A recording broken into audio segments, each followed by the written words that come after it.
3. The Book of the Broken Sky. Chapter 1.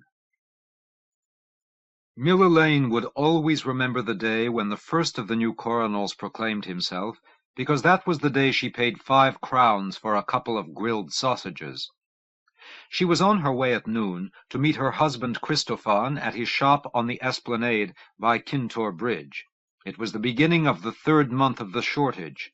That was what everyone in Kintore called it, the shortage, but inwardly Miller Lane had had a more realistic name for it, the famine. No one was starving, yet, but no one was getting enough to eat either, and the situation seemed to be worsening daily. The night before last, she and Christophane had eaten nothing but some porridge he had made out of dried colimbats and a bit of gumbo root. Tonight's dinner would be stodge pudding, and tomorrow, who knew? Christophane was talking of going hunting for small animals, mintons, drollies, things of that sort, in Prestimian Park. Fillet of minton, roast breast of drolly. Miller Lane shuddered.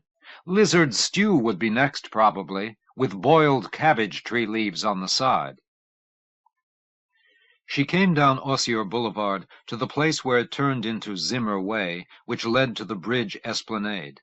And just as she passed the proctorate office, the unmistakable and irresistible aroma of grilled sausages came to her.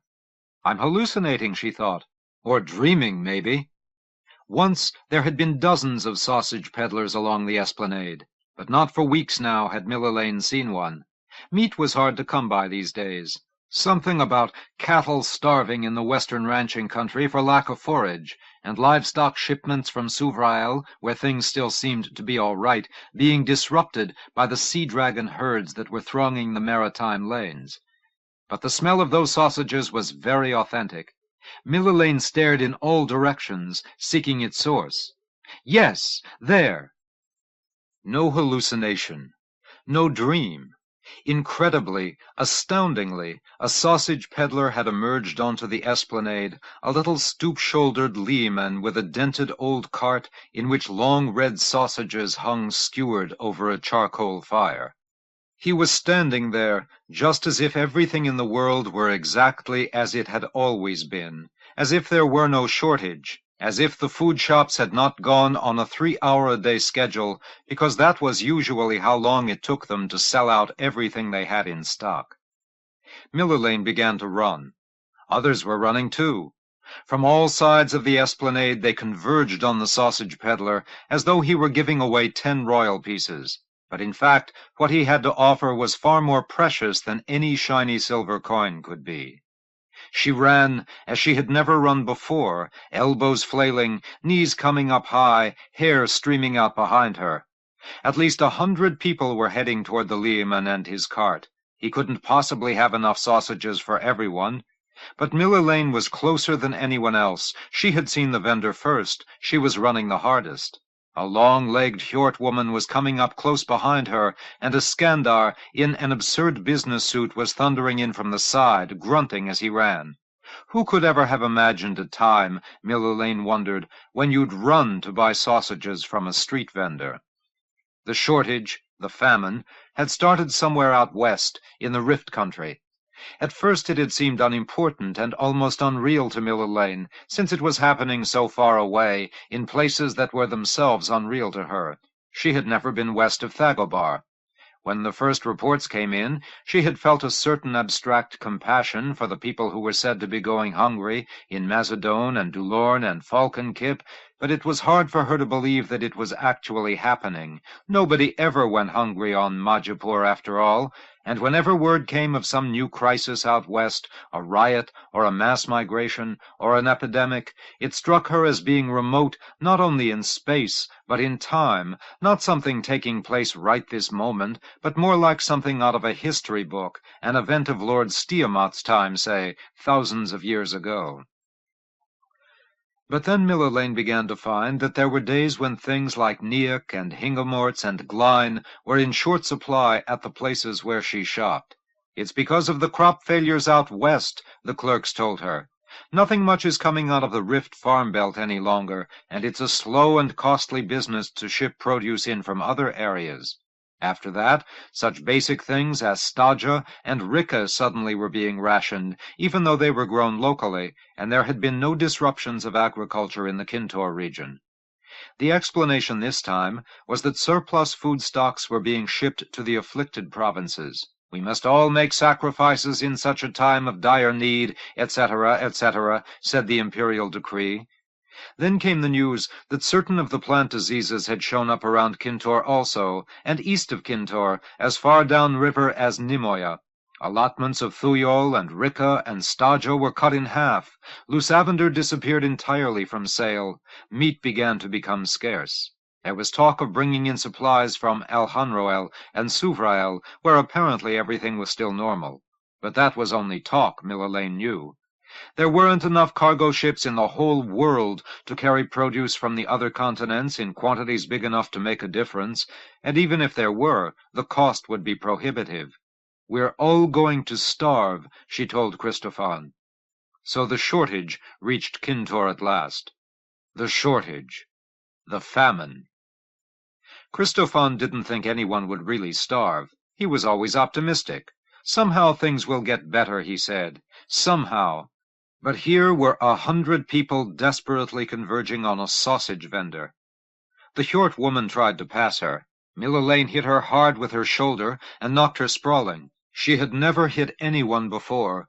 She felt a strange light-headed sensation and a tightness in her throat. The Hjort screamed curses at her, but Millerlane ran on, heart pounding, eyes aching. She jostled someone else aside and elbowed her way into the line that was forming. Up ahead, the Leman was handing out sausages in that strange, impassive Leman way, not at all bothered, it seemed, by the struggling mob in front of him. Tensely, Millerlane watched the queue moving forward. 7 or 8 in front of her. Would there be enough sausages for her? It was hard to see what was going on up there, whether new skewers were going on the fire as the old ones were sold. Would there be any left for her? She felt like a greedy child, worrying if there were enough party favors to go around. "I am being very crazy," she told herself. Why should a sausage matter so much? But she knew the answer. She had had no meat at all for 3 days, unless the 5 strips of dried, salted sea dragon flesh she had found on Star Day while prowling in her cupboard qualified as meat, and she doubted that. The aroma of those sizzling sausages was powerfully attractive. To be able to purchase them was suddenly the most important thing in the world for her, perhaps the only thing in the world. She reached the head of the line. 2 skewers, she said. 1 to customer. Give me 1, then. The Leman nodded. His 3 intense, glowing eyes regarded her with minimal interest. 5 crowns, the Leman said. Millerlane gasped. 5 crowns was half a day's pay for her. Before the shortage, she remembered, sausages had been 10 weights the skewer, but that had been before the shortage, after all. "You aren't serious," she said. "You can't charge 50 times the old price, even in times like these." Someone behind her yelled, "Pay up or move out, lady." The Leman said calmly, 5 crowns today. Next week, 8 crowns. Week after that, a royal. Week after that, 5 royals. Next month, no sausages any price. You want sausages? Yes? No? Yes, Millerlane muttered. Her hands were trembling as she gave him the 5 crowns. Another crown bought her a mug of beer, flat and stale. Feeling drained and stunned, she drifted away from the line. 5 crowns! That was what she might have expected to pay for a complete meal in a fine restaurant not very long ago. But most of the restaurants were closed now, and the ones that remained, so she had heard, had waiting lists weeks long for tables, and the divine only knew what kind of prices they were charging now. But this was insane. A skewer of sausages, 5 crowns. Guilt assailed her. What would she tell Christophane? The truth, she decided. I couldn't resist, she'd say. It was an impulse, a crazy impulse. I smelled them cooking on the grill, and I couldn't resist. What if the Leman had demanded 8 crowns, though, or a royal, 5 royals? She couldn't answer that. She suspected that she would have paid whatever she had to, so strong had the obsession been. She bit into the sausage as though she feared someone would snatch it from her hand. It was astonishingly good, juicy, spicy. She found herself wondering what sort of meat had gone into it. Best not to consider that, she told herself. Christophane might not be the only one who had had the idea of hunting for little animals in the park. She took a sip of the beer and began to raise the skewer to her mouth again. "Mille-Laine?" She looked up in surprise. "Christophane! I was hoping I'd find you here. I closed the shop and came out to see what that mob was all about. A sausage vendor appeared suddenly, as though a wizard had conjured him up." "Ah, yes, I see." He was staring at the half-eaten sausage in her hand. Mille-Laine forced a smile. "I'm sorry, Chris. Do you want a bite?" "Just a bite," he said. "I suppose it won't do to get back on the line. I think they'll all be sold in a little while." She handed him the skewer, working hard at concealing her reluctance, and watched tensely as he nibbled an inch or two of the sausage. She felt intense relief and more than a little shame as he gave the rest back to her. "By the lady, that was good." "It ought to have been. It cost 5 crowns. 5! I couldn't help myself, Chris. Picking up the scent of them in the air, I was like a wild animal getting on that line. I pushed, I shoved, I fought. I think I would have paid almost anything for one. Oh, Chris, I'm so sorry." "Don't apologize. What else is there to spend the money on anyway? Besides, things will be changing soon. You've heard the news this morning?" "What news?" "About the new coronel. He'll be here any minute, right here, coming across Kintor Bridge." Bewildered, she said, "Has Lord Valentine become Pontifex, then?" Christophane shook his head. "Valentine no longer matters. They say he's disappeared, carried off by the metamorphs or something. In any case, it was proclaimed about an hour ago that Sempitern is coronel now." "Sempitern? The preacher?" "That one, yes. He arrived in Kintor last night. The mayor has backed him, and I hear the Duke has fled to Nimoya." "This is impossible, Chris. A man can't just stand up and say he's coronel. He has to be chosen. He has to be anointed. He has to come from Castle Mount." "We used to think so, but these are different times. Sempitern's a true man of the people. That's the sort we need now. He'll know how to win back the favor of the divine." She stared in disbelief. The sausage dangled forgotten in her hand. "It can't be happening. It's craziness. Lord Valentine is our anointed coronel. Sempitern says that he's a fraud, that the whole story of his having switched bodies is nonsense, that we're being punished with these plagues and famines because of his sins, that the only way we can save ourselves now is to depose the false coronel and give the throne to someone who can lead us back to righteousness. And Sempitern says he's the man, and therefore we're supposed to bow down and accept him, and—" "He's coming now!" Christophane cried.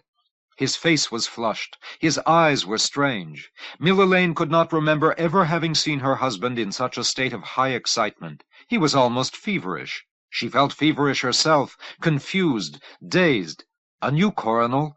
That little red-faced rabble-rouser Sempitern sitting on the Confalum throne?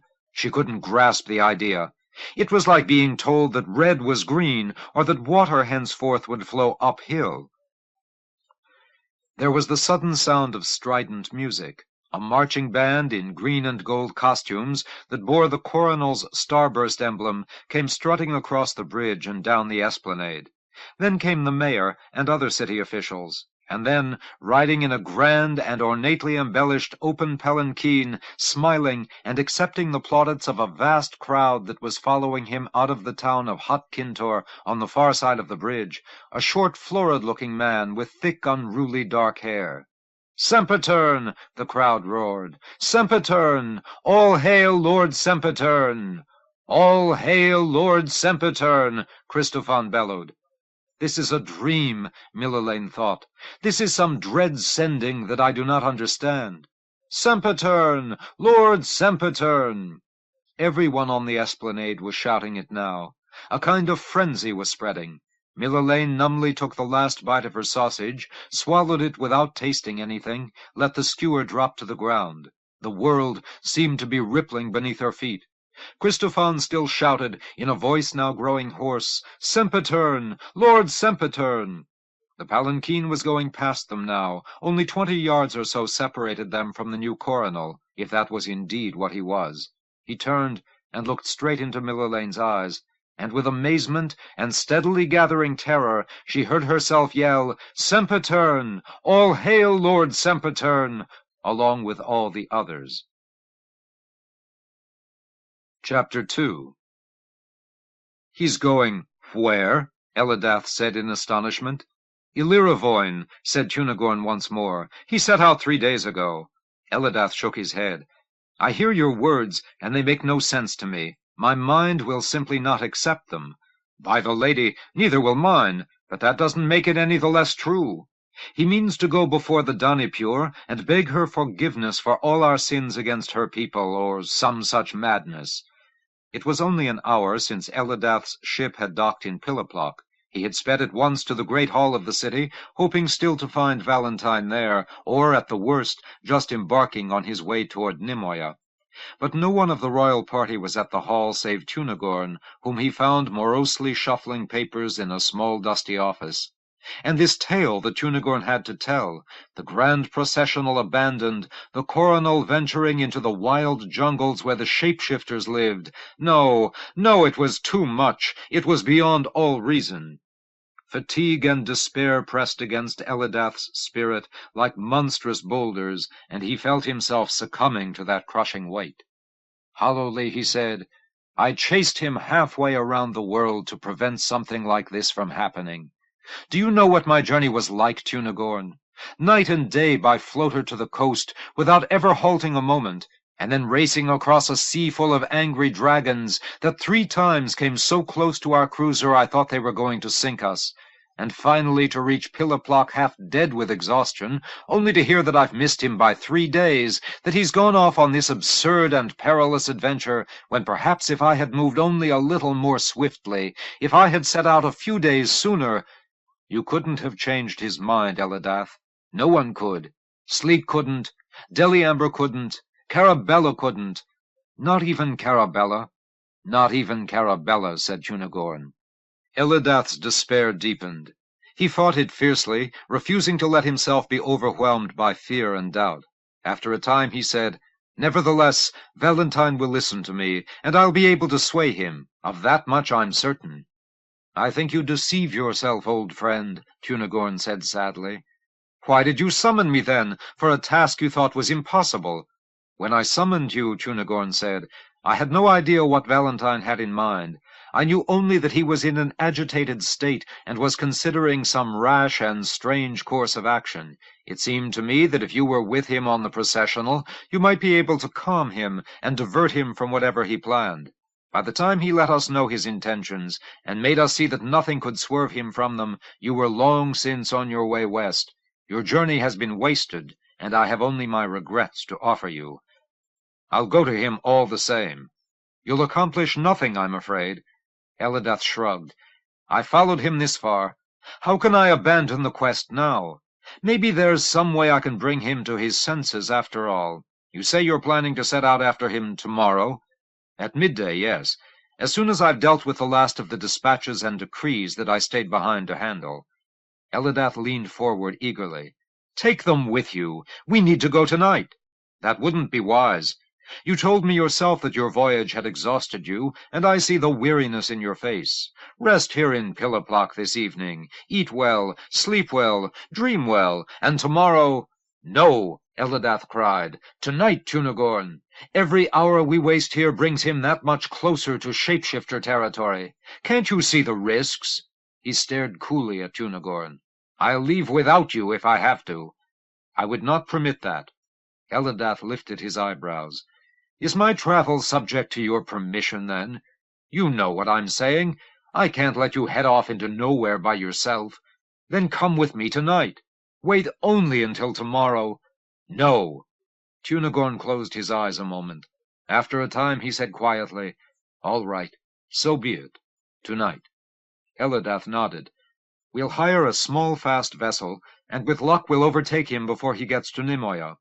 Tunagorn said bleakly, "He isn't traveling toward Nimoya, Elidath." "I don't understand. The only way from here to Illyrivoyn that I know is up the river past Nimoya to Verf, is it not, and southward from Verf to Purifane Gate? I only wish he had gone that way. Why, "What other route is there?" Elidath asked, surprised. "None that makes any sense, but he devised it himself. Southward into Gehorna, and then across the Styche into Metamorph country." Elidath stared. "How can that be? Gehorna's an empty wasteland. The Styche is an impassable river. He knows that, and if he doesn't, his little Vroon certainly does." Deliamber did his best to discourage the idea. Valentine wouldn't listen.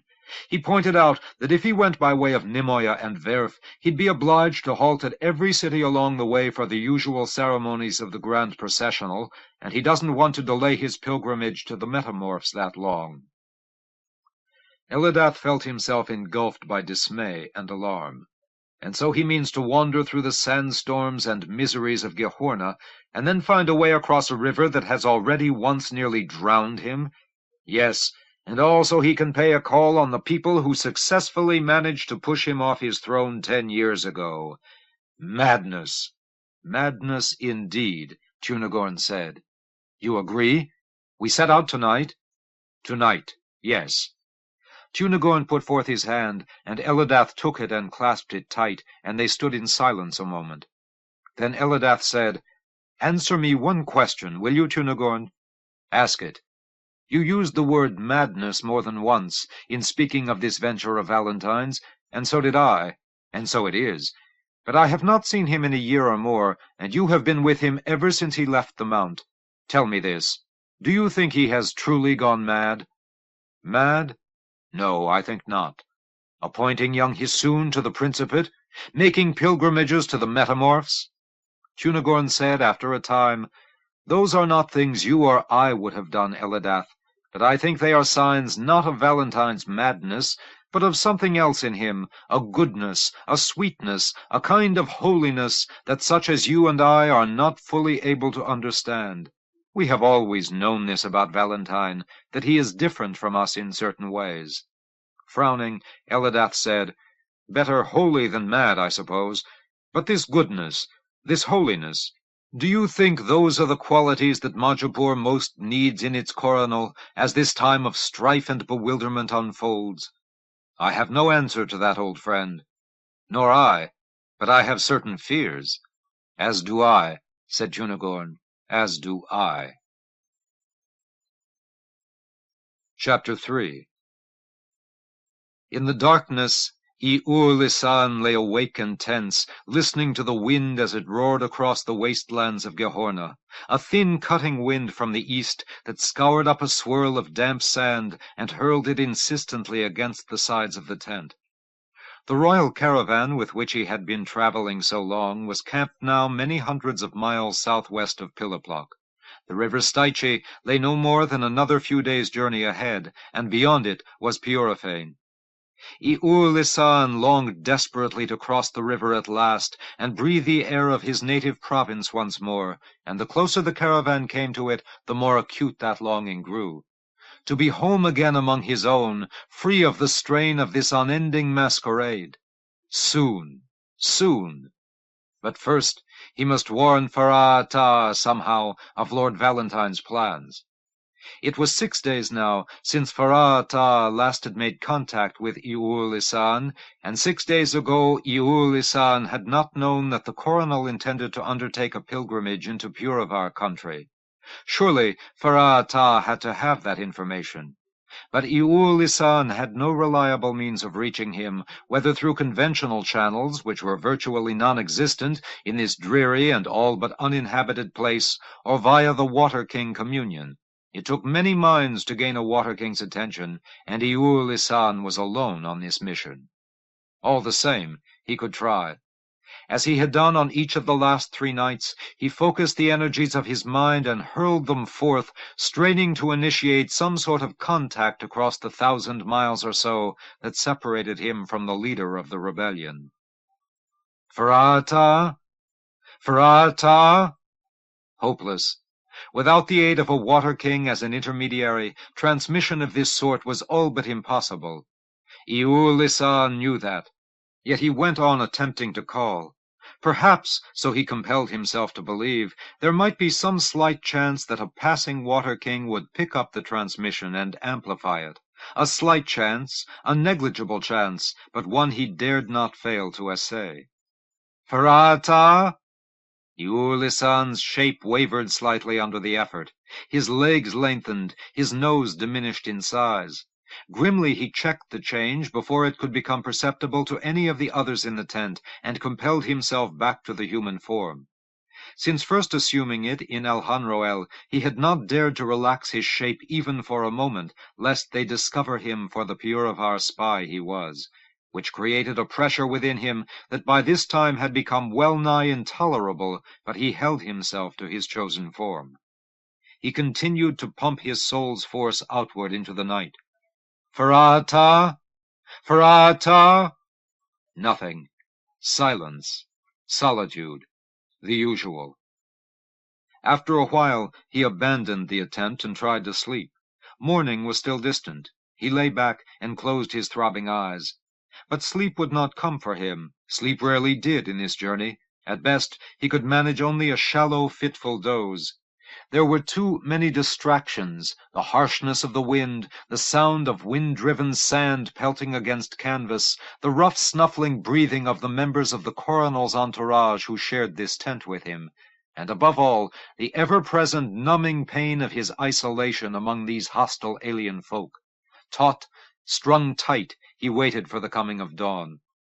Then, somewhere between the hour of the jackal and the hour of the scorpion, he felt the sound of a droning, insinuating music brush lightly against his mind.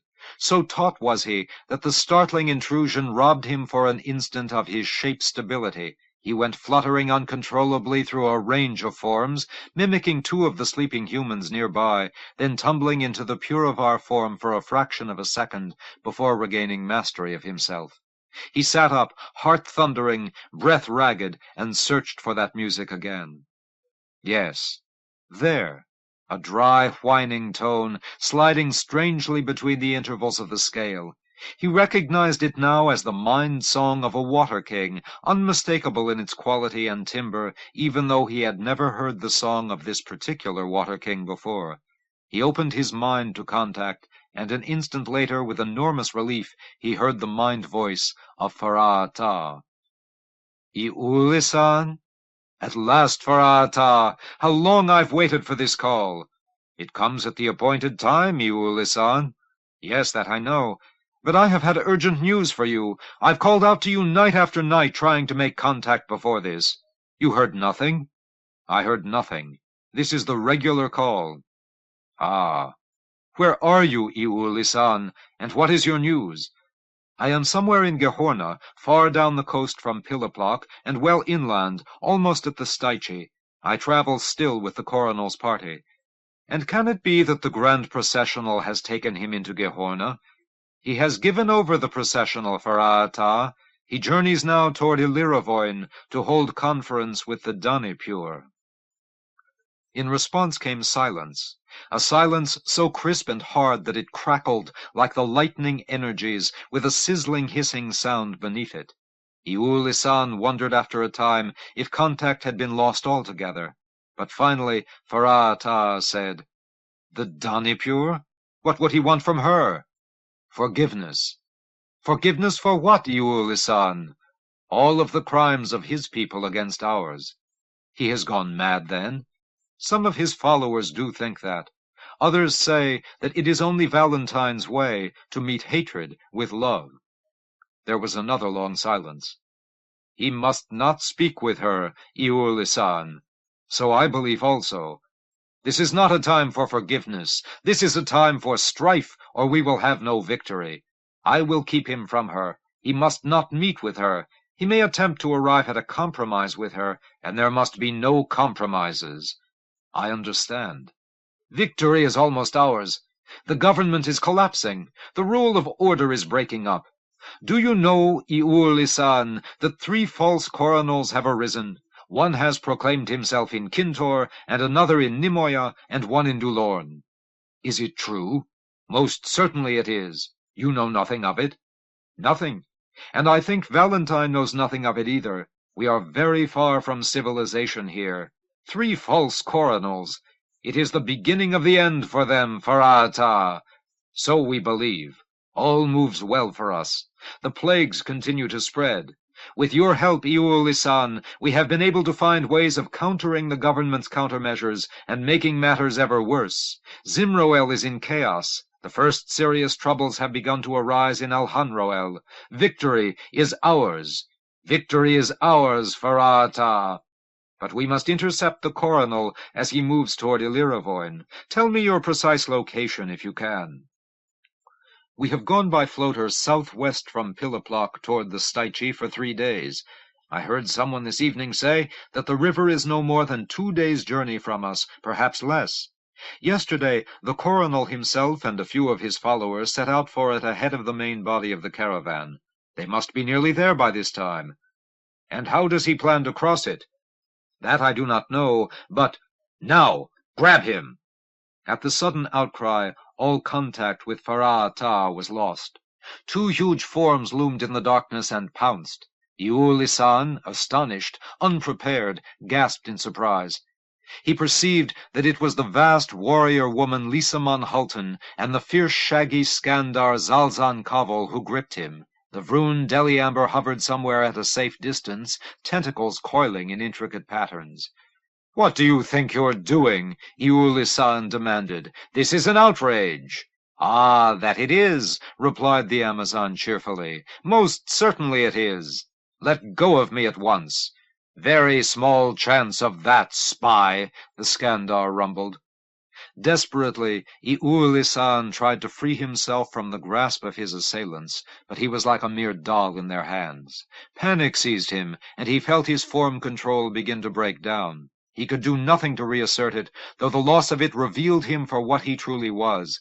They held him as he writhed and twisted and frantically ran through a host of shape changes, becoming now this creature or that, this mass of spines and knobs or that length of sinuous serpent. Unable to free himself, his energies so depleted by the contact with Farah-Ata that he could not generate any of his defensive abilities, the electric shocks and the like, he screamed and roared in frustration until, abruptly, the Vroon slipped a tentacle against his forehead and administered a short, stunning jolt. Iulisan went limp and lay half-conscious. "Take him to the coronel," Deliamber said. "We will interrogate him in Lord Valentine's presence." Chapter 4. As he rode westward toward the Stychi all that day with the vanguard of the royal caravan, Valentine saw the landscape hourly undergoing dramatic change. Drab Gehorna was giving way to the mysterious lushness of the Purifane rainforest. Behind him lay a scruffy sea-coast of dunes and sand-drifts, of sparse shaggy tufts of saw-edged grass and small stunted trees with limp yellow leaves. Now the soil was no longer so sandy, but grew ever darker, ever more rich, and supported a riotous lushness of growth. The air no longer carried the acrid flavor of the sea, but had taken on the sweet, musky aroma of a jungle. Yet this was mere transitional country, Valentine knew. The true jungle lay ahead, beyond the Stychi, a realm of mists and strangeness, dense dark greenery, fog-swept hills and mountains, the kingdom of the shapeshifters. An hour or so before twilight, they reached the river. Valentine's floater was the first to arrive at it, the other two appearing a few minutes later. He signaled to their captains to pull the vehicles into parallel formation along the bank. Then he left his floater and walked to the water's edge. Valentine had reason to remember this river well. He had come to it in his years of exile, that time when he and his fellow jugglers were fleeing the wrath of the metamorphs of Illyrivoin. Now, standing beside its swift waters, his mind journeyed back across time to glimpse again that wild ride across rain-soaked Purifane, and the bloody battle with shapeshifter ambushers in the depths of the jungle, and the little ape-like forest brethren who had saved them afterward by leading them to the Stychi. And then the terrifying and ill-fated raft ride down the turbulent river, among its menacing boulders and whirlpools and rapids, in the hope of reaching the safety of Nimoya. But here there were no rapids, no fanged rocks splitting the swirling surface, no high rocky walls flanking the channel. The river here was fast of flow, but broad and smooth and manageable. "Can this really be the Styche?" Carabella asked. "It hardly seems to be the same river that gave us such pain." Valentine nodded. "All that lies north of here. This stretch of the river seems more civil, but hardly gentle. Can we get across?" "We must," said Valentine, staring at the distant western bank and Purifane beyond it. Dusk was beginning to descend now, and in the gathering darkness the metamorph province seemed impenetrable, unfathomable, hermetic. The coronel's mood began to turn somber once more. Was it folly, he wondered, this wild expedition into the jungle? Was this enterprise absurd, naive, foredoomed? Perhaps so. Perhaps the only outcome of his rash quest for the shapeshifter queen's forgiveness would be mockery and shame. And perhaps then he would do well to resign this crown that he had never truly coveted, and turn the government into the hands of some more brutal and decisive man. Perhaps. Perhaps. He noticed that some strange, sluggish creature had emerged from the water on the other shore, and was moving slowly about over there at the river's edge, a long, baggy-bodied thing with pale blue skin and a single huge, sad eye at the top of its blunt, bulbous head. As Valentine watched, bemused by the ugliness and clumsiness of the animal, it put its face to the muddy soil of the bank and began rocking from side to side, as though trying to excavate a pit with its chin. Sleet approached. Valentine, entirely caught up in observing the odd beast across the way, allowed him to wait in silence a moment before turning to him. It seemed to Valentine that Sleet's expression was pensive, even troubled. He said, "We're going to pitch camp here for the night, is that right, lordship? And wait until morning before we try to see if the floaters will travel over water that moves as fast as this?" "So I intend, yes." "With all respect, my lord, you might consider crossing the river tonight, if it's possible." Valentine frowned. He felt curiously detached. Sleet's words appeared to be reaching him from a great distance. "As I recall, our plan was to spend tomorrow morning experimenting with the floaters, but to wait on this side of the river until the other half of the caravan had caught up with us before making the actual crossing into Purifane. Is that not so?" "Yes, my lord, but—" Valentine cut him off. "Then the order should be given to pitch camp before it's dark, eh, Sleet?" The coronel put the issue from his mind and turned back toward the river. "Do you see that peculiar animal on the far bank?" "The gromwark, you mean? Is that what it is? What do you think it's up to, rubbing its face in the ground like that?" "Digging a burrow, I'd say, to hunker down in when the storm strikes. They live in the water, you know, but I suppose it figures the river will be too badly stirred up, and—" "Storm?" Valentine asked. "Yes, my lord. I was trying to tell you, my lord. Look at the sky, my lord." "The sky darkens. Night's coming on." "Look to the east, I mean," said Sleet. Valentine swung around and stared into Gehorna. The sun should already be nearly down back there. He would have expected the sky to have turned gray or even black by this time of day. But instead, a weird kind of sunset seemed to be going on in the east, against all nature. A strange pastel glow streaked the sky, pink tinged with yellow and pale green at the horizon. The colors had an odd throbbing intensity, as though the sky were pulsating. The world seemed extraordinarily still. Valentine heard the rushing of the river, but no other sound, not even the nightfall song of birds, or the insistent high-pitched notes of the little scarlet tree-frogs that dwelled here by the thousands.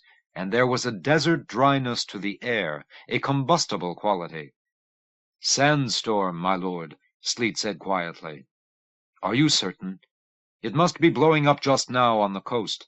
The wind was out of the east all day, and that's where the Gehorna storms come from, off the ocean. A dry wind off the ocean, lordship. Can you reckon that? I can't." "I hate a dry wind," Carabella murmured. "Like the wind the dragon hunters call the sending. It makes my nerves ache." "You know of these storms, my lord?" Sleet asked. Valentine nodded tensely. "A coronel's education is rich in the details of geography. The great sandstorms of Gehorna occurred infrequently, but were widely notorious, fierce winds that skinned the dunes like knives and scooped up tons of sand and carried them with resistless ferocity toward the inland regions. They came but twice or thrice in a generation, but they were long remembered when they did. "What will happen to our people back there?" Valentine asked. Sleet said, "The storm's sure to pass right over them. It may be upon them already, or if not, it'll be there before long. Gehorna's storms are swift. Listen, lordship, listen." A wind was rising. Valentine heard it still far away, a low hissing sound that had just now begun to intrude itself upon the unnatural silence. It was like the first quiet whisper of an awakening giant's slowly mounting fury that plainly was soon to give way to some awesome, devastating roaring. "And what of us?" Carabella said. "Will it reach this far, Sleet?" "The Gromwark thinks so, my lady. It seeks to wait things out underground." To Valentine, Sleet said, "Shall I advise you, my lord?" "If you will." "We should cross the river now, while we still can. If the storm comes over us, it may destroy the floaters, or so badly disable them that they will be unable to travel on water. More than half my people are still in Gehorna." "If they still live, yes." "Deliamber, Tisana, Shanamir." "I know, my lord, but we can do nothing for them now. If we are to continue this expedition at all, we must cross the river, and later that may be impossible. On the far side we can hide in the jungle, and camp there until the others rejoin us, if ever they do. But if we stay here, we may be pinned down forever, unable to go forward, unable to retreat." A grim prospect, Valentine thought, and a plausible one. But nevertheless he hesitated, still reluctant to go on into Purifane while so many of his closest and dearest ones faced an uncertain fate under the lash of the wind-driven Gehorna sands. For an instant he felt the wild urge to order the floaters back toward the east in order to search for the rest of the royal party. A moment's reflection told him of the folly of that. There was nothing he could achieve by going back at this moment except to put even more lives in jeopardy. The storm might yet not reach this far west. In that case, it would be best to wait until its rage was spent, and then re-enter Gehorna to pick up the survivors. He stood still and silent, bleakly looking eastward into that realm of darkness now so strangely illuminated by the frightening glow of the sandstorm's destructive energies. The wind continued to gain in force. The storm will reach us, Valentine realized. It will sweep over us, and perhaps plunge on deep into the Purifane jungles as well, before its power is dissipated. Then he narrowed his eyes, and blinked in surprise, and pointed. "Do you see lights approaching? Floater lights?" "By the lady," Sleet muttered hoarsely. "Are they here?" Carabella asked. "Do you think they've escaped the storm?" "Only one floater, my lord," said Sleet quietly, "and not one from the royal caravan, I think." Valentine had arrived at that conclusion at the same moment. The royal floaters were huge vehicles, capable of holding many people and much equipment. What was coming toward them now out of Gehorna appeared to be more like a small private floater, a 2- or 4-passenger model. It had only 2 lights in front, casting no very powerful beam, where the larger ones had 3 of great brilliance. The floater pulled to a halt no more than 30 feet from the coronal. At once Lord Valentine's guards rushed forward to surround it, holding their energy throwers at the ready. The doors of the floater swung open, and 2 men, haggard, exhausted, came stumbling out. Valentine gasped in astonishment. Tunagorn? Elidath? It seemed impossible. A dream, a fantasy. Tunagorn at this moment should still have been in Piliplock, dealing with routine administrative chores. And Elidath? How could this be Elidath? Elidath belonged thousands of miles away, atop Castle Mount. Valentine no more expected to encounter him in this dark forest on Purifane's border than he would his own mother, the lady. Yet that tall man, with the heavy brows and the deep-cleft chin, was surely Tunagorn, and that other, taller still, he of the piercing eyes and the strong, broad-boned face, was surely Elidath. Unless... The wind grew more powerful. It seemed to Valentine that thin, gritty pennons of sand now rode upon it. "Are you real?" he demanded of Elidath and Tunagorn, "or just a pair of cunning shapeshifter imitations?" "Real, Valentine, real, altogether real," cried Elidath, and held forth his arms toward the coronal. "By the divine, it is the truth," Cunegorn said. "We are no counterfeits, and we have traveled day and night, my lord, to overtake you in this place." "Yes," Valentine said, "I think you are real." He would have gone toward Elidath's outstretched arms, but his own guards uncertainly interposed themselves. Angrily, Valentine waved them aside and pulled Elidath into a close embrace. Then, releasing him, he stepped back to survey his oldest and closest friend. It was well over a year since last they had met, but Elidath seemed to have aged 10 years for one. He looked frayed, worn, eroded. Was it the cares of the Regency that had ground him down in this way, Valentine wondered, or the fatigue of his long journey to Zimroel? Once he had seemed to Valentine like a brother, for they were of an age with one another, and of much the same cast of soul. And now Elidath was suddenly transformed into a weary old man. "My lord, the storm," Sleet began. "A moment," Valentine said, brusquely gesturing him away. "There's much I must learn."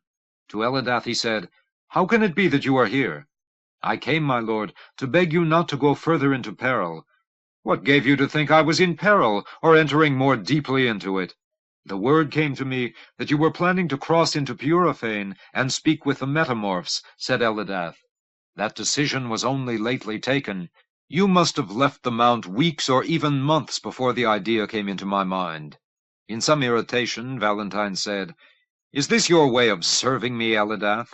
To abandon your place at the castle, and journey unbidden halfway round the world to interfere with my policies?" "My place is with you, Valentine." Valentine scowled. "Out of love for you I bid you greeting and offer my embrace, but I wish you were not here." "And I the same," said Elidath. "My lord," said Sleet insistently, "the storm is coming upon us now. I beg you—" "Yes, the storm," Cunegorn said. "A Gahorna sandstorm, terrible to behold. We heard it raging along the coast as we set out after you, and it has followed us all the way. An hour, half an hour, perhaps less, and it will be here, my lord." Valentine felt a tight band of tension encase his chest. The storm! The storm! The storm! Yes, Sleet was right. They must take some action. But he had so many questions. There was so much he must know. To Cunegorn he said, "You must have come by way of the other camp. Lysamon, Deliamber, Tisana, are they safe?" "They will try to protect themselves as best they can, and we must do the same. Head west. Try to take cover in the depths of the jungle before the worst of it reaches here." "My counsel exactly," Sleet said. "Very well," said Valentine. He looked to Sleet and said, "Have our floaters made ready for the crossing." "I will, my lord." He rushed away. To Elidath, Valentine said, "If you are here, who rules at the castle?" "I chose 3 to serve as a council of regency: Stasilain, Divis, and Hisoon." "Hisoon?" Color came to Elidath's cheeks. "It was my belief you wished him to move rapidly forward in the government." "So I do. You did well, Elidath. But I suspect that there were some who were less than totally pleased with the choice. Indeed, Prince Mangonot of Banglecode, and the Duke of Halanx, and—" "Never mind the names. I know who they are," Valentine said. "They'll change their minds in time, I think." "As do I. The boy is astonishing, Valentine. Nothing escapes his notice. He learns amazingly swiftly. He moves surely. And when he makes a mistake, he knows how to gain from an understanding of his error. He reminds me somewhat of you, when you were his age."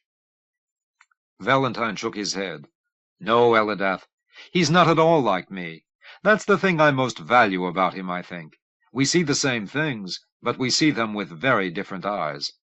He smiled and caught Elidath by the forearm, and held him for a moment. Softly he said, "You understand what I intend for him?" "I think I do."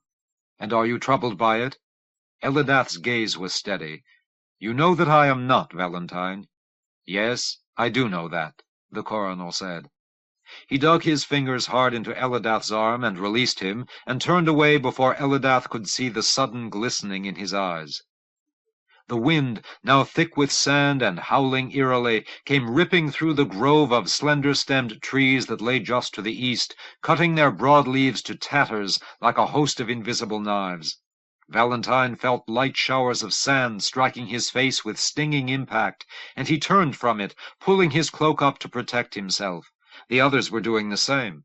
At the edge of the river, where Sleet was supervising the conversion of the floater's ground effect mechanisms for use on water, there was a great bustle of activity. Cunagorn said, "There is much strange news, Valentine. Speak it, then.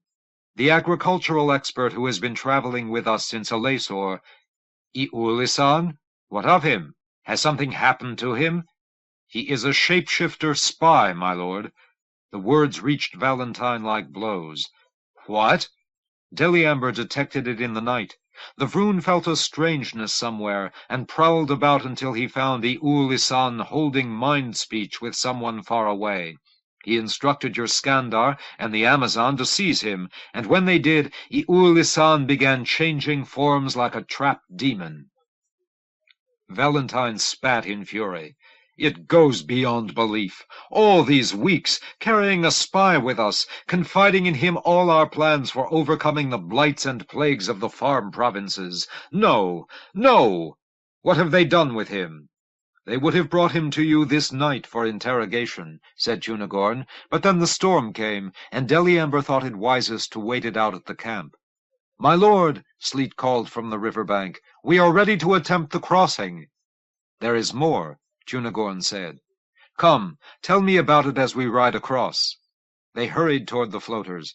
The wind now was without mercy, and the trees leaned halfway to the ground under its brunt. Carabella, beside Valentine, stumbled, and would have gone sprawling if he had not caught her. He wrapped one arm tightly about her. She was so slight, so buoyant, that any gust might carry her away.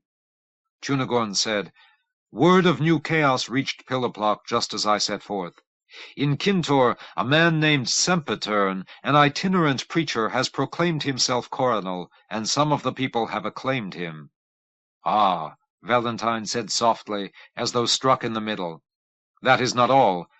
Another coronel has arisen in Dulorn, they say, a Gayrog named Ristimar, and we have word of still another in Nimoya, though his name did not come to me, and it is reported also that at least one false pontifex has come forth in Velithus, or possibly Narabal. We are not sure, my lord, because the channels of communications have become so disturbed." "It is as I thought," said Valentine in a tone of deadly quiet. "The divine has in all truth turned against us. The commonwealth is shattered. The sky itself has broken, and will fall upon us." "Into the floater, my lord!" Sleet shouted. "Too late," Valentine murmured. "There will be no forgiveness for us now." As they scrambled into the vehicles, the full fury of the storm broke upon them. First, there was an odd moment of silence, as though the atmosphere itself had fled from this place in terror of the onrushing winds, taking with it all capacity for the transmission of sound. But in the next instant came something like a thunderclap, but dull and without resonance, like a short, swift, unechoing thud. And on the heels of that arrived the storm, screaming and snarling and turning the air opaque with churning whirlwinds of sand. Valentine was in the floater by then, with Carabella close beside him and Elidath not far away.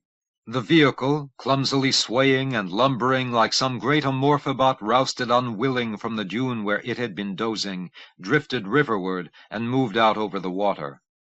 Darkness now had come, and within the darkness lay a weird glowing core of purplish-green light that seemed almost to have been kindled by the force of air flowing over air.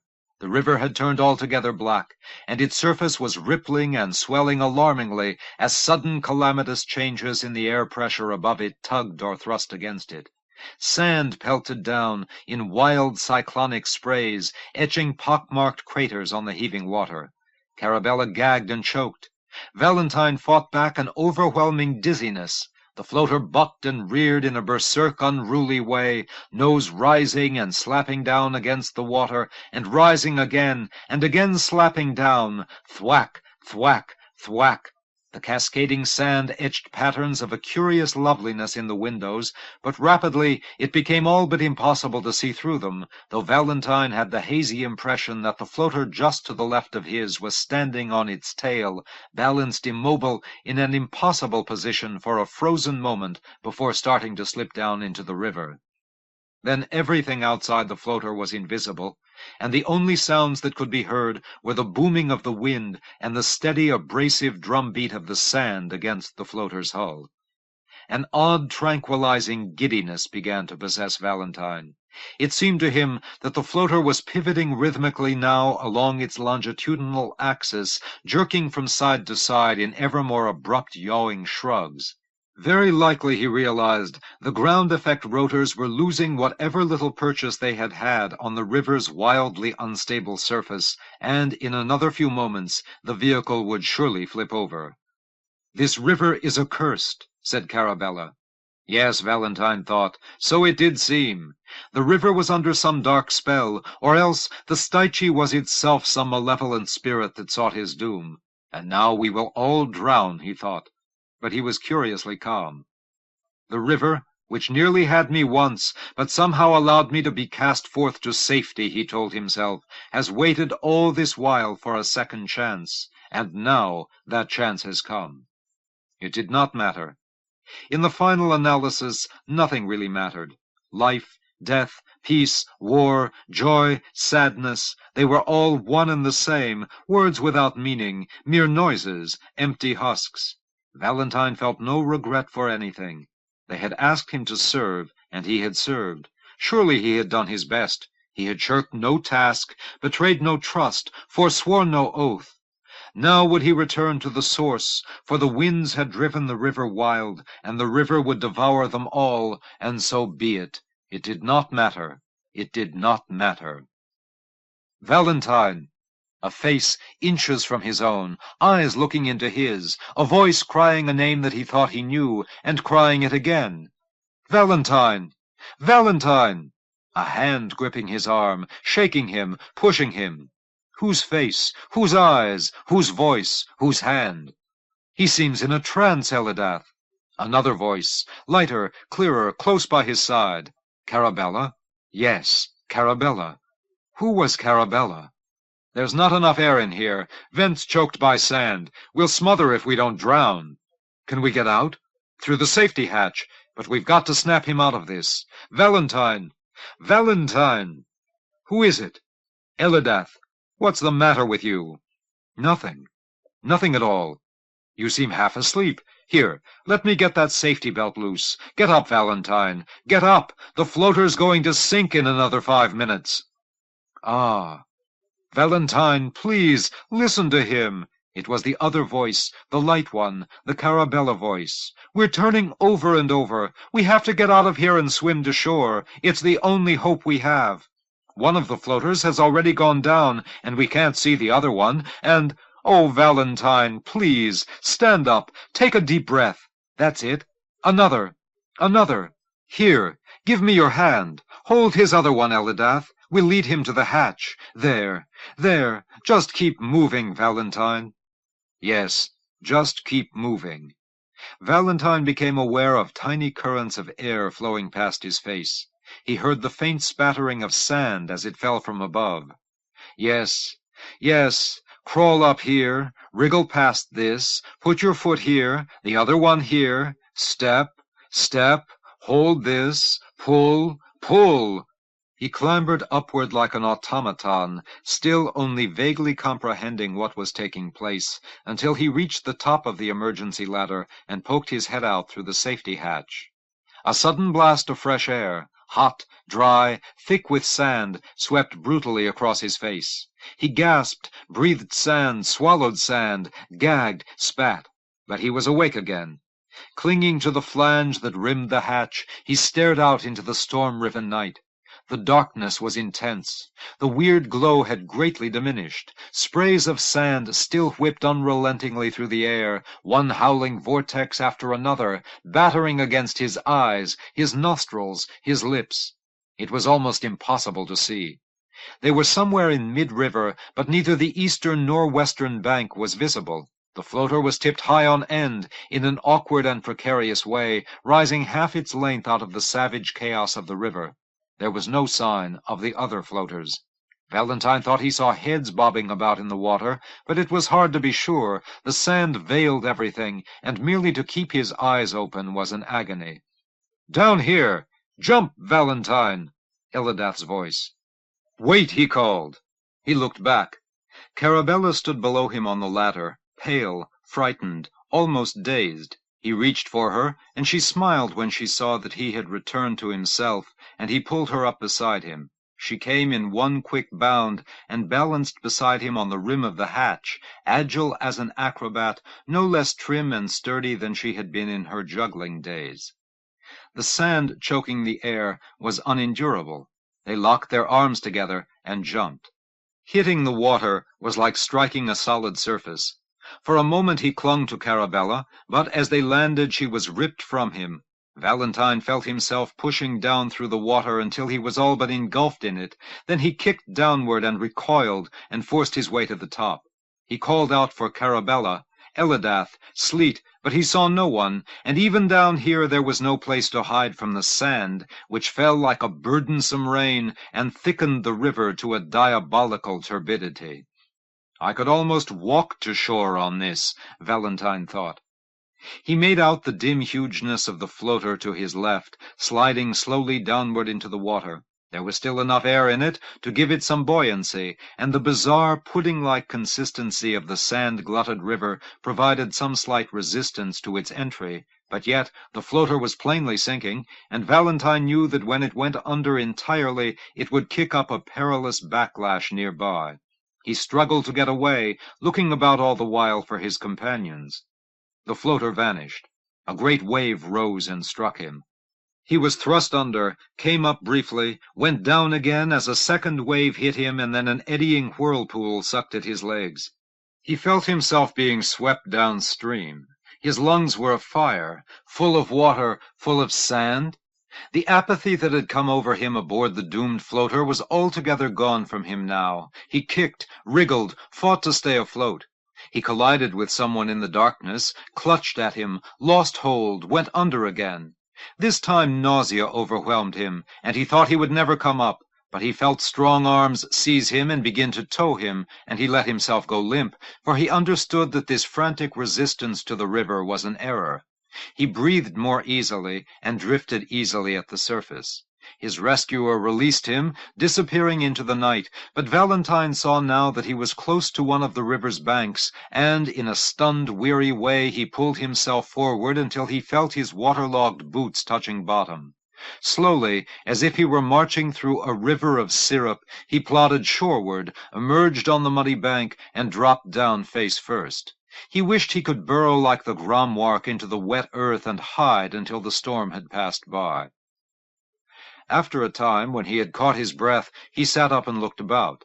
The air was still gritty with sand, but not so much so that he needed to cover his face, and the wind definitely seemed to be subsiding. A few dozen yards downstream from him lay one of the floaters, beached at the river's edge. He saw nothing of the other two. 3 or 4 limp figures were sprawled nearby. Alive or dead, he could not say. Voices, faint and dim, resounded in the distance. Valentine was unable to tell whether he was on the Purifane side of the river or the Gahorna, though he suspected he was in Purifane, for it seemed to him that a wall of all but impenetrable foliage rose just behind him. He got to his feet. "Lordship! Lordship! Sleet? Here!" The small, lithe figure of Sleet appeared out of the darkness. Carabella was with him, and Tunagorn not far behind. Solemnly Valentine embraced each of them. Carabella was shivering uncontrollably, though the night was warm, and had grown humid now that the parched wind had blown itself out. He drew her against him, and tried to brush away the patches of wet sand that clung to her clothes, as to his, like a thick constricting crust. Sleet said, "My lord, 2 of the floaters are lost, and I think a good many of their passengers with them." Valentine nodded grimly. "So I fear, but surely not all." "There are some survivors, yes. As I came to you I heard their voices. Some, I have no idea how many, scattered along both banks. But you must prepare yourself, my lord, for losses. Tunagorn and I saw several bodies along the shore, and very likely there are others who were swept downstream and drowned far away. When morning comes we'll know more." "Indeed," Valentine said, and fell silent a while. He sat cross-legged on the ground, more like a tailor than a king, and fell into a long silence, drawing his hand idly through the sand that lay heaped as though it were some strange kind of snow, to a depth of some inches on the ground. There was one question he dared not ask, but after a time he could no longer keep it within himself. He glanced up at Sleet and Tunagorn and said, "What news is there of Elidath?" "None, my lord," said Sleet gently. "None? None at all? Has he not been seen or heard?" Carabella said, "He was beside us in the water, Valentine, before our floater went down." "Yes, I remember that. But since then?" "Nothing," said Tunagorn. Valentine gave him a quizzical look. "Has his body been found? And are you not telling me?" "By the Lady Valentine, you know as much as I about what has happened to Elidath," Tunagorn blurted. Yes, I do believe you. This frightens me, not knowing what has become of him. You know he means much to me, Tunagorn. You think you need to inform me of that?" Valentine smiled sadly. "Forgive me, old friend. This night has unsettled my mind some, I do believe." Carabella put her hand, cool and damp, over his, and he put his other on hers. Quietly he said again, "Forgive me, Tunagorn. And you, Sleet, and you, Carabella." "Forgive you, my lord?" Carabella asked, amazed. "For what?" He shook his head. "Let it pass, love. Do you blame yourself for what has happened tonight?" "I blame myself for a great deal," said Valentine, "of which what has happened tonight is but a small part, though to me it is a vast catastrophe. The world was given into my stewardship, and I have led it to disaster." "Valentine, no!" Carabella cried. "My lord," said Sleet, "you are much too harsh on yourself." "Am I?" He laughed. "Famine in half of Zimroel, and 3 false coronals proclaiming themselves, or is it 4, and the metamorphs coming around to collect their overdue reckoning, and here we sit at the edge of Peurafane with sand in our craws, and half our people drowned, and who knows what dread fate overtaking the other half, and... His voice was beginning to crack. With an effort he brought it under control and himself, and said more calmly, "This has been a monstrous night, and I am very weary. And it worries me that Elidath has not appeared. But I will not find him by talking this way, will I? Will I? Come, let us rest, and wait for morning, and when morning comes we will begin to repair all that can yet be repaired. Eh?" "Yes," said Carabella. "That sounds wise, Valentine." There was no hope of sleep. He and Carabella and Sleet and Tunagorn lay close by one another, sprawled out in the sand, and the night passed in wakefulness amid a welter of forest sounds and the steady rumble of the river. Gradually dawn crept upon them out of Gehorna, and by that early gray light Valentine saw what horrendous destruction the storm had wrought. On the Gehorna side of the river, and for a short distance into Peurafane, every tree had been stripped of its leaves, as if the wind had breathed fire, leaving only pitiful naked trunks. The ground was heaped with sand, strewn thinly in some places, piled high into miniature dunes in others. The floater, in which Tunagorn and Elidath had arrived, still sat upright on the far side of the river, but its metal skin had been scoured and pitted to a dull matte finish. The one floater that remained of Valentine's own caravan lay on its side like a dead sea-dragon cast up by the waves. One group of survivors, 4 or 5 of them, sat together on the opposite bank. Half a dozen more, mainly Scandars of the coronel's personal bodyguard, were camped just downslope from Valentine. Some others could be seen walking about 100 yards or so to the north, evidently searching for bodies. A few of the dead had been laid out neatly in parallel rows beside the overturned floater. Valentine did not see Elidath among them. But he had little hope for his old friend, and he felt no emotion, only a chill, numb sensation beneath his breastbone, when shortly after dawn one of the Scandars appeared, carrying Elidath's burly body in his 4 arms as easily as though he held a child. "Where was he?" Valentine asked. "Half a mile downstream, my lord, or a little farther." "Put him down, and begin seeing about graves. We will bury all our dead this morning, on that little rise overlooking the river." "Yes, my lord." Valentine peered down at Elidath. His eyes were closed, and his lips, slightly parted, seemed almost to turn upward in a smile, though it might just as easily be a grimace, Valentine thought. "He looked old last night," he said to Carabella, and to Cunegorn he said, "Did you not think also that he had aged greatly this past year? But now he seems young again. The lines are gone from his face. He might be no more than 24. Does it not seem that way to you?" "I blame myself for his death," Cunegorn said in a flat, empty voice. "How so?" Valentine asked sharply. "It was I who called him down off Castle Mount. 'Come,' I said, 'hurry to Zimroel. Valentine is contemplating strange deeds, though I know not what they are, and you alone can discourage him from them.' And he came, and now see him. If he had stayed at the castle— No, Cunegorn, no more of this." But, in a stunned, dreamlike way, Cunegorn went on, apparently uncontrollably. "He would have been coronel when you went on to the labyrinth, and he would have lived long and happily at the castle, and ruled wisely, and now, instead— Gently, Valentine said, "He would not have been coronel, Cunegorn. He knew that, and he was content. Come, old friend, you make his death harder for me with this foolish talk. He is with the source this morning, which with all my heart I would not have wished happen for another 70 years, but it has happened, and it cannot be undone, however much we talk of if and maybe and what might have been. And we who have lived through this night have much work to do. So let us begin it, Cunegorn. Shall we begin?"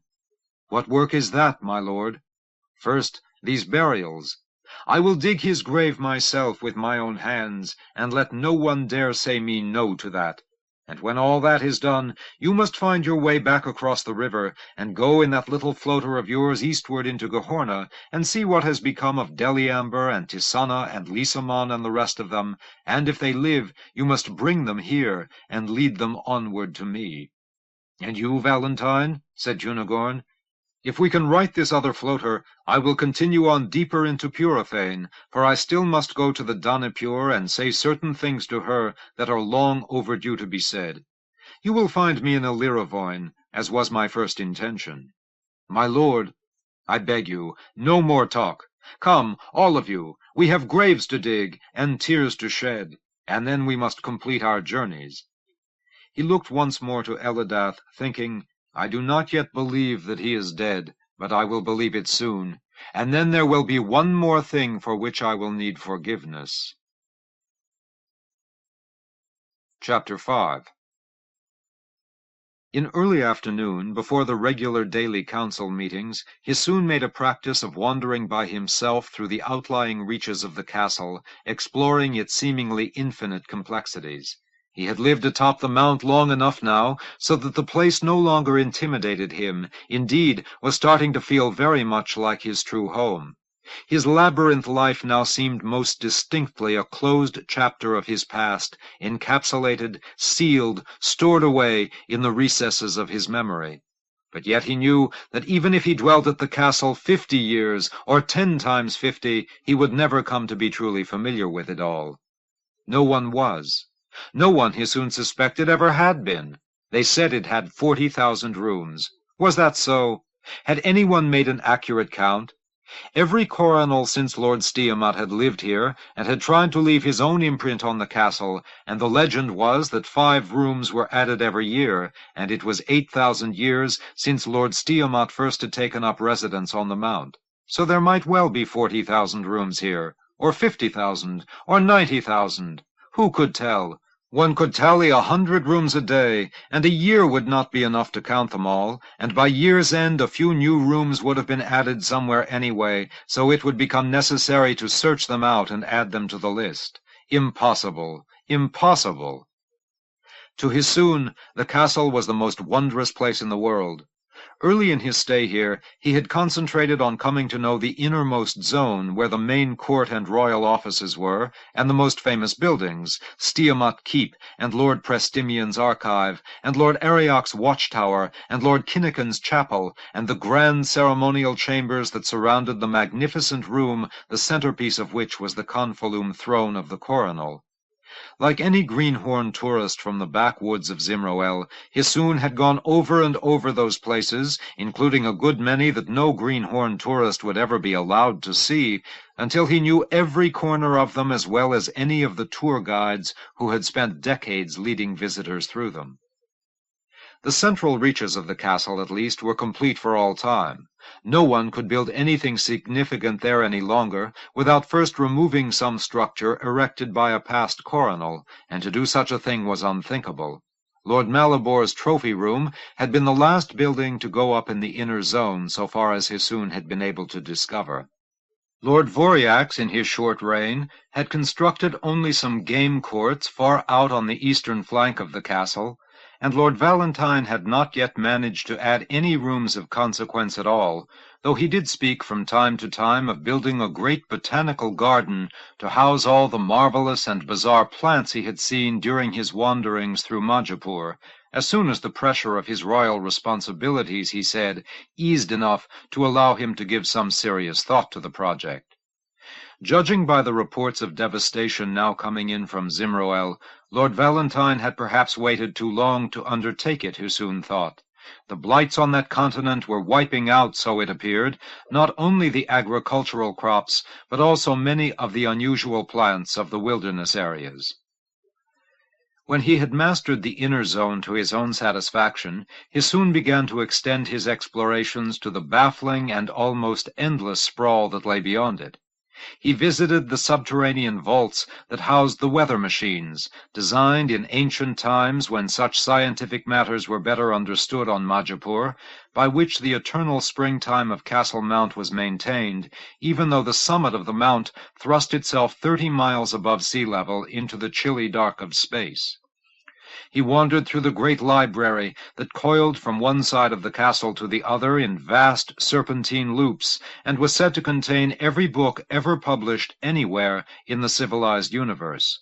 He roamed the stables, where the royal mounts, splendid, high-spirited synthetic animals, very little like their plodding cousins, the beasts of burden of every Majapuri town and farm, pranced and snorted and pawed the air as they waited for their next outing. He made the discovery of Lord Sangamore's tunnels, a series of linked chambers strung like a chain of sausages around an outjutting spire on the west face of the mount, the walls and roof of which glowed with eerie radiance, one room a midnight blue, one a rich vermilion, one a subtle aquamarine, one a dazzling tawny yellow, one a somber throbbing russet, and on and on. No one knew why the tunnels had been built, or what was the source of the light that sprang of its own accord from the glistening paving blocks. Wherever he went, he was admitted without question. He was, after all, one of the 3 regents of the realm, a surrogate coronal in a sense, or at least a significant fraction of one. But the aura of power had begun to settle about him long before Elidath had named him to the triumvirate. He felt eyes on him everywhere. He knew what those intent glances signified. That is Lord Valentine's favorite. He came out of nowhere. He is already a prince. There will be no limits to his rise. Respect him, obey him, flatter him, fear him. At first he thought he could remain unchanged amidst all this attention, but that was impossible. I am still only Hissoun, who gulled tourists in the labyrinth, who pushed papers about in the House of Records, who was jeered at by his own friends for putting on airs. Yes, that would always be true. But it was also true that he was no longer 10 years old, that he had been greatly deepened and transformed by what he had experienced peering into the lives of scores of other men and women in the registry of souls, and by the training he had had on Castle Mount, and by the honors and responsibilities, mainly the responsibilities, that had been conferred on him during Elidath's regency. He walked in a different way now. No longer the cocky but wary labyrinth boy, always glancing in 6 directions for some bewildered stranger to exploit, nor the lowly, overworked clerk keeping to his proper place while nonetheless busily scrabbling for promotion to some senior desk. nor the apologetic neophyte, bewilderingly thrust among the powers of the realm and moving cautiously in their midst, but now the rising young lordling, striding with assurance and poise through the castle, confident, secure, aware of his strengths, his purposes, his destiny. He hoped he had not become arrogant or overbearing or self-important, but he accepted himself calmly and without labored humility for what he had become and what he would be. Today his route took him into a part of the castle he had rarely visited, the north wing, which cascaded down a long rounded snout of the mount's summit that pointed toward the distant cities of Huine and Gossif. The guards' residential quarters were here, and a series of beehive-shaped outbuildings that had been built in the reigns of Lord Disimol and Lord Arioch for purposes now forgotten, and a cluster of low weather-beaten structures, roofless and crumbling, that no one understood at all. On his last visit to this zone, months ago, a team of archaeologists had been excavating there, 2 Gayrogs and a Vroon overseeing a bunch of Skandar laborers sifting sand for potsherds, and the Vroon had told him then that she thought the buildings were the remnants of an old fort of the time of Lord Danlong, successor to Stiamat. He soon had come by today to see if they were still at work and find out what they had learned, but the place was deserted and the excavations had been filled. He stood for a time atop an ancient broken wall, looking toward the impossibly distant horizon, half concealed by the enormous shoulder of the mount. What cities lay down this way? Gossif, 15 or 20 miles along, and below it Tentag, and then he thought either Minamul or Griel, and then surely Stee, of the 30 million citizens, equaled only by Nimoya in its grandeur. He had never seen any of those cities, and perhaps he never would. Valentine himself often remarked that he had spent all his life on Castle Mount without finding the occasion to visit Stee. The world was too large for anyone to explore adequately in one lifetime, too large to comprehend, indeed. And the 30 million folk of Stee, and the 30 million of Nimoya, and Pidruid's 11 million, and the millions more of Alesor, Tremone, Piliplock, Mazedon, Velithus, Narabal, how were they faring this very moment, he soon wondered, amid the famines, amid the panics, amid the cries of new prophets and self-appointed new kings and emperors? The situation now was critical, he knew. Zimmerwell had fallen into such confusion that it was all but impossible to find out what was going on there, though surely it was nothing good. And not long ago had come news of weevils and rusts and smuts, and the divine only knew what else beginning to make their sinister way through the farming belts of western Alhanroel, so in a little while the same madness would very likely be sweeping the senior continent. Already there were rumblings. Tales of sea-dragon worship openly conducted in Tremone and Stoyen, and mysterious new orders of chivalry, the Knights of Decoret, and the Fellowship of the Mount, and some others, springing up suddenly in cities like Amblemorn and Normork on Castle Mount itself. Ominous, troublesome signs of greater upheaval to come. There were those who imagined that Majapur had some inherent immunity to the universal inevitabilities of change, merely because its social system had undergone virtually no important evolution since it had taken its present form thousands of years ago. But he soon had studied enough of history, both Majapur's and that of the mother world Earth, to know that even so placid a population as Majapur's, stable and content for millennia, lulled by the kindnesses of its climate and an agricultural fertility capable of supporting an almost unlimited number of people, would tumble with startling swiftness into anarchy and utter disintegration if those comforting props suddenly were knocked away. That had already begun, and it would grow worse. Why had these plagues come? He soon had no idea. What was being done to deal with them? Plainly, not enough. Could anything be done? What were rulers for, if not to maintain the welfare of their people? And here he was, a ruler of sorts, at least for the moment, in the grand isolation of Castle Mount, far above a crumbling civilization, badly informed, remote, helpless. But of course the ultimate responsibility for dealing with this crisis did not lie with him. What of Majapur's true anointed rulers, then? Hissoun had always thought of the Pontifex, buried down there at the bottom of the labyrinth, as a blind mole who could not conceivably know what was happening in the world, even a Pontifex who, unlike Tieverinus, might be reasonably vigorous and sane. In fact, the Pontifex did not need to keep close touch with events. He had a coronal to do that, so the theory ran.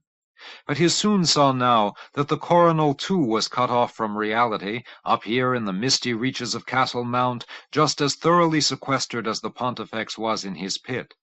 At least the coronal undertook the grand processional from time to time, and put himself back in touch with his subjects. Yet was that not precisely what Lord Valentine was doing now, and what help was that in healing the wound that widened in the heart of the world? Where was Valentine at this moment, anyway? What actions, if any, was he taking?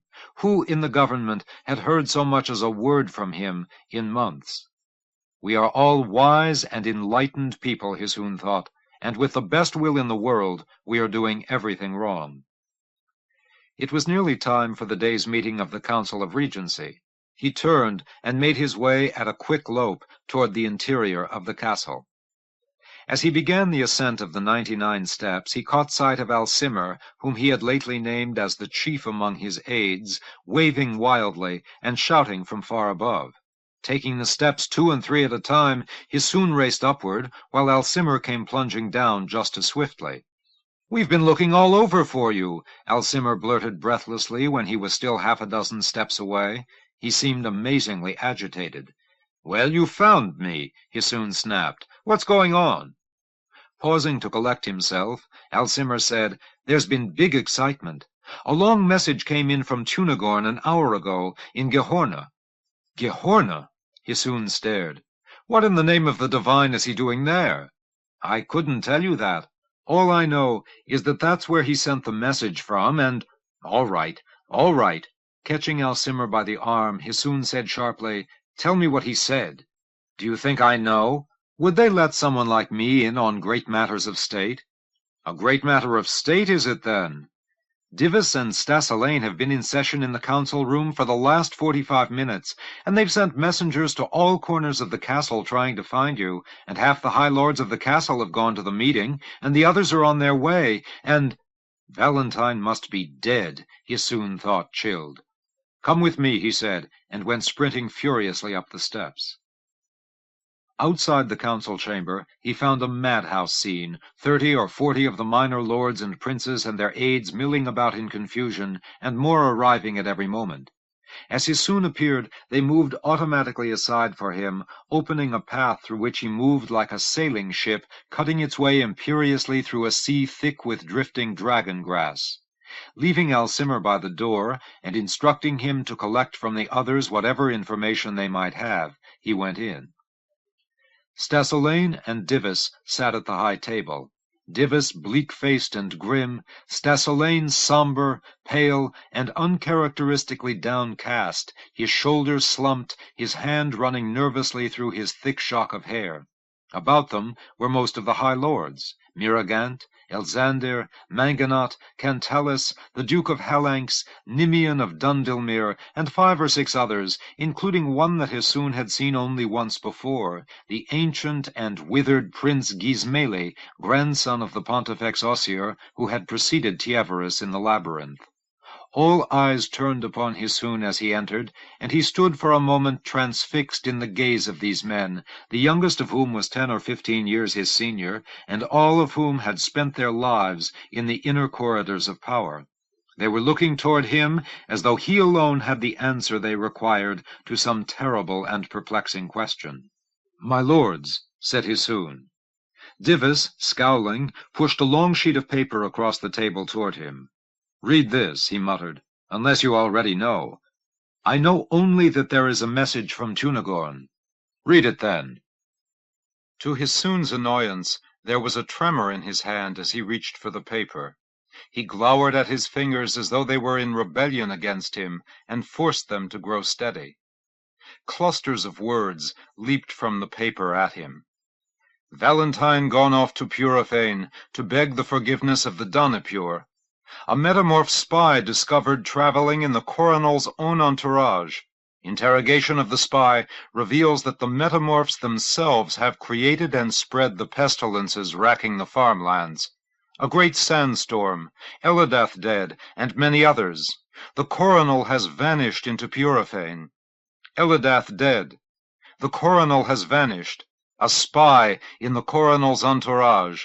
The metamorphs have created the pestilences themselves. The coronal has vanished. Elidath dead. The coronal has vanished. The coronal has vanished. The coronal has vanished. Hisoon looked up, appalled. How certain is it that this message is authentic? There can be no doubt, said Stasilaine. It came in over the secret transmission channels. The ciphers were the correct ones. The style of phrase is certainly Tunagorn's. That I will warrant myself. Put your faith on it, Hisoon. This is altogether genuine. Then we have not one catastrophe to deal with, but 3 or 4, Hisoon said. So it would appear, said Divis. What are your thoughts on these matters, Hisoon? Hisoon gave the son of Lord Voriax a slow, careful look. There seemed to be no mockery in his question. It had appeared to Hisoon that Divis's jealousy of him and contempt for him had abated somewhat during these months of their working together on the Council of Regency, that Divis had at last come to have some respect for his capabilities. But yet this was the first time Divis had gone this far, actually showing what looked like a sincere desire to know Hisoon's point of view, in front of the other high lords even. Carefully he said, "The first thing to recognize is that we are confronted not merely by a vast natural calamity, but by an insurrection. Tunagorn tells us that the metamorph Iul-Isan has confessed, under interrogation by Deliamber and Tisana, that the responsibility for the plagues lies with the metamorphs. I think we can have faith in Deliamber's methods, and we all know that Tisana can see into souls, even metamorph souls. So the situation is precisely as I heard Sleet express it to the coronal when they were at the labyrinth at the beginning of the grand processional, and which I heard the coronal refuse to accept, that the shapeshifters are making war upon us." "And yet," said Divis, "Tunagorn also tells us that the coronal has responded by shuffling into Purifane to convey his royal apologies to the Danapure for all our unkindnesses to her subjects down through the ages. We are all very much aware that Valentine regards himself as a man of peace. His gentle treatment of those who overthrew him long ago showed us that. It is a noble trait. But I have argued here this afternoon, Hisoon, that what Valentine has done now goes beyond pacifism into madness. I say the coronal, if he is still alive at all, is insane. Thus, we have a lunatic Pontifex and a lunatic coronal, and this while a deadly enemy is at our throats. What are your views, Hisoon?" "That you misinterpret the facts as Tunagorn provides them." There was a flash of surprise and something like anger in Divis's eyes, but his voice was under taut control as he said, "Ah, do you think so?" Hisoon tapped the sheet of paper. "Tunagorn says that the coronal has gone into Purifane, and that a spy has been caught and made to confess.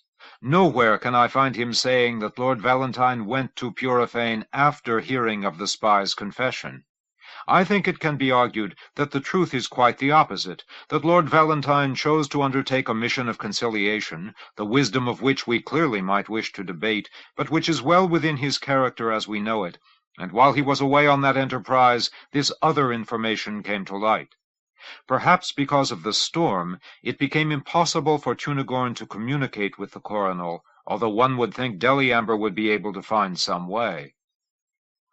Glancing toward the great world-sphere of Majapur against the far wall, Hisoon said, "What information do we have of the coronal's present location, anyway?" "None," Stasilaine murmured. Hisoon's eyes widened. The brilliant red light that indicated Lord Valentine's movements had gone out. "The light is dark," said Hisoon. "What does that mean? That he is dead?" "It could mean that," Stasilaine said, "or merely that he has lost or damaged the transmitter that he carries on him to broadcast his position." Hisoon nodded. "And there was a great storm that caused many casualties. Although it's unclear from the message, I can easily believe that Lord Valentine himself was caught in the storm, on his way into Purifane, which, presumably, he entered from Gehorna, leaving Tunagorn and some others behind. And either he perished in the storm, or the transmitter was lost. We have no way of knowing which, said Divis. Let us hope the divine has spared young Valentine's life, the aged Prince Gismeli declared suddenly, in a voice so shriveled and sere it seemed barely to be that of a living creature. But there is an issue we must deal with whether he is alive or dead, and that is the choice of a new coronel. He soon felt himself swept with amazement at the words this most senior of castle lords had just uttered. He looked about the room. Do I hear right? Are we discussing the overthrow of a king today? You put it too strongly, Divis answered smoothly. All we discuss is whether it's appropriate for Valentine to continue to serve as coronel, in view of what we now know of the hostile intentions of the shapeshifters, and in view of what we have long known of Valentine's methods of dealing with any sort of unpleasantness. If we are at war, and no one here any longer doubts that we are, then it's reasonable to argue that Valentine is not the right man to lead us at this time, if in fact he still lives. But to replace him is not to overthrow him. There is a legitimate constitutional means of removing Valentine from the Confalum throne without in any way embroiling Majapur in conflict or manifesting a lack of love and respect for him. You mean by allowing the Pontifex Tieverus to die? Exactly. What say you to that, Hisoon? Hisoon did not at once reply. Like Divis and Gismeli, and probably most of the others here, he had been coming uneasily and reluctantly this afternoon to the conclusion that Lord Valentine must be replaced by someone more decisive, more aggressive, more belligerent even. Nor was today the first time he had had those thoughts, though he had kept them to himself. And certainly there was an easy enough way of accomplishing a transfer of power, simply by bringing about Valentine's elevation, willing or not, to the pontificate. But Hisoon's loyalty to Lord Valentine, his guide, his mentor, the architect of his career, was intense and deep-rooted. And he knew, perhaps better than any of these other men, the horror Valentine felt of being forced into the labyrinth, which the coronel saw not as an elevation, but as a descent into the darkest depths. And to thrust that upon him behind his back, while he was in the midst of some valiant, if misguided attempt to restore peace to the world without resorting to arms, why, it was cruelty, it was most monstrous cruelty indeed. Yet reasons of state demanded it. Was there ever a time when reasons of state might countenance cruelty? Hisoon knew what Lord Valentine would reply to such a question, but he was not wholly certain of his own answer. He said after a time, "It may be so that Valentine is not the right coronel for this time. I am of two minds on that score, and I would prefer to know more before I make an answer. I do tell you that I would not care to see him forcibly removed from office. Has such a thing ever happened on Majapur? I think not. But fortunately, it would not be necessary to handle things that way, as we all recognize. However, I think we can leave the entire issue of Valentine's adequacy in this time of crisis to discuss another time. What we should be examining, regardless of all these other matters, is the line of succession." There was a sudden tense stirring in the council room. Divis's eyes sought Hisoon's as though he were trying to penetrate the secrets of his soul. The Duke of Halanx reddened. The Prince of Bangalcode sat stiffly upright. The Duke of Chorg leaned intently forward. Only the two oldest men, Cantalis and Gismeli, remained still, as if the actual matter of choosing a particular person to be coronel was beyond the concern of those who knew they had only a short while to live. Hisoon went on. "In this discussion, we have chosen to ignore one gigantic aspect of Tunagorn's message. That Elidath, who has so long been considered the heir to Lord Valentine, is dead. Elidath did not want to be coronel," said Stasilaine, in a voice almost too soft to be heard. "That may be so," Hisoon replied. "Certainly he gave no sign of hungering for the throne once he had a taste of the regency. But my point is only that the tragic loss of Elidath removes the man to whom the crown would surely have been offered if Lord Valentine were no longer coronel.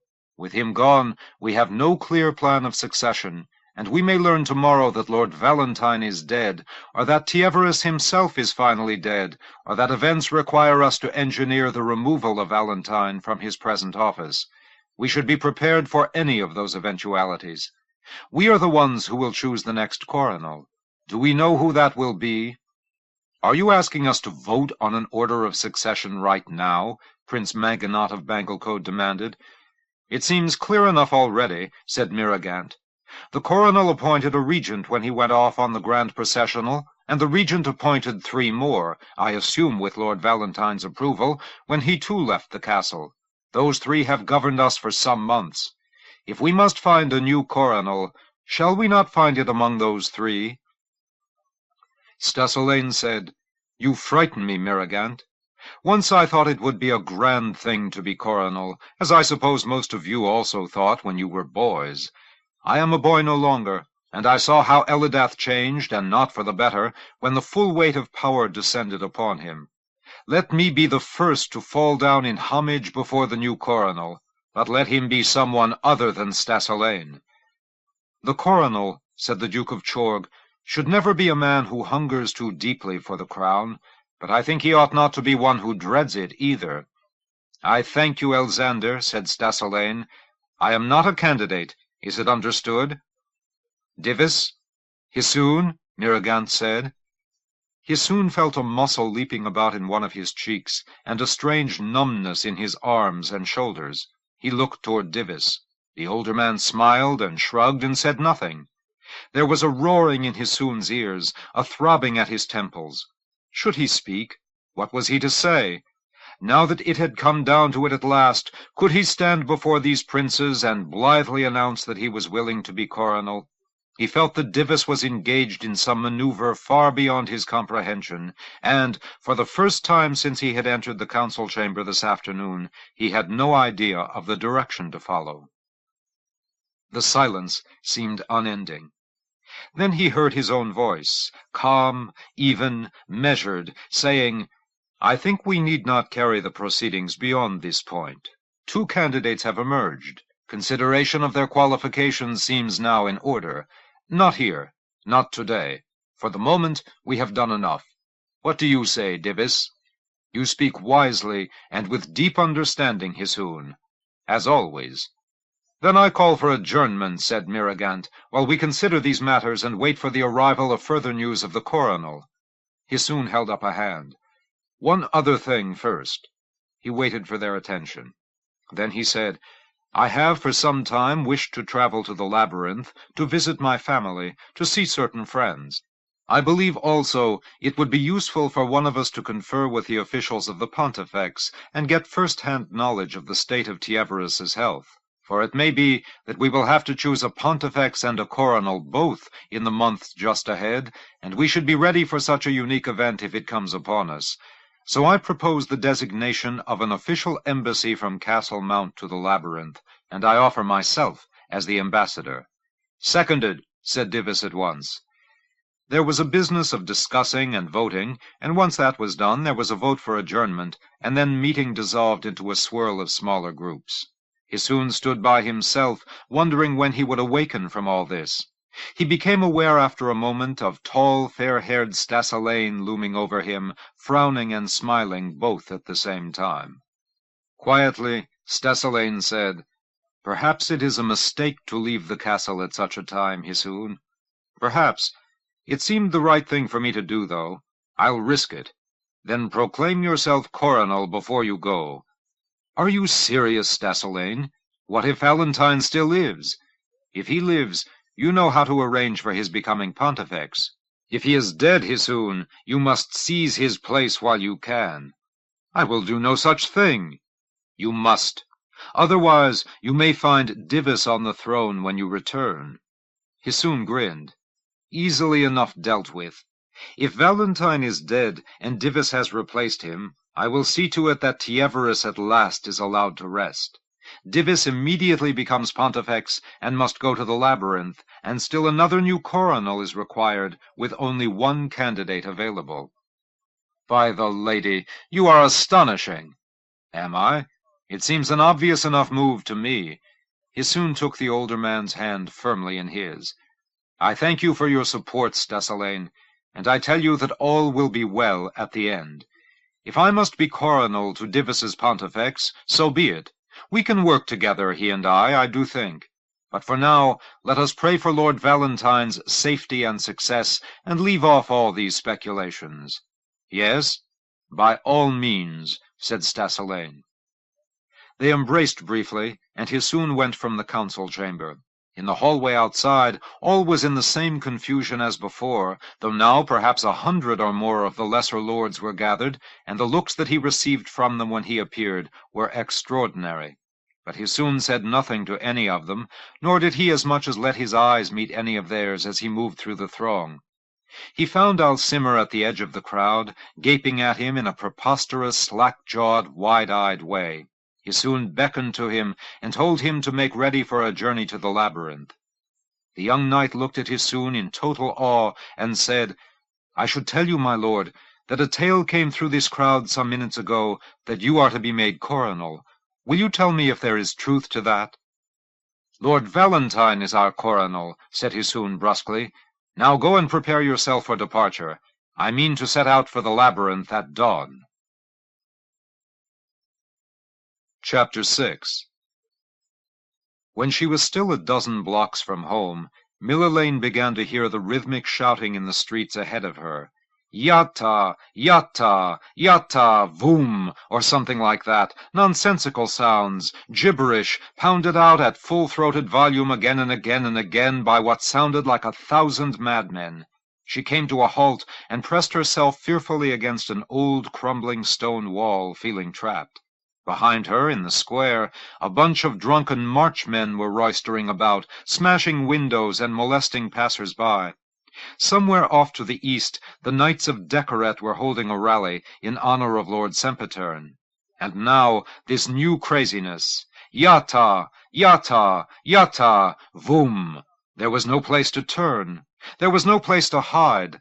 All she wanted to do was to reach her house safely and bolt the door. The world had gone crazy. Yatta! Yatta! Yatta! Voom! It was like a sending of the King of Dreams, except that it went on hour after hour, day after day, month after month. Even the worst of sendings, though it might leave you shaken to the roots of your soul, lasted only a short while. But this never ended, and it grew worse and worse. Riots and lootings all the time, no food but scraps and crusts, or occasionally a bit of meat that you might be able to buy from the marchmen. They came down out of their mountains with animals they had killed, and sold you the meat for a ruinous price if you had anything left to pay for it with, and then they drank up their profits and ran amok in the streets before they went home. And new troubles constantly springing up. The sea dragons, so it was said, were sinking any vessel that ventured out to sea, and commerce between the continents was virtually at an end. Lord Valentine was rumored to be dead. And not one new coronel in Kintore now, but two, Sempitern and that Hjort who called himself Lord Stiamat, and each with his own little army to march up and down shouting slogans and making trouble. Sempitern with the Knights of Decoret, the other one with the Order of the Triple Sword or some such name. Christophon was a Knight of Decoret now. She hadn't seen him in 2 weeks. Another coronel in Nimoya, and a couple of pontifexes roaming around also. Now this. Yatta! Yatta! Yatta! Voom! Whatever that was, she didn't want to get any closer to it. Most likely it was one more new coronel, with one more mob of hysterical followers. Millelaine looked about warily, wondering if she dared go down Dismole Street and cut through the back alleyway to Malamola Road, which would run into her street a few blocks below the Voriax Causeway. The problem was that alleyway. She had heard some strange stories about what had been going on in there lately. Night was coming on.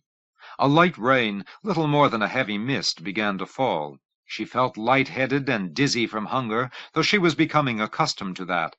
Out of the south, from the suburb of Hot Kintore, where all the geothermal formations were, came the sullen booming of Confalum Geyser, punctual as ever, marking the hour.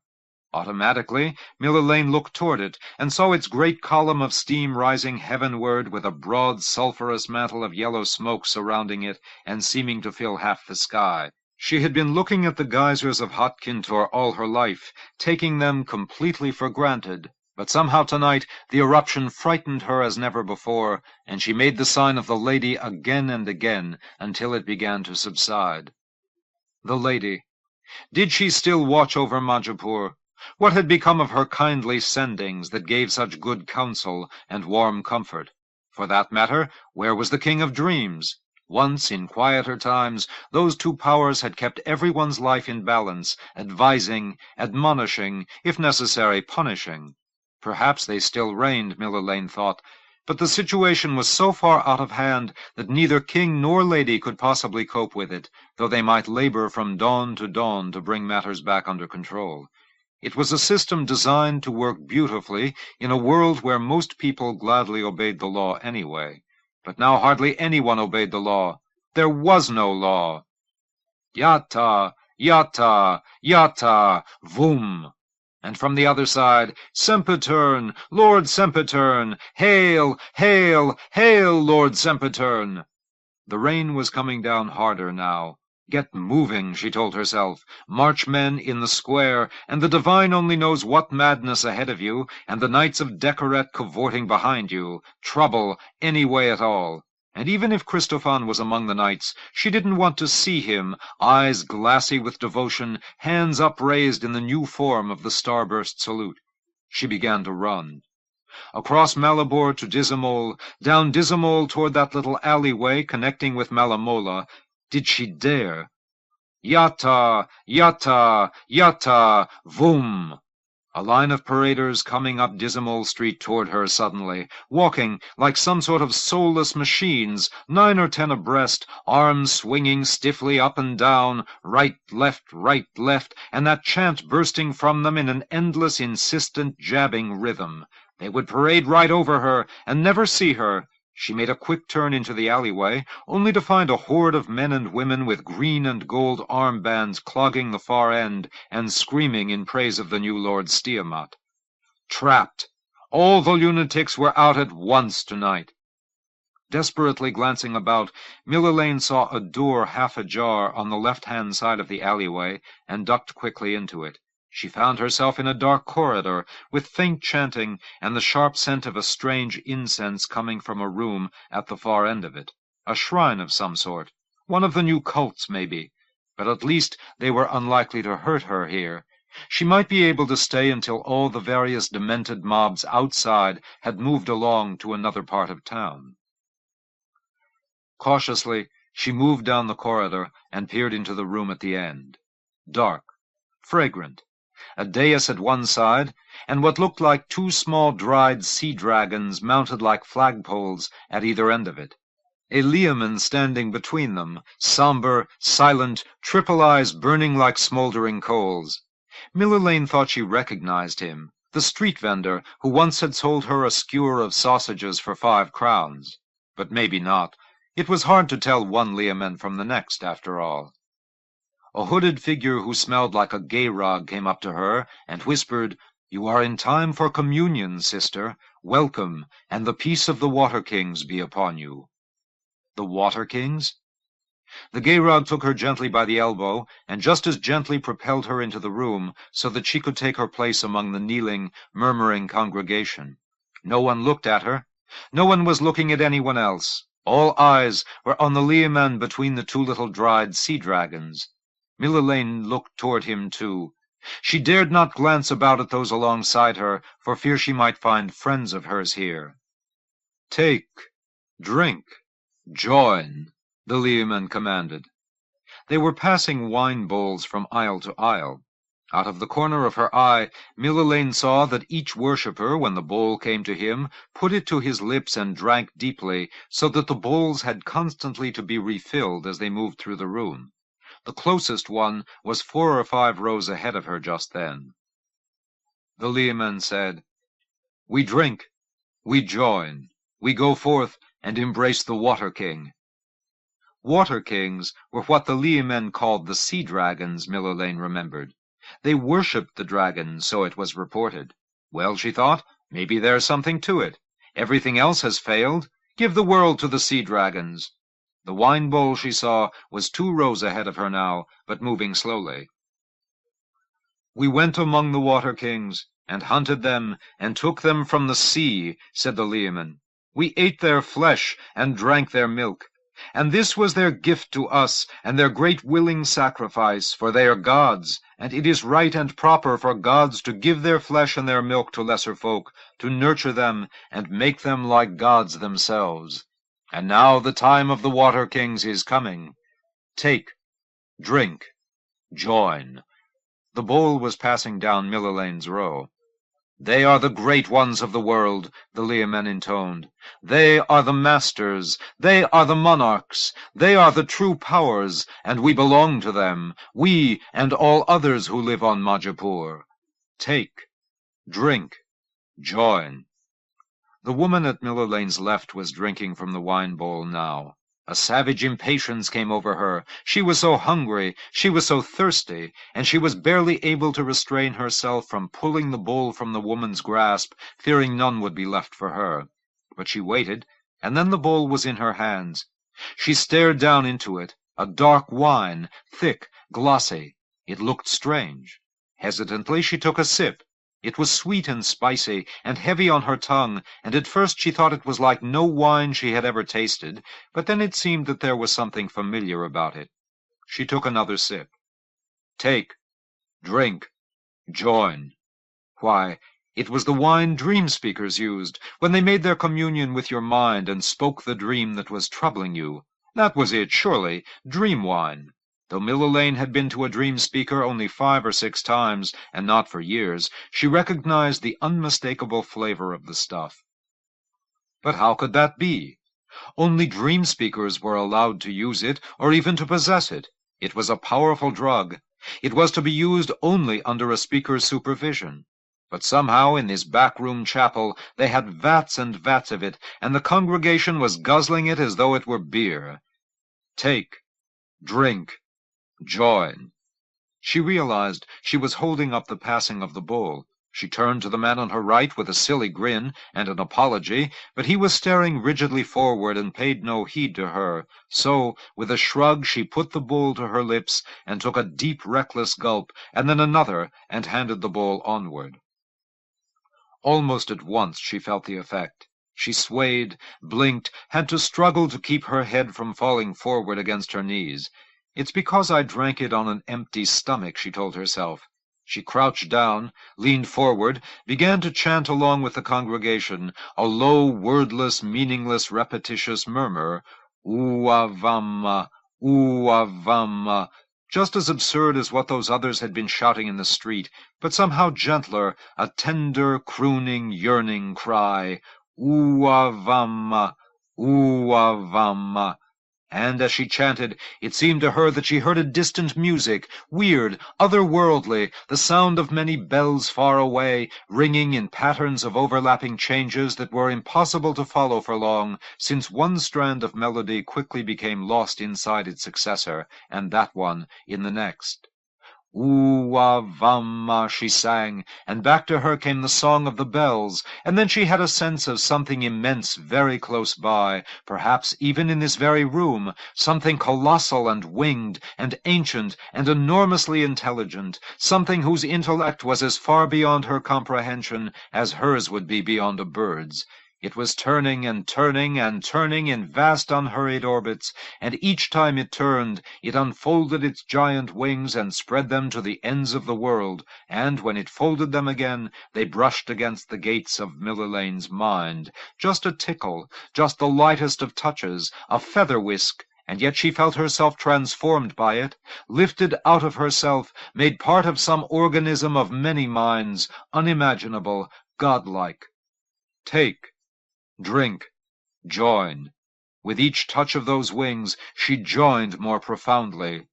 Uavamma, Uavamma. She was lost. There was no more Millelane. There was only the Water King, whose sound was the sound of bells, and the many-minded mind of which the former Millelane had become a part. wa, va, ma. It frightened her. She was being dragged down to the bottom of the sea, and her lungs were filling with water, and the pain was terrible. She fought. She would not let the great wings touch her. She pulled back and pounded with her fists and forced her way upward, up toward the surface. Opened her eyes, sat up, dazed, terrified. All about her the chanting was going on. Oo-wa-va-ma. Millelane shuddered. Where am I? What have I done? I've got to get out of here, she thought. In panic, she struggled to her feet and went blundering down the road to the aisle. No one stopped her. The wine still muzzed her mind, and she found herself lurching, staggering, clutching at the walls. She was out of the room now, stumbling down that long, dark, fragrant corridor. The wings were still beating about her, enfolding her, reaching toward her mind. What have I done? What have I done? Out into the alleyway, the darkness, the rain. Were they still marching around out here, the Knights of Decoret and the Order of the Triple Sword, and whoever those others were? She did not care. Let whatever come that may. She began to run, not knowing which way she ran. There was a dull, heavy, booming sound far away that she hoped was the Konfalum geyser. Other sounds pounded in her mind. Yata, yata, yata, voom. Oo-wa-va-ma. She felt the wings closing about her. She ran and tripped and fell and rose and went on running. Chapter 7. The deeper they journeyed into the shapeshifter province, the more familiar everything began to look to Valentine. And yet, at the same time, the conviction had come to grow in him that he was making some ghastly and terrible mistake. He remembered the scent of the place, rich, musky, complex, the sweet heavy aroma of growth and decay going forward with equal intensities under the constant warm rainfall, an intricate mix of flavors that flooded the nostrils to dizzying effect at every intake of breath. He remembered the close, clinging, moist air, and the showers that fell almost hourly, pattering against the forest roof high overhead, and trickling down from leaf to shiny leaf until just a little reached the ground. He remembered the fantastic profusion of plant life, everything sprouting and uncoiling almost while one watched, and yet somehow oddly disciplined, everything fitting into well-defined layers, the towering slender trees bare of branches for 7/8 of their height, then flaring out into great umbrellas of leaves tied together into a tight canopy by a tangle of vines and creepers and epiphytes, and under that a level of shorter, rounder, fuller, more shade-tolerant trees, and a stratum of clumping shrubbery below that, and then the forest floor, dark, mysterious, all but barren, a stark expanse of damp, thin, spongy soil that bounced jauntily underfoot. He remembered the sudden shafts of light, deep-hued and alien, that came spearing at unpredictable intervals through the canopy to provide quick, startling moments of clarity in the dimness. But the Purifane rainforest spread over thousands of square miles of the heart of Zimroel, and one part of it very likely looked much like any other part. Somewhere in here was the shapeshifter capital, Illyrivoin. But what reason do I have, Valentine asked himself, to think that I am near it, merely because the smells and sounds and textures of this jungle are similar to the smells and sounds and textures I recall from years ago? That other time, traveling with the wandering jugglers, when they had taken the mad notion that they might earn a few royals by going to perform at the Metamorph's Harvest Festival, there had at least been Deliamber to cast a few Vroonish spells to sniff out the right fork in the road, and the valiant Lysamon Hulton, also wise in the ways of jungle lore. But on this second venture into Purifane, Valentine was entirely on his own. Deliamber and Lysamon, if they were still alive at all, and he was gloomy on that score, for in all these weeks he had had no contact with them, even in dreams, were somewhere hundreds of miles behind him, on the far side of the Styche. Nor had he any sort of report from Tunagorn, whom he had sent back to look for them. He rode now only with Carabella and Sleet and a bodyguard of Skandars.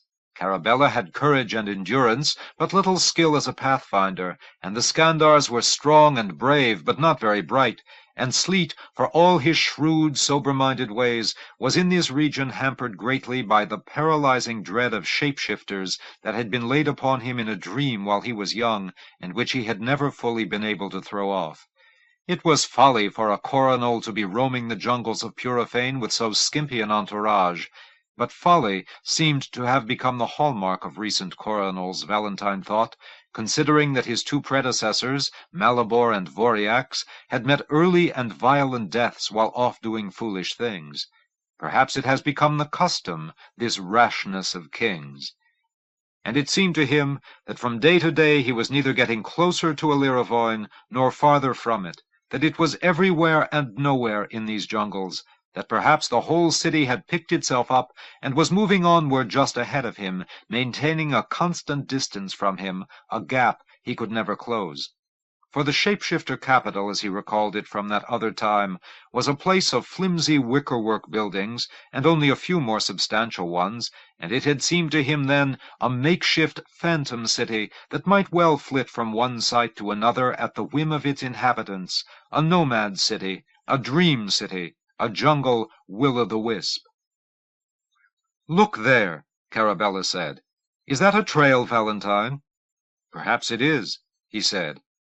"And perhaps not?" "Perhaps not, yes." They had seen hundreds of trails much like it, faint scars on the jungle floor, the unreadable imprints of some former presence, imprints made last month possibly, or possibly in the time of Lord Decoret 1,000 years before.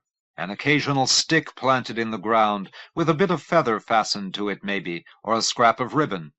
A row of grooves, as of something having been dragged this way once, or sometimes nothing in any way visible, just a psychic spoor, the mystifying vestigial trace of the passage of intelligent beings. But none of these things ever led them anywhere. Sooner or later, the clues dwindled and became imperceptible, and only virgin jungle lay ahead. "Shall we make camp, my lord?" Sleet said. Neither he nor Carabella had spoken a word yet against this expedition, foolhardy though it must seem to them. Did they understand, Valentine wondered, how urgently he felt the need to consummate his meeting with the shapeshifter queen? Or was it out of fear of the wrath of king and husband that they kept this obliging silence through these weeks of aimless roaming, when surely they must think his time was better spent in the civilized provinces, coping with whatever awful crisis must be unfolding there? Or were they, worst of all, merely humoring him as he spun his mad way through these dense rain-swept glades? He dared not ask. He wondered only how long he would pursue the quest, despite his gathering conviction that he was never to find Allyravoin. When they were settled for the night, he donned the lady's silver circlet and thrust himself once again into the trance state, the mind-casting state, and sent his spirit roving outward across the jungle, seeking Deliamber, seeking Tisana. He thought it likely that he could reach their minds more easily than any of the others, sensitive as those two were to the witcheries of dreams. But he had tried, night after night, without ever once feeling a flicker of contact. Was distance the problem? Valentine had never attempted long-range mind-casting, except with the aid of dream wine, and he had none of that there. Or perhaps the metamorphs had some way of intercepting or disrupting his transmissions. Or perhaps his messages were not getting through because those he was sending them to were dead. Or... Tisana! Tisana! Deliamber! This is Valentine calling you. Valentine! Valentine! Valentine! Tisana! Deliamber! Nothing. He tried reaching Tunagorn. Surely Tunagorn still lived, no matter what calamity had overtaken the others, and though his mind was stolid and well defended, nevertheless there was always the hope it might open to one of Valentine's probes. Or Lysamon's, or Zalzan Kavol's, to touch any of them, to feel the familiar response of a familiar mind. He went on for a time, and then sadly he removed the circlet and restored it to its case. Carabella gave him an inquiring glance. Valentine shook his head and shrugged. "It's very quiet out there," he said. "Except for the rain." "Yes, except for the rain." The rain was drumming delicately against the lofty forest canopy once more. Valentine peered gloomily into the jungle, but he saw nothing. The floater's beam was on, and would stay on all night, but beyond the golden sphere of light that created lay only a wall of blackness. 1,000 metamorphs might be gathered in a ring around the camp, for all he knew. He wished it were so. Anything, even a surprise attack, would be preferable to these foolish weeks of wandering in an unknown and unknowable wilderness. How long, he asked himself, am I going to keep this up? And how are we ever going to find our way out of here once I decide that this quest is absurd? He listened somberly to the changing rhythms of the rain until he drifted finally into sleep. Almost at once, he felt the onset of a dream. By its intensity, and by a certain vividness and warmth, he knew it to be no ordinary dream, but rather a sending of the lady, the first he had had since leaving the coast of Gehorna. And yet, as he waited for some tangible sign of the presence of his mother in his mind, he grew perplexed, for she had not announced herself, and indeed the impulses penetrating his soul seemed to come from another source entirely. The King of Dreams? He too had the power to enter minds from afar, of course, but not even in such strange times as these would the King of Dreams presume to aim his instrument at the coronal. Who then? Valentine, watchful even in sleep, scanned the boundaries of his dream, seeking and not finding an answer.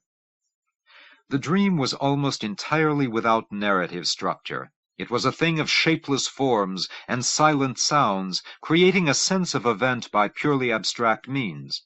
But gradually the dream presented him with a cluster of moving images and slippery shifts of mood that became a metaphor for something quite concrete: the writhing, interlacing tentacles of a Vroon. Deliamber? I am here, my lord. Where? Here, close by you, moving toward you. That much was communicated, not in any kind of speech, mental or otherwise, but entirely through a grammar of shifting patterns of light and mind state that carried unambiguous meaning. After a while the dream left him, and he lay still, neither awake nor asleep, reflecting on what had come to him, and for the first time in weeks he felt some sense of hope. In the morning, as Sleet was preparing to strike camp, Valentine said, "No, I plan to remain here another few days, or possibly even longer." A look of doubt and confusion, instantly suppressed but briefly evident, passed across Sleet's face, but he merely nodded and went off to tell the Skandars to leave the tents as they were.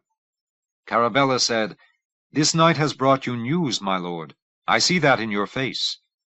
Deliamber lives. He and the others have been following us, trying to rejoin us.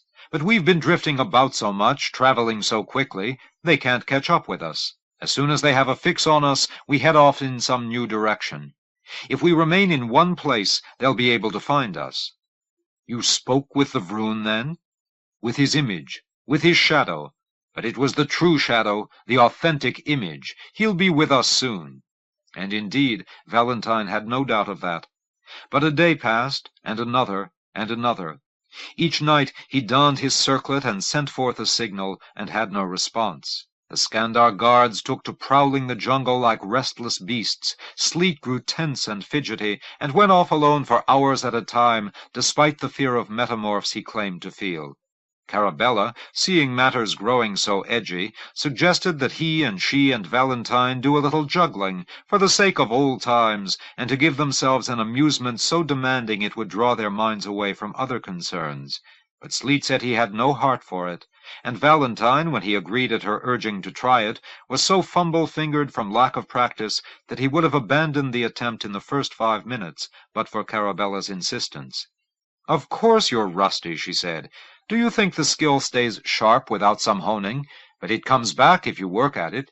Here, Valentine, catch! Catch! Catch!" Indeed, she was right.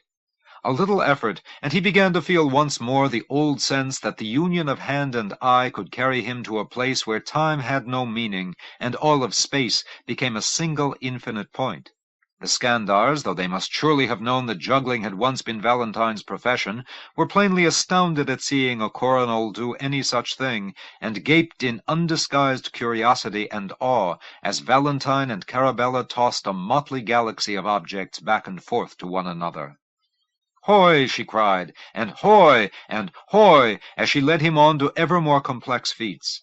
They were nothing compared with the tricks she had routinely performed in the old days, for her skill had been great indeed, and they were trivial even in comparison with the level of technique that Valentine, never Carabella's equal as a juggler, once had mastered.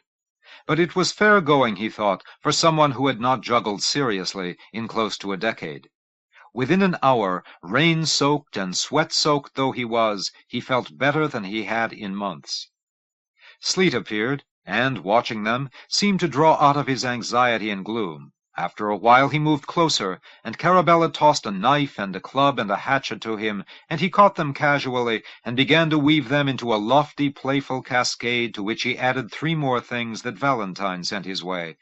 There was perhaps a shade of strain visible on Sleet's face that would not have been there a decade ago, except when he was doing his famous routine of juggling blindfolded, maybe, but in no other way did he betray any lessening of his great skill. "Hoy!" he cried, sending the club and the hatchet back toward Valentine, and remorselessly sending other things Valentine's way before the coronel had caught the first.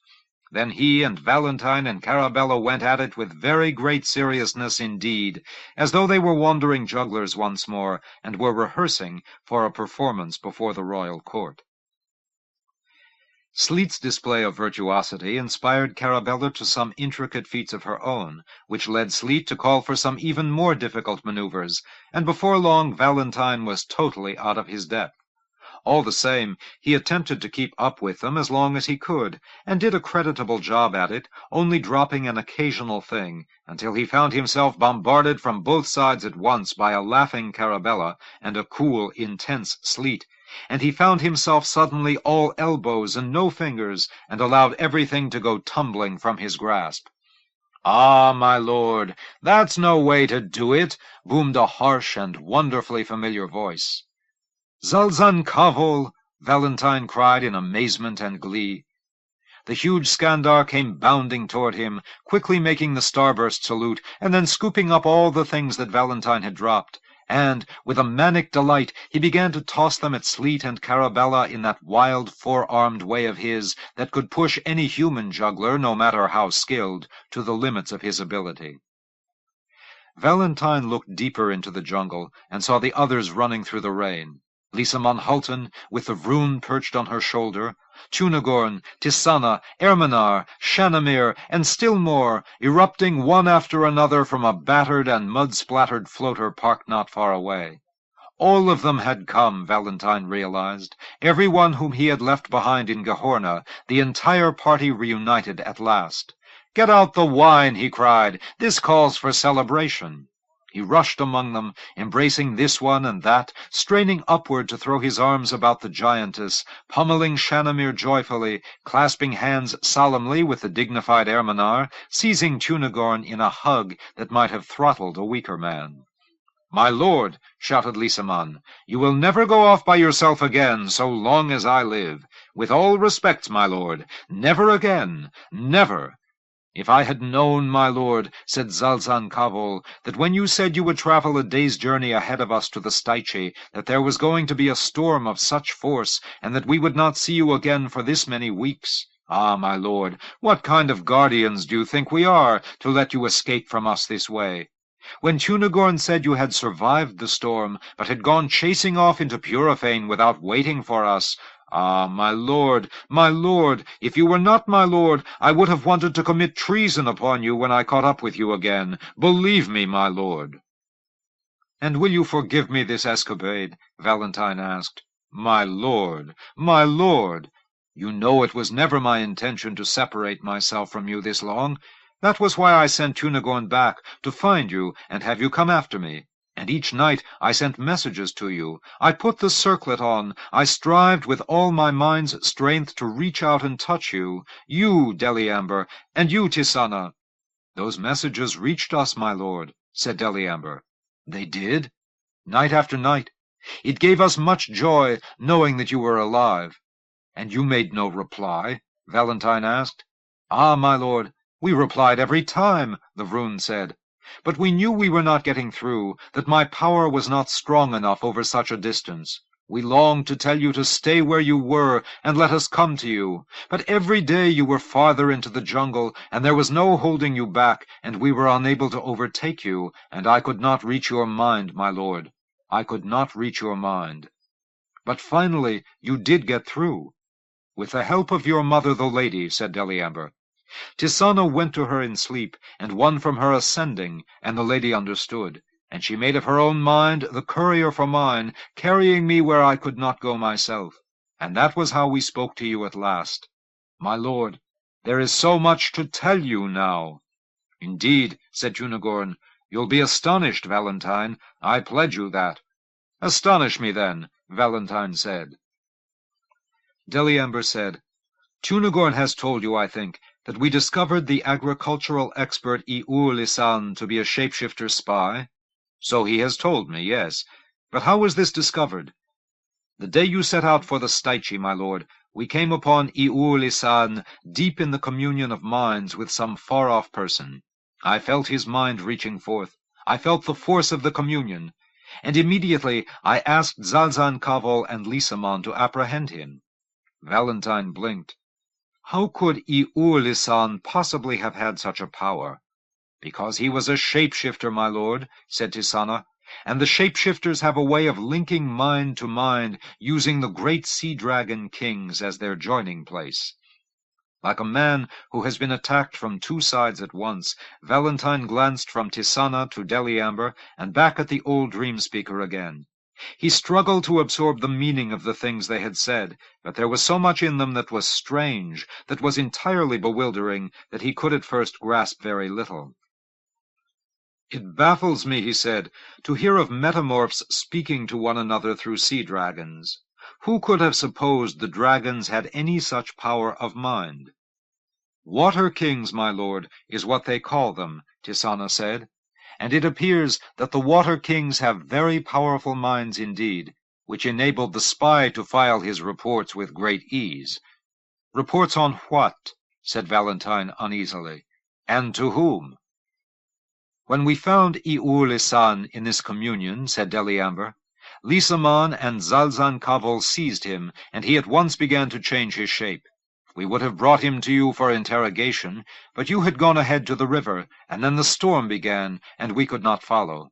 So we interrogated him ourselves. He admitted that he was a spy, my lord, who would help you to formulate the government's response to the plagues and blights, and then immediately send word of what that response would be, which was of great aid to the metamorphs as they went about the business of causing and spreading those plagues." Valentine gasped. "The metamorphs causing the plagues, spreading the plagues?" "Yes, my lord. Iur-Lisan told us all. We were, not gentle with him. In secret laboratories here in Purifane, the metamorphs have for years developed cultures of every enemy of our crops that has ever afflicted them. And when they were ready, they went forth in 1,000 disguises. Some of them, my lord, actually went to farmers masquerading as provincial agricultural agents, pretending to offer new ways of increasing farm yield, and secretly scattered their poisons over the fields while inspecting them. And also, certain creatures were let loose by air, carried by birds that the metamorphs released. Or things were sprayed, and became drifting clouds." Stunned, Valentine looked toward Sleet and said, "Then we have been at war, and did not know it." "We know it now, my lord," said Junagorn. "And I have been traveling through the kingdom of my enemy, thinking in my foolishness that all I needed to do was speak soft words, and open my arms in love, and the Danapure would smile, and the divine would bless us once again. But in truth, the Danapure and her people have been waging a terrible war against us all the while, and—" "No, my lord," Deliamber said, "not the Danapure, not so far as we know." "What do you say?" The one whom Iuli-san served is named Farata, a being consumed with hate, a wild man who could not get the Danapure to give her backing to his program, and therefore went off with his followers to launch it himself. There are two factions among the metamorphs, do you see, my lord? This Farata leads the radical ones, the war-hungry ones. It is their plan to starve us into chaos and compel us to leave Majapur, whereas the Danapure appears to be more moderate, or at least less fierce. Then I must continue toward Illyrivoin and speak with her. You will never find Illyrivoin, my lord, said Deliamber. And why is that? They have taken the city apart, and they carry it on their backs through the jungle. I feel its presence when I cast my spells, but it is a presence that moves. The Danapure flees you, my lord. She does not want to meet with you. Perhaps it is too dangerous politically. Perhaps she is unable to control her own people any longer, and fears they will all go over to the faction of Farata if she shows any favor toward you. I am only guessing, my lord, but I tell you, you will never find her, even if you search in this jungle 1,000 years. Valentine nodded. Probably you are right, Deliamber. Certainly you are right. He closed his eyes and sought desperately to quell the turmoil in his mind. How badly he had misjudged things, how little he had understood. This communication between metamorphs through the minds of sea dragons, how long has that been going on? Perhaps quite some time, my lord. The sea dragons appear to be more intelligent than we have thought, and there seems to be some kind of alliance between them and the metamorphs, or at least with some metamorphs. It is very unclear. And Iuli-san? Where is he? We should question him further on these things. Dead, my lord, said Lysaman Halton. How is that? When the storm struck, all was confusion, and he attempted to escape. We recaptured him for a moment, but then the wind tore him from my grasp, and it was impossible to find him again. We discovered his body the next day. A small loss, my lord, Deliamber said. We could have extracted little else from him. I would have liked the chance to speak with him all the same, Valentine replied. Well, it will not happen. Nor will I speak with the Danapure either, I suppose. But it is hard for me to abandon that idea. Is there utterly no hope of finding Illyrivoin, Deliamber? None, I think, my lord. I see her as an ally. Does that sound strange to you? The Metamorph Queen and the Coronal joined in league against those who wage biological warfare against us. Folly, eh, Tunagorn? Come, speak openly. You think it's folly. Tunagorn shrugged. On that score, I can say very little, Valentine. I know only that I believe Deliamber is right. The Danapure wants no meeting with you, and will not allow herself to be found. And I think that to spend further time in quest of her now would be foolish. Yes, folly indeed, while there is so much for me to do elsewhere. Valentine fell silent. Absent-mindedly, he took a couple of the juggling implements from Zalzan Kavol and began to toss them from hand to hand. Plagues, famines, false coronals, he thought. Madness, chaos, biological warfare, the anger of the divine made manifest, and the coronal trekking endlessly through the metamorph jungle on a fool's mission. No, no. To Deliamber he said, Do you have any idea where we are now? As best I can calculate, some 1,900 miles southwest of Piliplock, my lord. How long, then, do you think it would take us to get there? Tunagorn said, I wouldn't go to Piliplock at all just now, Valentine. Frowning, Valentine said, Why so? The danger. Danger? For a coronal?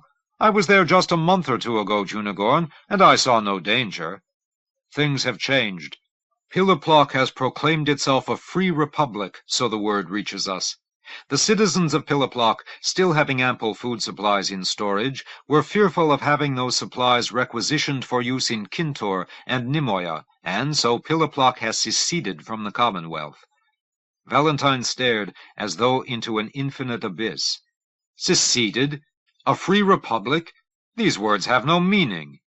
Nevertheless, they seem to have meaning for the citizens of Piliplock. We have no idea what sort of reception they would give you these days. I think it might be wise to go elsewhere until the situation becomes clearer, Tunagorn said. Angrily Valentine responded, "How can I permit myself to fear entering one of my own cities? Piliplock would return to its allegiance the moment I arrived." Carabella said, "Can you be certain of that? Here is Piliplock, puffed up with pride and selfishness, and here comes the coronel, arriving in a worn-out floater, wearing mildewed rags. And will they hail you, do you think? They have committed treason, and they know it. They might compound that treason, rather than risk yielding themselves mildly up to your authority. Best not to enter Piliplock, except at the head of an army, I say." "And I," Cunegorn added. Valentine looked in dismay toward Deliamber, toward Sleet, toward Erminar. They met his gaze silently, solemnly, sadly, bleakly. "Then am I overthrown again?" Valentine asked, of no one in particular. "A ragged wanderer once more, am I? I dare not enter Piliplock. I dare not. And false coronels in Kintor and Nimoya. They have armies, I suppose, and I have none, so I dare not go there either. What shall I do? Become a juggler a second time?" He laughed. "No, I think not.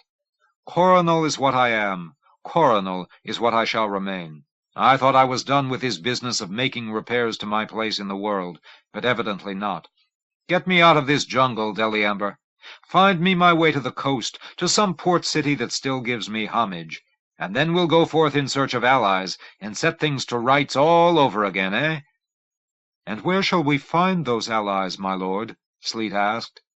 "Wherever we can," said Valentine with a shrug. Chapter 8. Throughout the journey down from Castle Mount through the valley of the Glade to the labyrinth, Hissoon had seen signs, wherever he looked, of the turmoil that lay upon the land.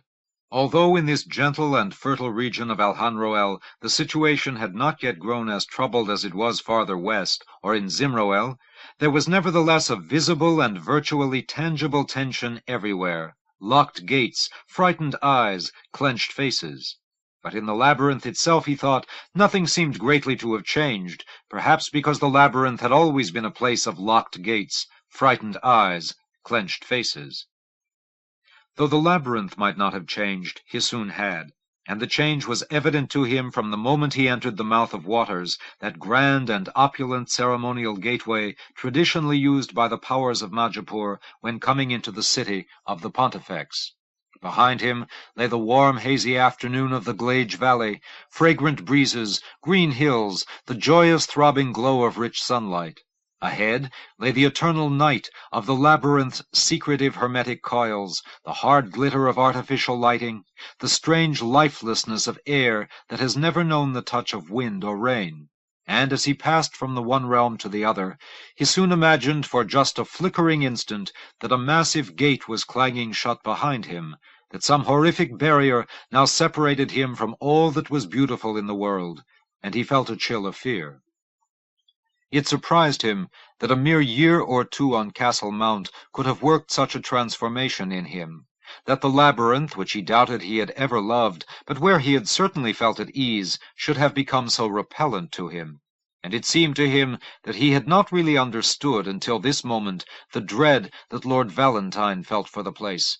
But Hissoon had had a taste of it now, the merest tincture of it, enough to let him see for the first time what kind of terror it was that invaded the coronel's soul when he undertook this downward journey. Hissoon had changed in another way. When he had taken his leave of the labyrinth, he had been nobody in particular. A knight initiate, to be sure, but that was no very important thing, especially to labyrinth dwellers, not easily impressed by such matters of worldly pomp. Now he was returning just a few years later as Prince Hissoon of the Council of Regency. Labyrinth dwellers might not be impressed by pomp, but they were by power, especially when it was one of their own that had attained it. Thousands of them lined the road that led from the mouth of Blades to the labyrinth's outer ring, and they jostled and shoved to get a better look at him as he came riding through the great gateway aboard a royal floater that bore the coronel's own colors, and with a retinue of his own, as if he were coronel himself. They did not cheer, or scream, or call out his name. Labyrinth people were not known to do such things. But they stared. Silent, plainly awe-smitten, very likely envious, they watched him with a sullen fascination as he passed by. He imagined that he saw his old playmate Vannamoon in the crowd, and Vannamoon's pretty sister, and Gisnet, and Herlin, and half a dozen others of the old Guadalume court bunch. Perhaps not. Perhaps it was only a trick of his mind that put them there. He realized that he wanted them to be there, wanted them to see him in his princely robes and his grand floater, scrappy little Hissoon of Guadalume court, transformed now into the regent prince Hissoon, with the aura of the castle crackling about him like the light of another sun. "It's all right to indulge in such petty pride once in a while, isn't it?" he asked himself. And he replied, "Yes, yes, why not? You can allow yourself a little bit of small-mindedness once in a while. Even saints sometimes must feel smug, and you've never been accused of saintliness. But allow it, and be done with it, and move along to your tasks. A steady diet of self-congratulation bloats the soul." Pontifical officials in formal masks were waiting for him at the edge of the outer ring. With great solicitousness they greeted Hissoon, and took him at once to the lift shaft reserved for powers and their emissaries, which carried him swiftly down to the deep imperial levels of the labyrinth. In short order he was installed in a suite nearly as ostentatious as the one perpetually set aside for the coronal's own use. Alcimer and Stimeon and Hissoon's other aides were given elegant rooms of their own adjoining his. When the pontifical liaison officials were done bustling about seeing to Hissoon's comfort, their chief announced to him, "The high spokesman Horncast will be deeply pleased to dine with you this evening, my lord."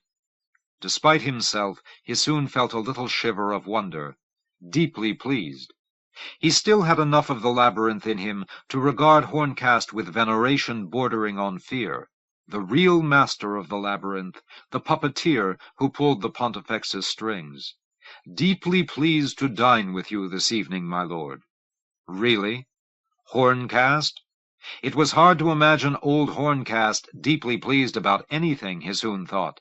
My lord, no less. Well, well, well. But he could not allow himself to be awed by Horncast, not a vestige, not a trace. He contrived to be unready when the high spokesman's envoys came calling for him, and was 10 minutes late setting out.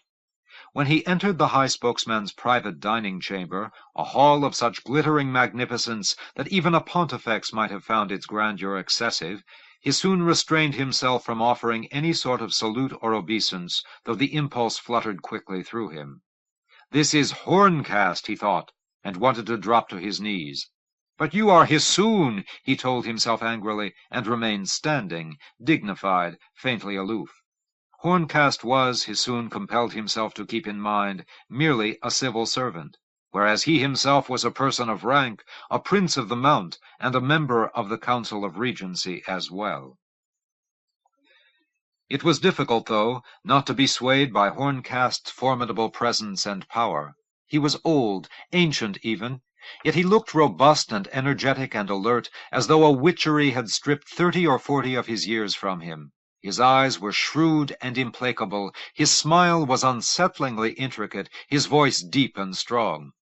With the greatest of courtesy, he conducted Hissoon to the table, and offered him some rare glistening wine, a deep scarlet in hue, of which Hissoon prudently took only the most shallow and widely spaced of sips. The conversation, amiable and general at first, then more serious, remained totally in Horncast's control, and Hissoon did not resist that. They spoke at first of the disturbances in Zimroel and western Alhanroel. Hissoon had the impression that Horncast, for all his sober mien as he talked of these things, was no more deeply troubled by anything that took place outside the labyrinth than he would be by events on some other world. And then the high spokesman came round to the matter of Elidath's death, for which he hoped Hissoon would convey full condolences when he returned to the Mount. And Horncast stared keenly at Hissoon, as though to say, "I know that the passing of Elidath has worked great changes in the succession, and that you have emerged into a most powerful position, and therefore, O child of this labyrinth, I am watching you very carefully."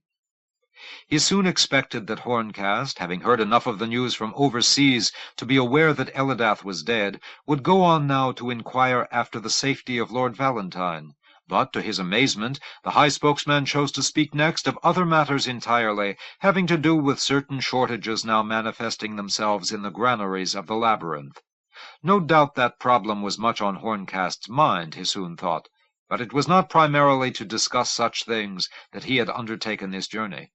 When the high spokesman paused for a moment, Hisoon, seizing the initiative at last, said, "But perhaps it is time for us to consider what I think is the most critical event of all, which is the disappearance of Lord Valentine."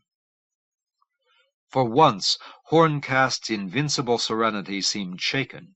His eyes flashed, his nostrils flared, his lips quirked quickly in surprise. "Disappearance? While Lord Valentine was traveling in Purifane, we lost contact with him, and we have not been able to re-establish it. May I ask what the coronel was doing in Purifane?" Hisoon offered a light shrug. "A mission of great delicacy, I am given to understand. He was separated from his party in the same storm that took Elidath's life. We have heard nothing since." "And is the coronel dead, do you think?" "I have no idea, and guesses are without value. You can be sure we are making every effort to resume contact with him, but I think we must at least allow for the possibility that Lord Valentine is dead, yes. We have had discussions to that effect at the castle. A plan of succession is emerging." "Ah, and of course the health of the Pontifex is something that must figure prominently in our planning," said Hisoon. "Ah, yes, I quite understand. The Pontifex, I take it, remains as he has been?" Horncast made no immediate reply, but stared at Hisoon with mysterious and discomforting intensity a long while, as if engaged in the most intricate of political calculations. Then at length he said, "Would you like to pay a call on His Majesty?" If not the last thing Hisoon would have expected the high spokesman to say, it was close to it. A visit to the Pontifex? He had never dreamed of such a thing. It took him a moment to master his astonishment and regain his poise. Then he said, as coolly as he could manage it would be a great privilege. "Let us go, then." "Now?" "Now," said Horncast. The high spokesman signaled. Servitors appeared and began clearing away the remnants of the meal. Moments later, he soon found himself aboard a small, snub-nosed floater with Horncast beside him, traveling down a narrow tunnel until they came to a place where they could go only on foot, and where one bronze door after another sealed the passageway at 50-pace intervals. Horncast opened each of these by sliding his hand into a hidden panel, and eventually one final door, inscribed with a gold-chased labyrinth symbol and the imperial monogram over it, yielded to the high spokesman's touch and admitted them to the imperial throne chamber.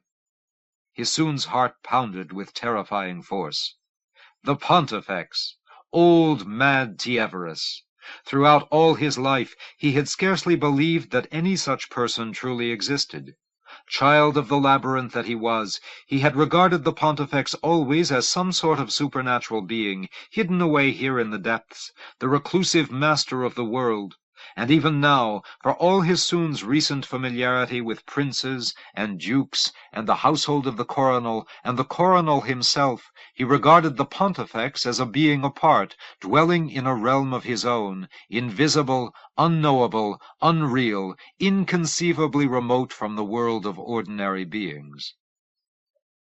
But there he was. It was exactly as the legend had it.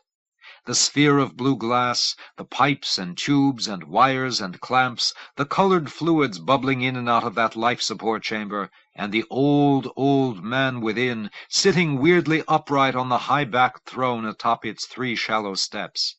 The eyes of the Pontifex were open. But did they see? Was he alive at all?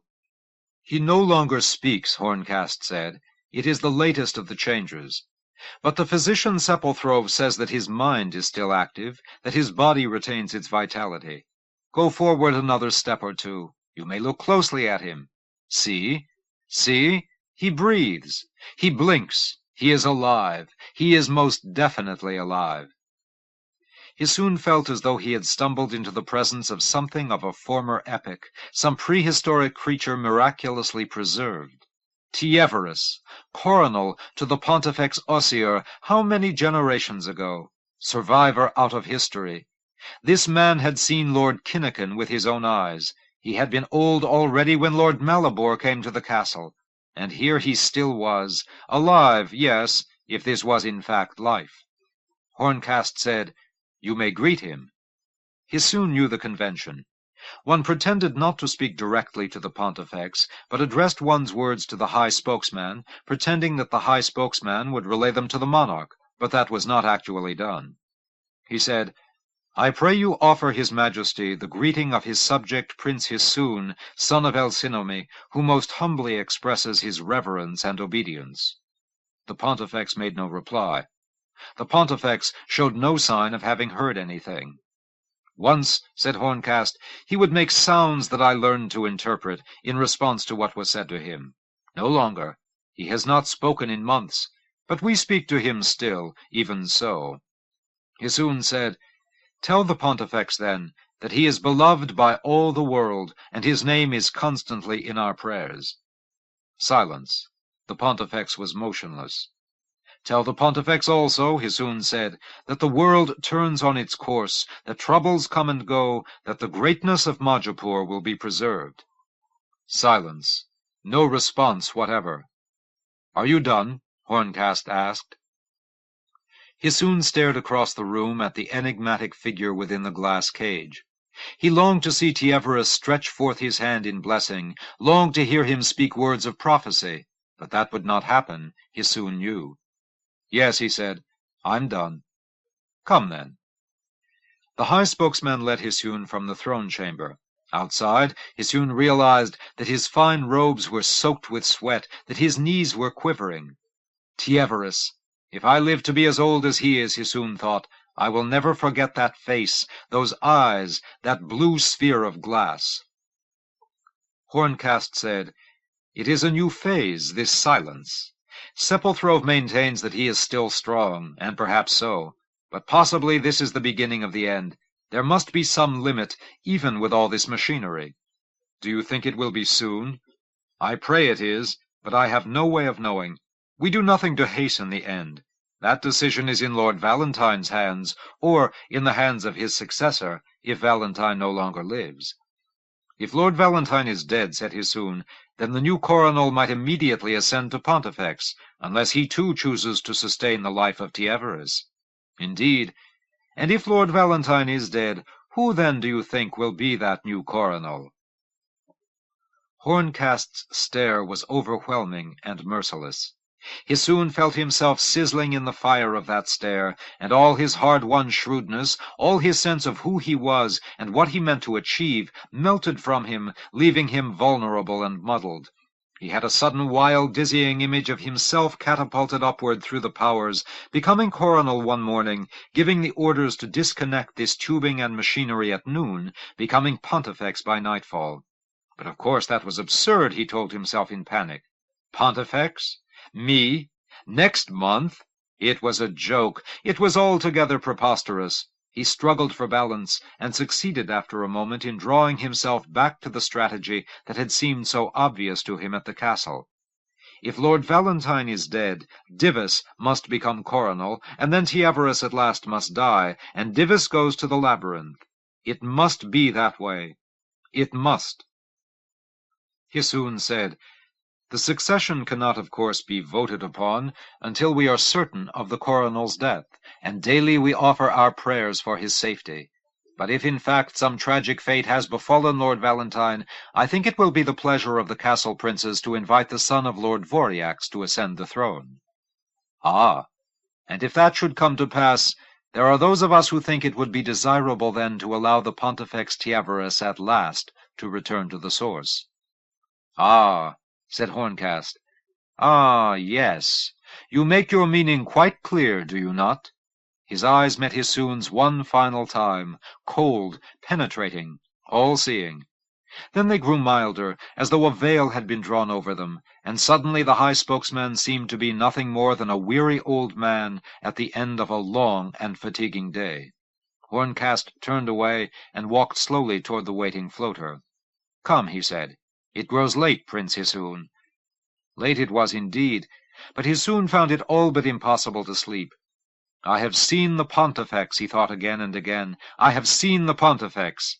He lay awake and tossing half the night, with the image of the ancient Tievurus blazing in his mind, nor did that image relent when sleep did come, but burned even brighter, Pontifex on throne within sphere of glass.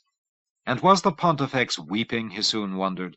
And if he wept, for whom did he weep? At midday the next day, Hissoon, accompanied by an official escort, made the journey up level to the outer ring of the labyrinth, to Guadalume Court, to the drab little flat where he had lived so long. Alcinomy had insisted that it was wrong for him to come, that it was a grave breach of protocol for a prince of the castle to visit so shabby a place as Guadalume Court, even for the sake of seeing his own mother. But Hissoon had brushed her objections aside. "I will come to you," he said. "You must not come to me, mother." She seemed not greatly altered by the years since they last had met. If anything, she looked stronger, taller, more vigorous. But there was an unfamiliar wariness about her, he thought. He held out his arms to her, and she held back, uneasy, almost as if she did not recognize him as her son. "Mother," he said. "You know me, don't you, mother?" "I want to think I do." "I am no different, mother. The way you hold yourself now, the look in your eye, the robes you wear." "I am still Hissoon." "Prince Regent Hissoon. And you say you are no different." "Everything is different now, mother, but some things remain the same." She appeared to soften a little at that, to relax, to accept him. He went to her and embraced her. Then she stepped back. "What will happen to the world, Hissoon? We hear such terrible things. They say whole provinces have starved. New coronals have proclaimed themselves. And Lord Valentine? Where is Lord Valentine? We know so little down here of what goes on outside. What will happen to the world, Hissoon?" Hissoon shook his head. "It is all in the hands of the divine, mother. But I tell you this, if there is a way to save the world from this disaster, we will save it. I feel myself beginning to shiver when I hear you say, 'we.' Sometimes in dreams I see you on Castle Mount, among the great lords and princes. I see them looking to you. I see them asking your advice. But can it be true? I am coming to understand certain things. The lady visits me often when I sleep. Do you know that? But even so, there is so much to understand, so much that I must absorb." "The lady visits you often, you say?" "Sometimes 2 or 3 times a week.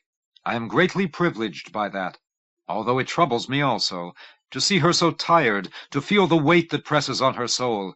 She comes to me to help me, you know, but yet I feel sometimes that I should help her, that I should lend my strength to her and let her lean on me." "You will, mother." "Do I understand you rightly, Hissoon?" For a long moment he did not reply. He glanced about the ugly little room, at all the old familiar things of his childhood, the tattered curtains, the weary furniture, and he thought of the suite where he had passed the night, and of the apartments that were his on Castle Mount. He said, "You will not remain in this place much longer, mother." "Where am I to go, then?" Again he hesitated. Quietly he said, "I think they will make me coronal, mother, and when they do, you must go to the Isle and take up a new and difficult task. Do you comprehend what I say?" "Indeed." "And are you prepared, mother?"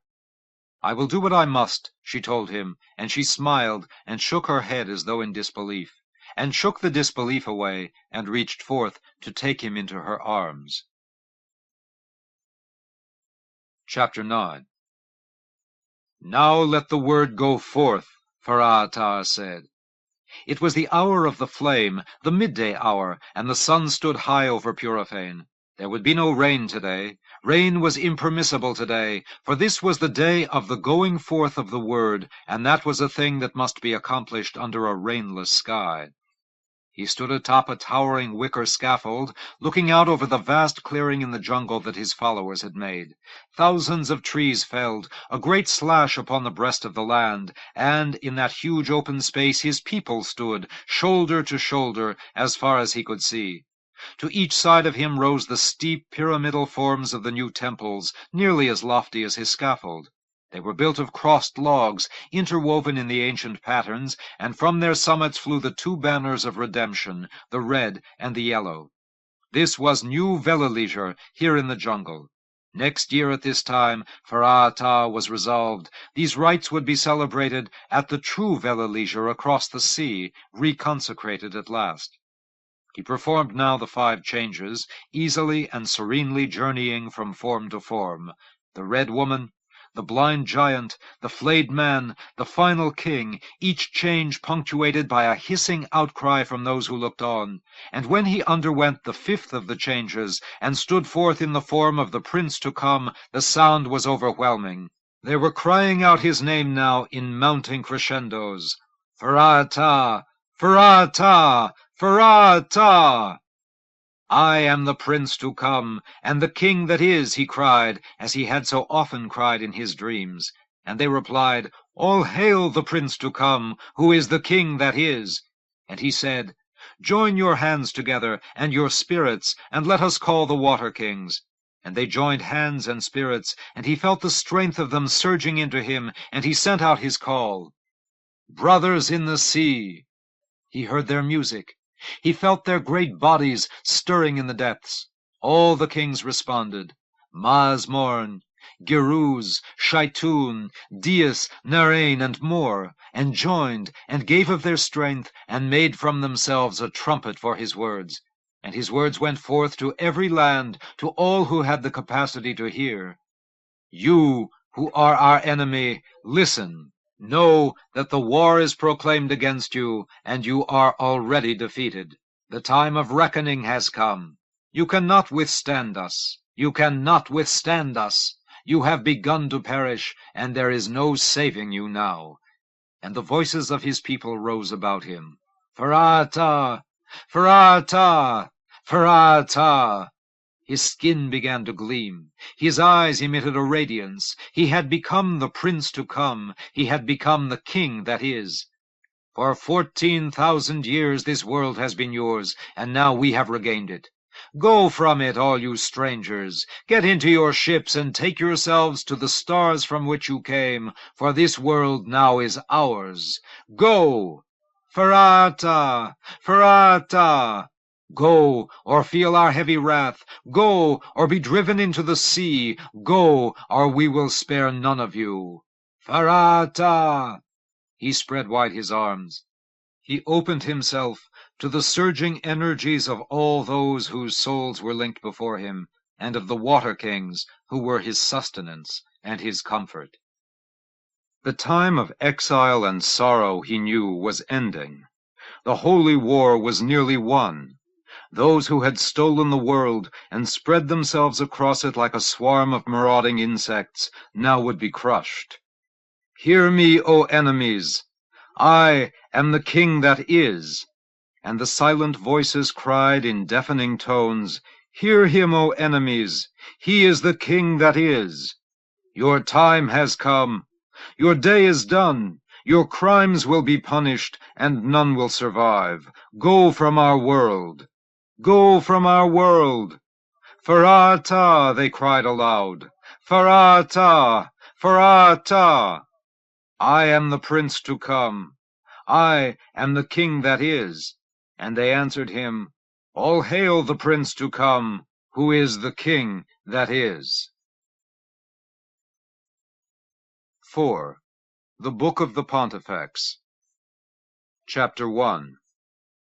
A strange day, my lord, when the coronel must come as a beggar to the king of dreams, Sleet said, holding his hand outspread before his face to shield himself against the torrid wind that blew unrelentingly toward them out of Suvrail. Just a few hours more, and they would make landfall at Tolagai, largest of the southern continent's ports. Not as a beggar, Sleet, said Valentine quietly, as a brother in arms, seeking aid against a common enemy. Carabella turned to him in surprise. A brother in arms, Valentine? Never before have I heard you speak of yourself in such a warlike way. We are at war, are we not? And will you fight then? And will you take lives with your own hand? Valentine peered closely at her, wondering if she were somehow trying to goad him. But no, her face was gentle as ever, her eyes were loving. He said, "You know I will never shed blood. But there are other ways of waging war. I have fought one war already, with you beside me. Did I take life then?" "But who were the enemies then?" Sleet demanded impatiently. "Your own dearest friends, misled by shapeshifter deception. Elidath, Tunagorn, Stasselane, Miragant, all of them took the field against you. Of course you were gentle with them. You had no wish to slay such as Elidath and Miragant, only to win them to your side. Dominin Barjazid was no dear friend of mine. I spared him also, and I think we will be glad of that now. An act of great mercy, yes, but we have a different sort of enemy now. Shapeshifter filth, cruel vermin. Sleet. That is what they are, my lord. Creatures that have vowed to destroy all that we have built on our world." "On their world, Sleet," said Valentine. "Remember that. This is their world." "Was, my lord. They lost it to us by default. A mere few million of them on a planet large enough for—" "And shall we have this tired dispute one more time, then?" Carabella burst out, making no effort to disguise her irritation. "Why? Is it not hard enough to breathe the blowtorch stuff that comes out of Souvrael without straining our lungs in such futile talk as this?"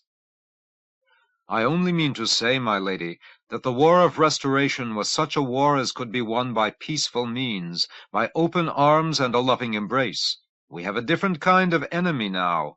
This Farah Tah is consumed with hatred. He will not rest until we are all dead. And will he be won by love, do you think? Do you, my lord?" Valentine looked away. "We will use whatever means are appropriate," he said, "to make Majapur whole again." "If you are sincere in what you say, then you must be prepared to destroy the enemy," replied Sleet darkly.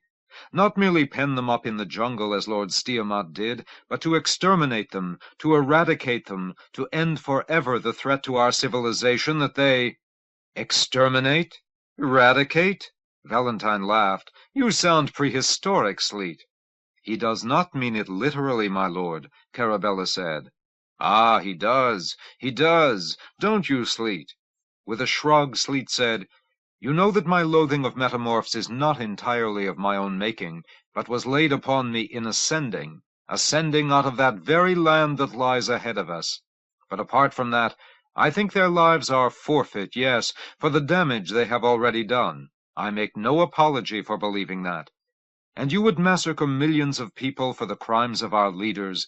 Sleet, you are more than a threat to our civilization than 10,000 metamorphs."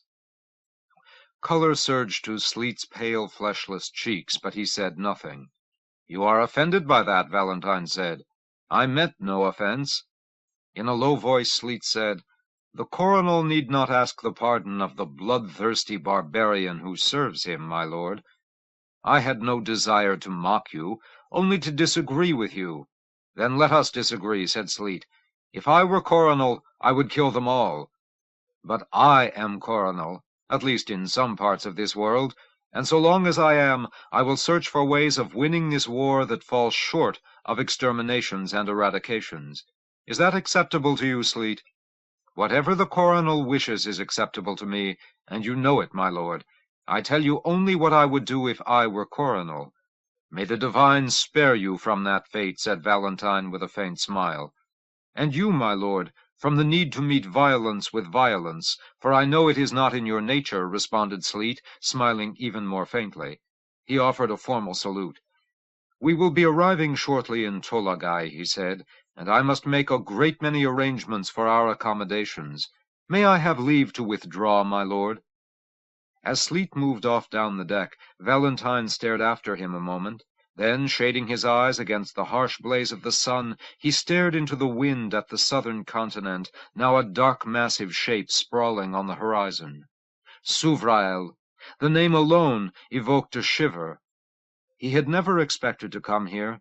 the stepchild among Majapur's continents, forgotten, neglected, a sparsely populated place of barren and forbidding wastelands, almost entirely bleak and arid, so little like the rest of Majapur as to seem almost like a slice of some other planet.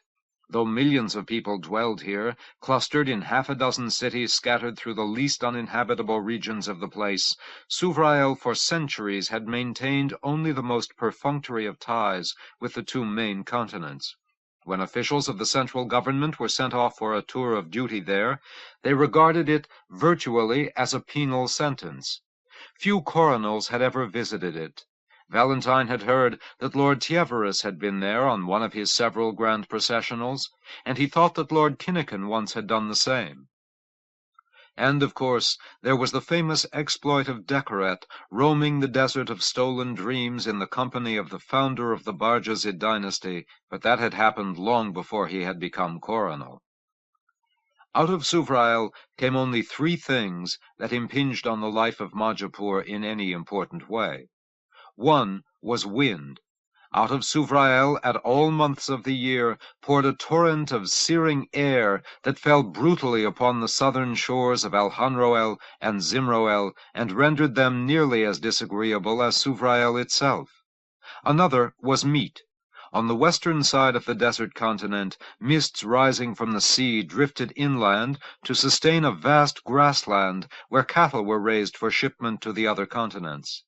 And the third great export of Souvrael was dreams. For 1,000 years now, the Barjazids had held sway as powers of the realm from their great domain inland of Tolagai. With the aid of thought-amplifying devices, whose secret they jealously guarded, they filled the world with their sendings, stern and troublesome infiltrations of the soul that sought and found anyone who had done injury to a fellow citizen, or even was merely contemplating it. In their harsh and austere way, the Barjazids were the consciences of the world, and they long had been the rod and the scourge by which the coronel and the pontifex and the lady of the isle were able to sustain their more benign and gentle mode of government. The metamorphs, when they made their first abortive try at insurrection early in Valentine's reign, had understood the power of the King of Dreams, and when the head of the Barjazids, old Simonin, had fallen ill, they had cunningly substituted one of their own in the place of the dying man, which had led then to the usurpation of Lord Valentine's throne by Simonin's youngest son, Dominin, though he had never suspected that the one who had urged him into that rash adventure was not his true father, but a metamorph counterfeit. And yes, Valentine thought, Sleet was right. How strange, indeed, that the coronel now should be turning to the Barjazids almost as a suppliant when his throne was once more in jeopardy. He had come almost accidentally to Souvrael. In making their retreat from Purifane, Valentine and his party had taken a sharp southeasterly route toward the sea, for it would clearly have been unwise to go northeast to rebellious Piliplock, and the central part of the Gehorna coast was without cities or harbors. They emerged finally close by the southern tip of eastern Zimroel, in the isolated province known as Belatuli, a humid tropical land of tall, saw-edged grasses, spice-muck swamps, and feathered serpents. The people of Belatuli were Hjorts mainly, sober, glum-faced folk with bulging eyes and vast mouths filled with rows of rubbery chewing cartilage. Most of them earned their livelihoods in the shipping trade, receiving manufactured goods from all over Majapur and forwarding them to Souvrael in return for cattle. Since the recent worldwide upheavals had caused a sharp drop in manufacturing output and a nearly total breakdown in the traffic between provinces, the merchants of Belatuli were finding their trade greatly diminished. But at least there had been no famines, because the province was generally self-sufficient in its food supply, depending largely on its bountiful fisheries, and such little agriculture as was practiced there had been untouched by the blights afflicting other regions. Belatuli seemed calm and had remained loyal to the central government. Valentine had hoped to take ship there for the Isle in order to confer on matters of strategy with his mother. But the shipmasters of Belatuli warned sternly him against making the voyage to the isle just now. No ship's gone north from here in months, they told him. It's the dragons. They're running crazy out there, smashing anything that sails up the coast or across toward the archipelago. A voyage north or east while that's going on would be suicide and nothing else.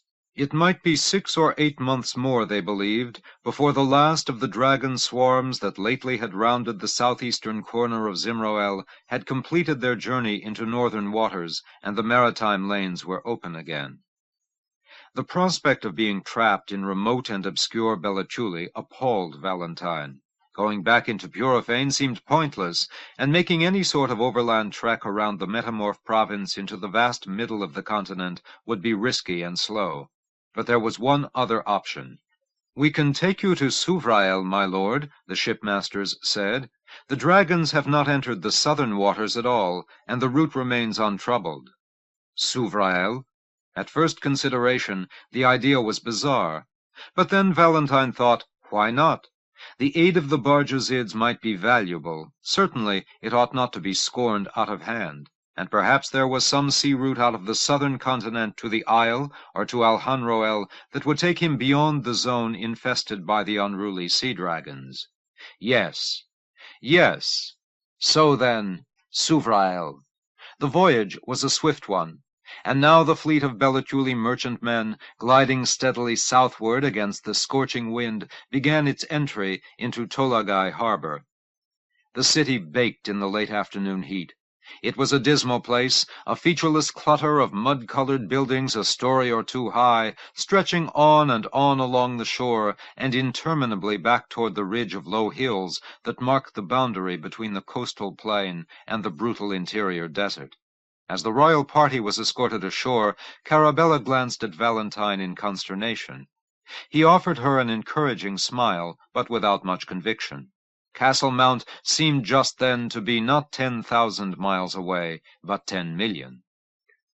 But 5 magnificent floaters, ornamented with bold stripes of purple and yellow, the colors of the King of Dreams, waited in the courtyard of the customs house.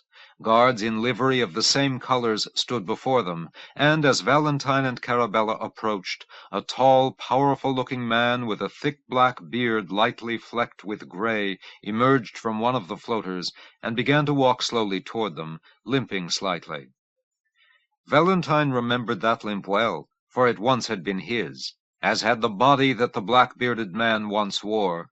For this was Dominin Barjazid, the former usurper, by whose orders Lord Valentine had been cast into the body of some unknown golden-haired man, so that the Barjazid, taking Valentine's own body for his own, might rule in Valentine's guise on Castle Mount.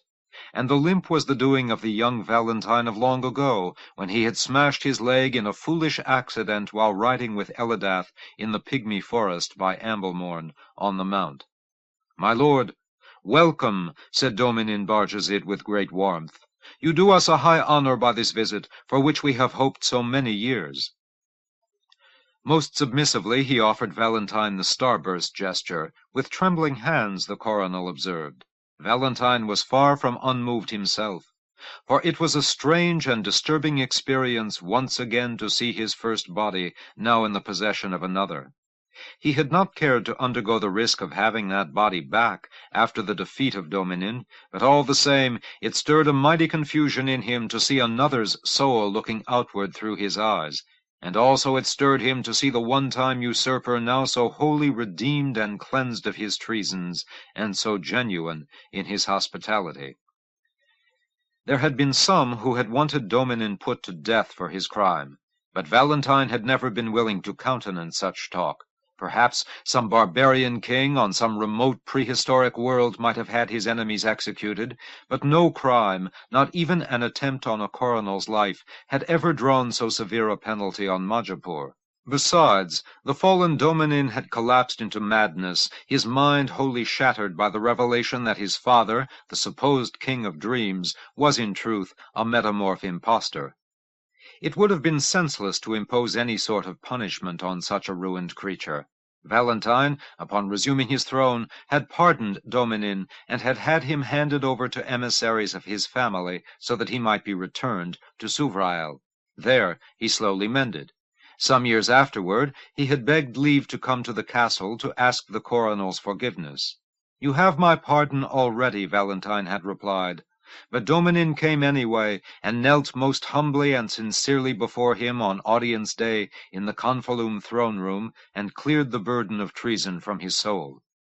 Now, thought Valentine, the circumstances are greatly altered once again, for this is Dominin's own domain, and I am little more than a fugitive in it. Dominin said, "My royal brother Minax has sent me, my lord, to convey you to Palace Bargezid, where you are to be our guest. Will you ride with me in the lead floater?" The palace lay well outside Tolagai, in a cruel and doleful valley.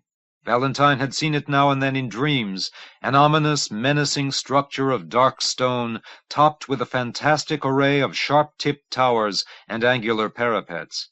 Clearly, it had been designed to intimidate the eye and inspire dread. "How hideous!" Carabella whispered as they neared it. "Wait," said Valentine. "Only wait." They passed within the great gloomy portcullis and entered a place that on the inside displayed no kinship to its forbidding and repellent exterior. Airy courtyards resounded to the gentle music of splashing fountains, and cool fragrant breezes replaced the bitter heat of the outer world. As Valentine dismounted from the floater with Carabella on his arm, he saw servitors waiting with iced wines and sherbets, and heard musicians strumming on delicate instruments. In the midst of all waited two figures clad in loose white robes, one soft-faced and pale and round-bellied, the other lean, hawk-faced, tanned almost black by the desert sun. About the forehead of the hawk-faced one rested the dazzling golden diadem that marked him as a power of Majapur. Valentine scarcely needed to be told that this was Minax Bargezid, now king of dreams in his late father's place. The other and softer man was his brother Christophe in all likelihood. Both made the starburst gesture, and Minax came forward to offer Valentine a bowl of chilled blue wine with his own hands. "My lord," he said, "these are stark times in which you come calling on us. But we greet you in all joy, no matter how somber the moment seems. We are mightily in your debt, my lord. All that is ours is yours, and all that we command is at your service." It was obviously a speech he had prepared with care, and the resonance and smoothness of his delivery showed careful rehearsal. But then the King of Dreams leaned forward until his hard and glittering eyes were only inches from the coronel's own, and, in a different voice, deeper, more private, he said, "You may have refuge here as long as you wish." Quietly Valentine replied, "You misunderstand, your highness. I have not come here to take refuge, but to seek your aid in the struggle that lies ahead." The King of Dreams seemed startled by that. "Such aid as I can give is yours, of course, but do you truly see any hope that we can fight our way free of the turmoil that assails us? For I must tell you, my lord, that I have looked at the world very closely through this," he touched his diadem of power, "and I see no hope myself, my lord, none at all." Chapter 2. An hour before twilight, the chanting started again down in Nimoya. Thousands, or perhaps hundreds of thousands of voices crying out with tremendous force, "Thalamon! Thalamon! Lord Thalamon! Thalamon! Thalamon!" The sound of that fierce, jubilant outcry came rolling up the slopes of the outlying Gimbaluk district, and swept over the quiet precincts of the Park of Fabulous Beasts like a great unstoppable wave. It was the third day since the demonstrations in honor of the newest of the new coronels had begun, and tonight's uproar was the most frenzied so far. Very likely it was accompanied by rioting, looting, widespread destruction.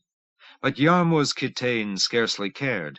This had already been one of the most terrifying days he had experienced in all his long tenure as curator of the park, an assault on everything that he considered proper and rational and sane.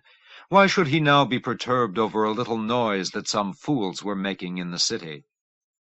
At dawn that day, Yarmuz Kitane had been awakened by a very young assistant curator, who told him timidly, "Vingol Nayilla has come back, sir. He is waiting at the east gate." "Has he brought much back with him?" "Oh, yes, sir. 3 transport floaters full, sir." "I'll be right down," said Yarmuz Kitane.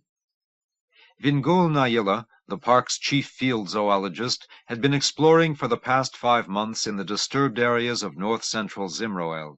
He was not a man of whom Yarmuz Kitane was greatly fond, for he tended to be cocky and overly self-satisfied, and, whenever he exposed himself to deadly peril in the pursuit of some elusive beast, he made sure that everyone knew just how deadly the peril had been. But professionally he was superb, an extraordinary collector of wild animals, indefatigable, fearless. When news had first begun to arrive that unfamiliar and grotesque creatures were causing havoc in the region between Kintor and Dulorn, Naila had lost no time mounting an expedition.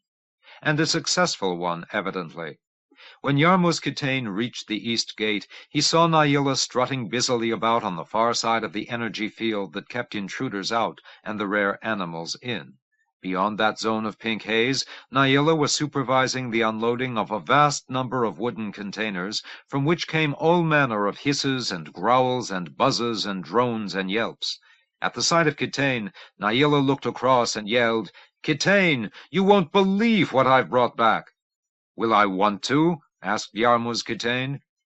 The accessioning process, it seemed, had already begun. The entire staff, such as still remained, had turned out to transport Naila's animals in their boxes through the gate and off toward the receiving building, where they could be installed in holding cages until enough was understood about them to allow their release into one of the open habitat ranges. "Careful!" Naila bellowed, as 2 men struggling with a massive container nearly let it fall on its side. "If that animal gets loose, we're all going to be sorry, but you first of all." Turning to Yarmuz Kitane, he said, "It's a real horror show. Predators, all predators, teeth like knives, claws like razors. I'm damned if I know how I got back here alive. Half a dozen times I thought I was done for, and me not having even recorded any of this for the Register of Souls. What a waste that would have been! What a waste! But here I am. Come, you've got to see these things." A horror show, yes. All morning long, and on deep into the afternoon, Yarmuz Kitane found himself witness to a procession of the impossible and the hideous and the wholly unacceptable, freaks, monsters, ghastly anomalies. "These were running around on the outskirts of Macedon," said Naila, indicating a pair of small, furious, snarling animals with fiery red eyes and 3 savagely sharp horns 10 inches long, rising from their foreheads. Yarmuz Kitane recognized them by their thick reddish fur as haguses, but never had he seen a hagus with horns, nor any so determinedly vicious. "Nasty little killers," Naila said. "I watched them run down a poor blavey that had gone wild, and kill it in 5 minutes by leaping up and goring it in the belly. I bagged them while they were feeding, and then this thing came down to finish off the carcass." He pointed to a dark-winged canavong with a sinister black beak and a single glowering eye in the center of its distended forehead. An innocent scavenger mysteriously transformed into a thing out of nightmare. Have you ever seen anything so ugly? "I would never want to see anything uglier," said Yarmuz Kitane. "But you will. You will. Uglier, meaner, nastier. Just watch what comes out of these crates." Yarmuz Kitane was not sure he wanted to. He had spent all his life with animals, studying them, learning their ways, caring for them, loving them in a real sense of the word. But these... "And then look at this," Naila went on. "A miniature dumb car, maybe 1/10 the size of the standard model, and 50 times as quick. It isn't content to sit there in the sand and poke around with its snout in search of its dinner. No, it's an evil little fast-moving thing that comes right after you, and would sooner chew your foot off at the ankle than breathe. Or this, a manculane, wouldn't you say?" "Of course, but there are no manculanes in Zimroel. That's what I thought, too, until I saw this fellow back of Velithus along the mountain roads. Very similar to the manculanes of Stoyans are, is it not? But with at least one difference." He knelt beside the cage that held the rotund, many-legged creature and made a deep rumbling sound at it. The manculane at once rumbled back and began menacingly to stir the long stiletto-like needles that sprouted all over its body, as though it intended to hurl them through the wire mesh at him. Naila said, It isn't content with being covered with spines. The spines are poisonous. One scratch with them, and your arm puffs up for a week. I know. I don't know what would have happened if the spine got in any deeper, and I don't want to find out. Do you?" Yarmuz Kitane shivered. It sickened him to think of these horrendous creatures taking up residence in the Park of Fabulous Beasts, which had been founded long ago as a refuge for those animals, most of them gentle and inoffensive, that had been driven close to extinction by the spread of civilization on Majapur. Of course, the park had a good many predators in its collection, and Yarmuz Kitane had never felt like offering apologies for them. They were the work of the divine, after all, and if they found it necessary to kill for their meals, it was not out of any innate malevolence that they did so. But these animals are evil, he thought. They ought to be destroyed. The thought astounded him. Nothing like it had ever crossed his mind before. Animals evil? How could animals be evil? He could say, "I think this animal is very ugly," or "I think this animal is very dangerous," but evil? No, no, animals are not capable of being evil, not even these. The evil has to reside elsewhere, in their creators.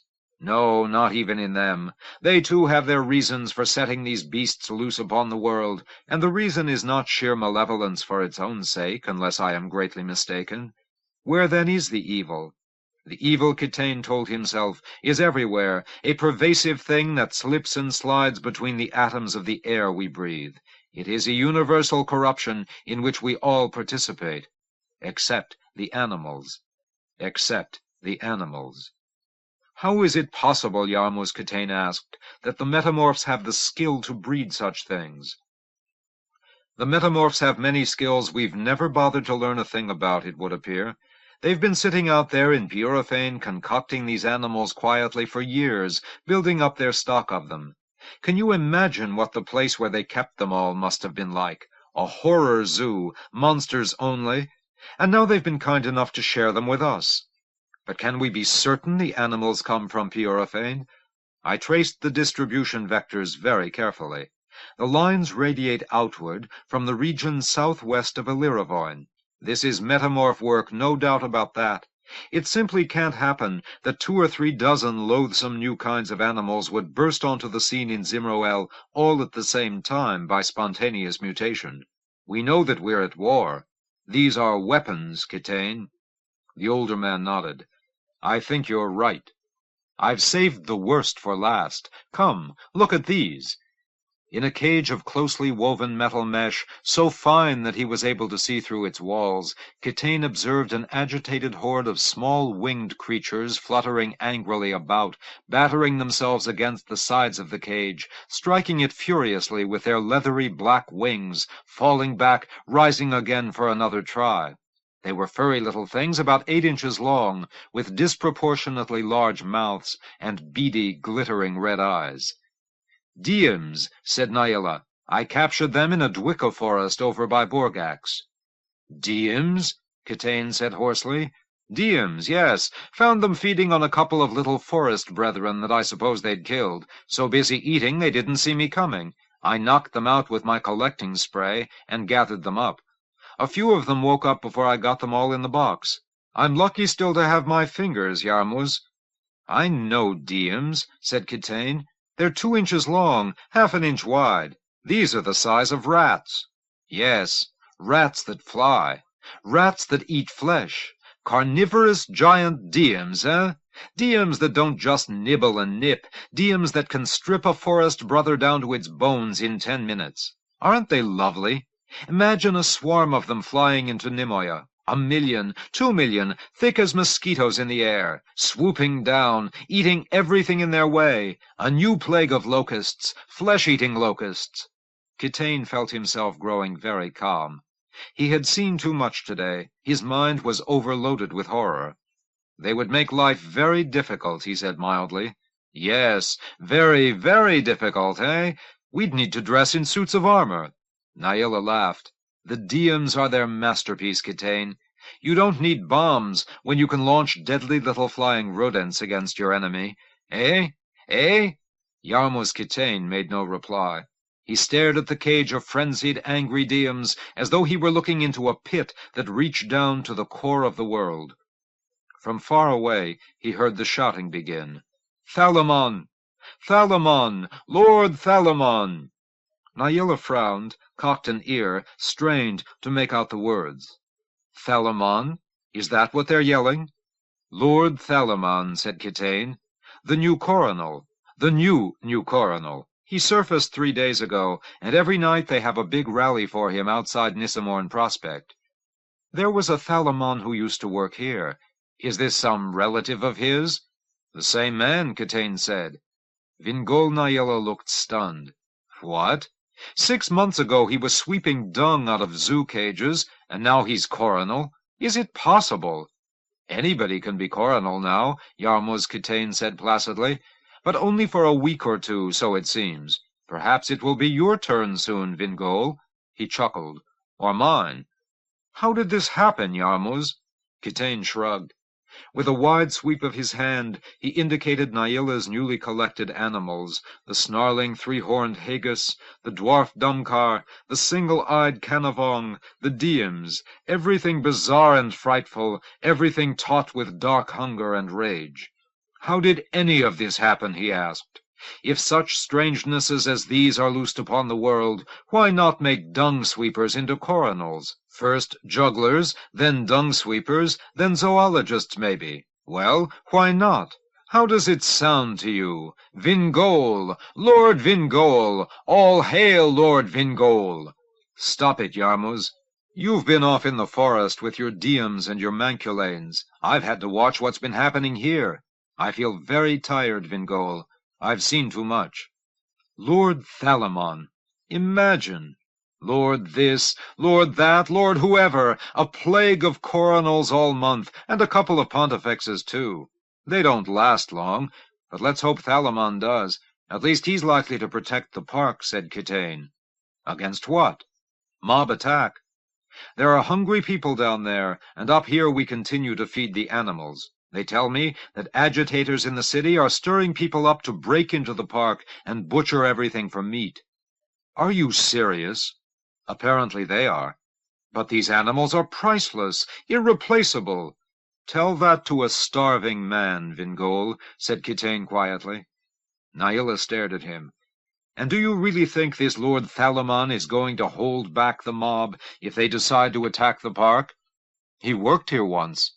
He knows the importance of what we have here. He must have had some love for the animals, don't you think?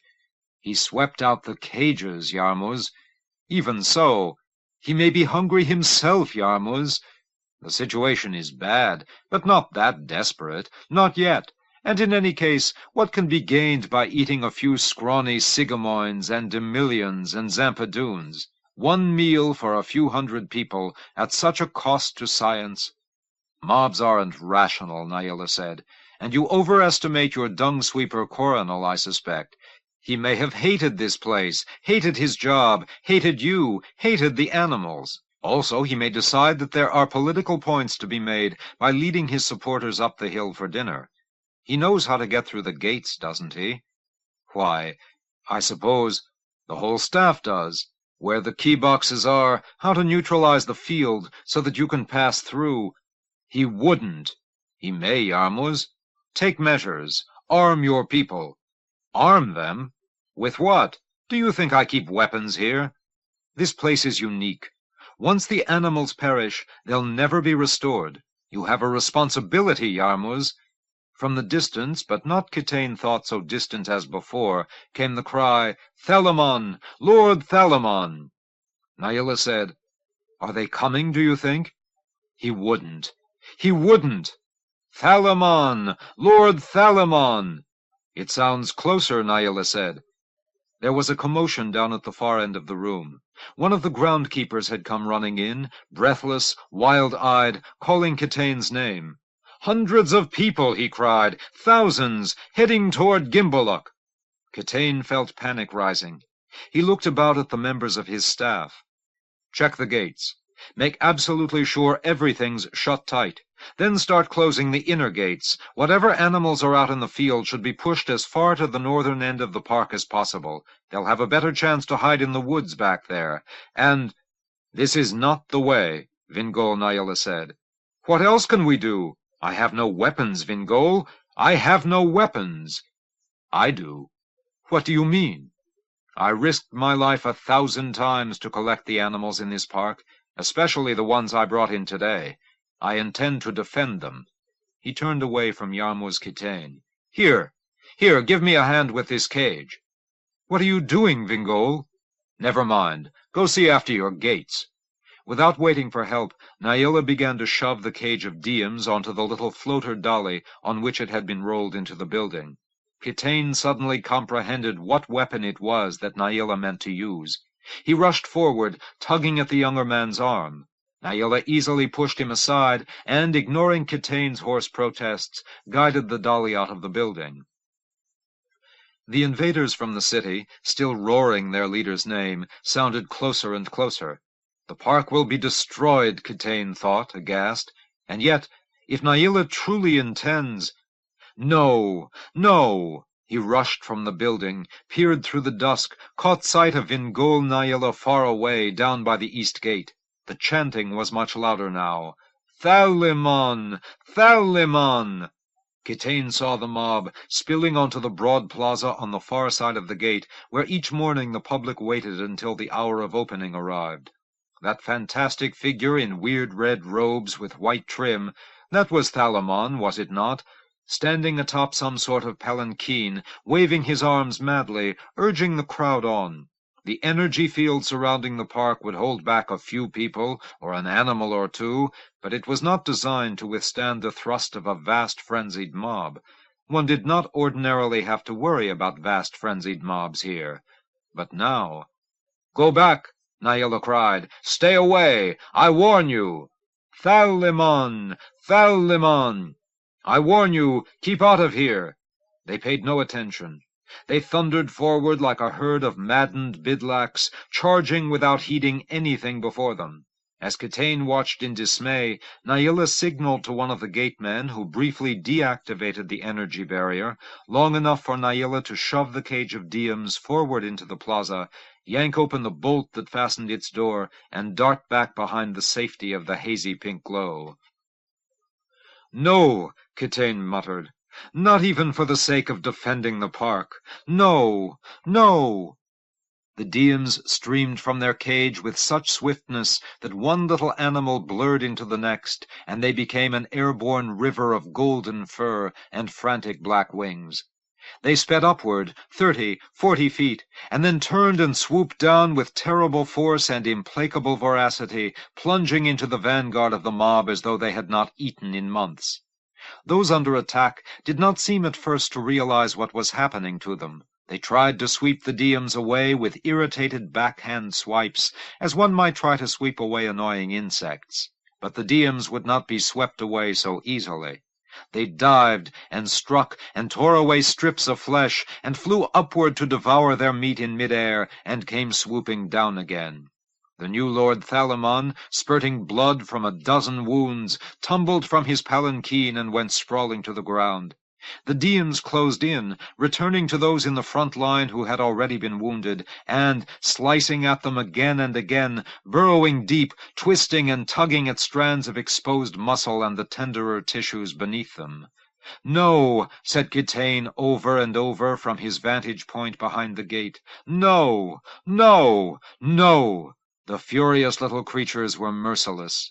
The mob was in flight, people screaming, running in all directions, a chaos of colliding bodies as they sought to find the road back down to Nimoya, and those who had fallen lay in scarlet pools as the diems dived and dived and dived again. Some had been laid bare to the bone, mere rags and scraps of flesh remaining, and that too being stripped away. Kitane heard sobbing, and only after a moment realized that it was his own. Then it was all over. A strange silence settled over the plaza. The mob had fled. The victims on the pavement no longer moaned. The diems, sated, hovered briefly over the scene, wings whirring, and then rose one by one into the night, and flew off, the divine only knew where. Yarmuz Kitane, trembling, shaken, walked slowly away from the gate. The park was saved. The park was saved. Turning, he looked toward Vingol Naila, who stood like an avenging angel with his arms outspread and his eyes blazing. "You should not have done that," Kitane said, in a voice so choked with shock and loathing that he could barely get the words out.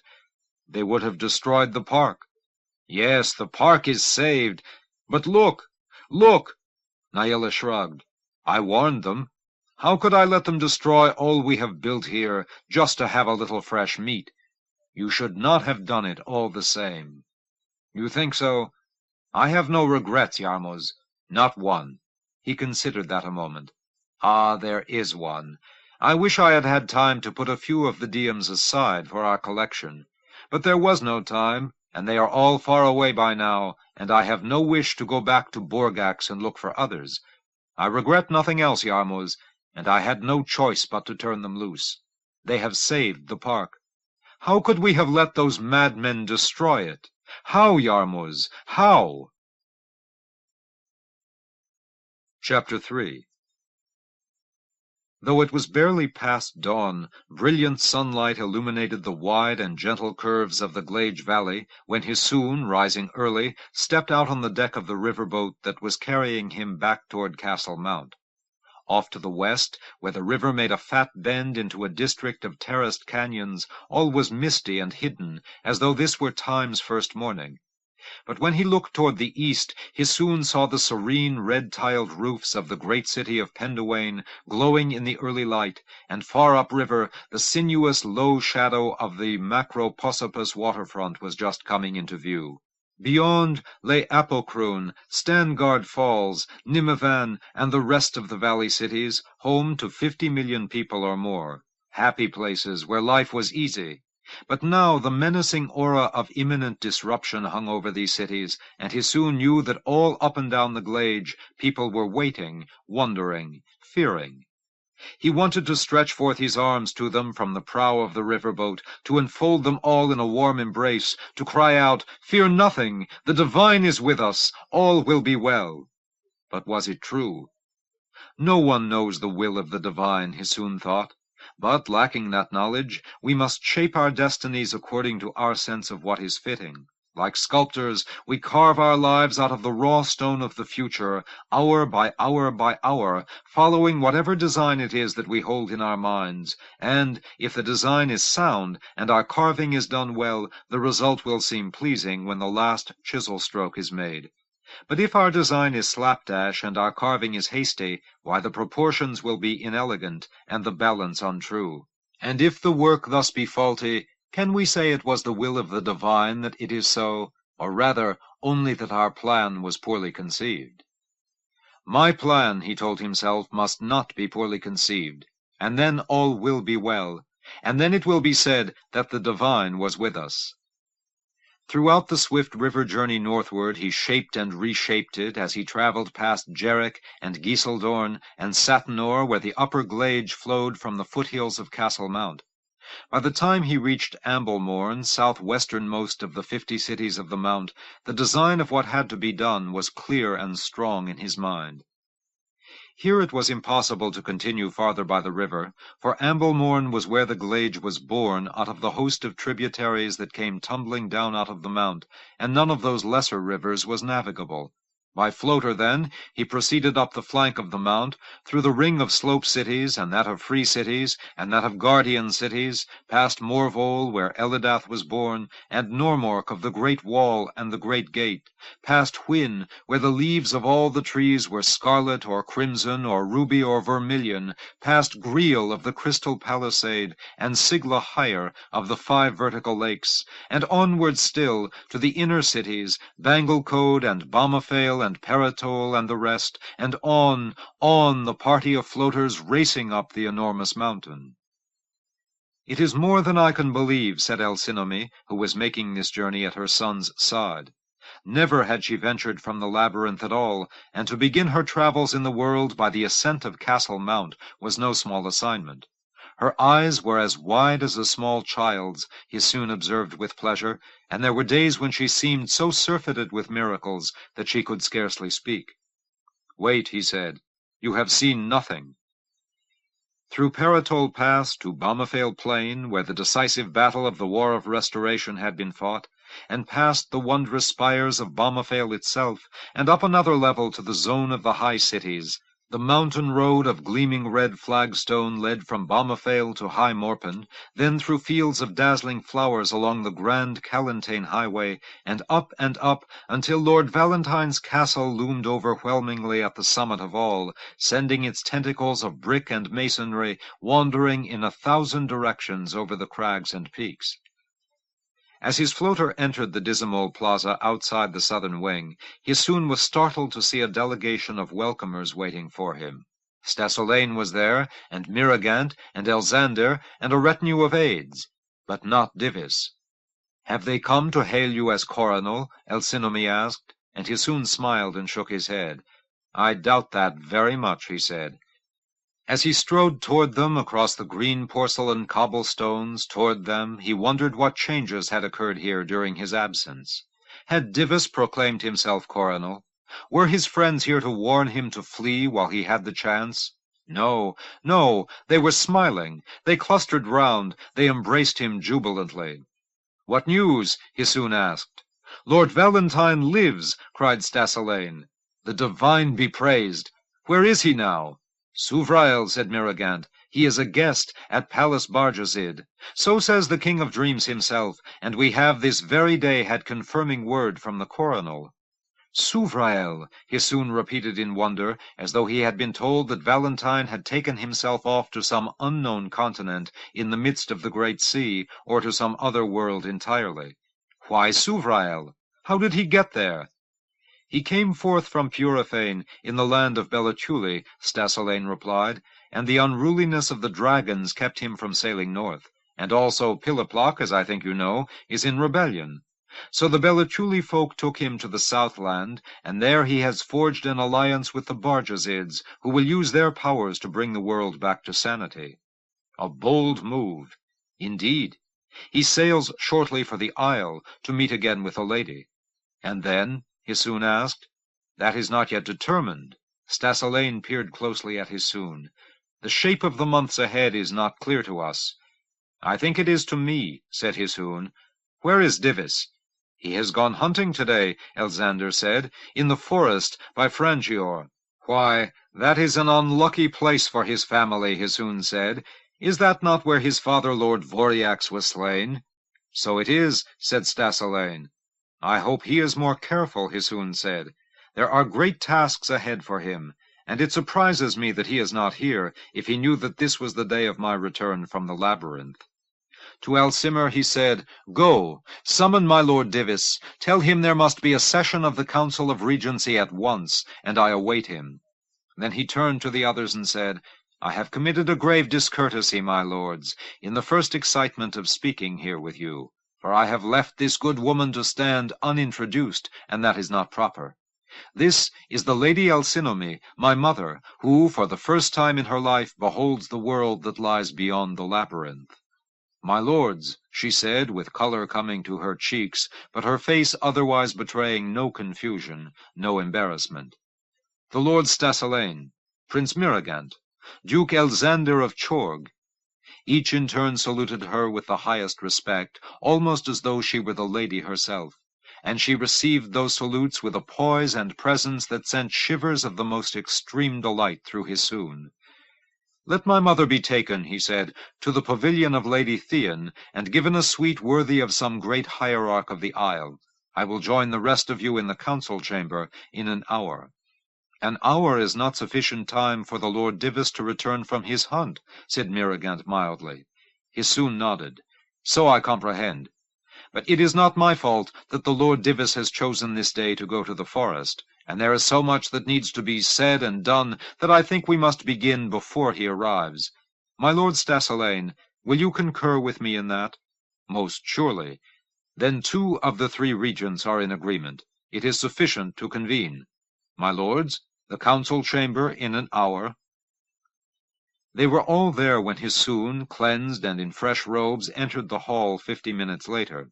Taking his seat at the high table beside Stasilaine, he glanced about at the assembled princes and said, "I have spoken with Horncast, and I have beheld the Pontifex Tieverinus with my own eyes." There was a stirring in the room, a gathering of tension. Hissoun said, "The Pontifex still lives. But it is not life as you or I understand it. He no longer speaks, even in such howls and shrieks as have been his recent language. He lives in another realm, far away, and I think it is the realm that lies just on this side of the Bridge of Farewells."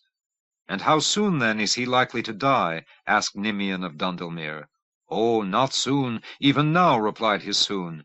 "They have their witcheries that can keep him for some years yet, I think, from making his crossing.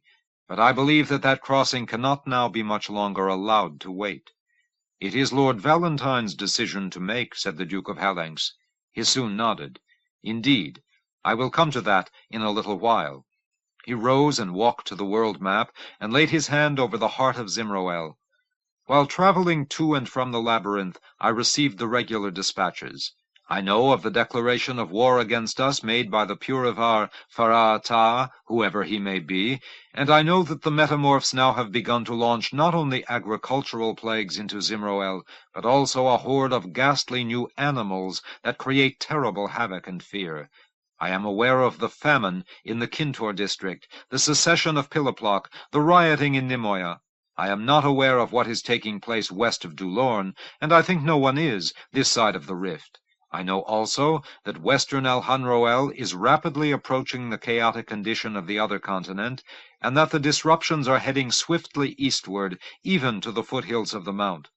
In the face of all this, we have done very little of a concrete nature so far. The central government appears to have vanished entirely. The provincial dukes are behaving as though they are altogether independent of one another, and we remain gathered on Castle Mount high above the clouds." "And what do you propose?" Miragant asked. "Several things. First, the raising of an army to occupy the borders of Purifane, to seal the province off, and to penetrate the jungle in search of Farah-Ta and his followers, which I grant you will be no easy quest." "And who will command this army?" said the Duke of Halenx. "Permit me to return to that in a moment," Hissoun said. "To continue, we must have a second army, also to be organized in Zimroel, to occupy Piloplok, peacefully if possible, otherwise by force, and restore it to its allegiance to the central government. Third, we must call a general conclave of all provincial rulers to discuss a rational allocation of food supplies, with the provinces not yet afflicted sharing what they have with those suffering from famine, making it clear, of course, that we are calling for sacrifice, but not an intolerable sacrifice. Those provinces unwilling to share, if there are any, will face military occupation." "A great many armies," said Mangonot, "for a society that has so little in the way of a military tradition." "When armies have been needed," Hissoun replied, "we have been able to raise them somehow. This was true in Lord Stiamat's time, and again during Lord Valentine's War of Restoration, and it will be the case again now, since we have no choice. I point out, though, that several informal armies already exist, under the leadership of the various self-proclaimed new coronals. We can make use of those armies, and of the new coronals themselves." "Make use of traitors!" the Duke of Halenx cried. "Of anyone who can be of use," said Hissoun. "We will invite them to join us. We will give them high rank, though not, I trust, the rank to which they have appointed themselves, and we will make it clear to them that if they do not cooperate, we will destroy them." "Destroy?" Stasilaine said. "It was the word I meant to use. Even Dominin Barjazid was pardoned and sent to his brothers. To take life, even the life of a traitor, is no trifling matter," said Hissoun. "I mean to use these men, not to kill them, but I think we will have to kill them if they will not let themselves be used. I beg you, though, let us consider this point another time." "You mean to use these men," Prince Nimian of Dundalmere said. "You speak much like a coronal." "No," Hissoun said. "I speak like one of the two from whom the choice by your own earlier agreement is to be made. and, in the unfortunate absence of my Lord Divis, I speak perhaps too forcefully. But I tell you this, that I have given long thought to these plans, and I see no alternative to adopting them, no matter who is to rule. Lord Valentine rules, said the Duke of Halanx. As coronel, said Hisoon.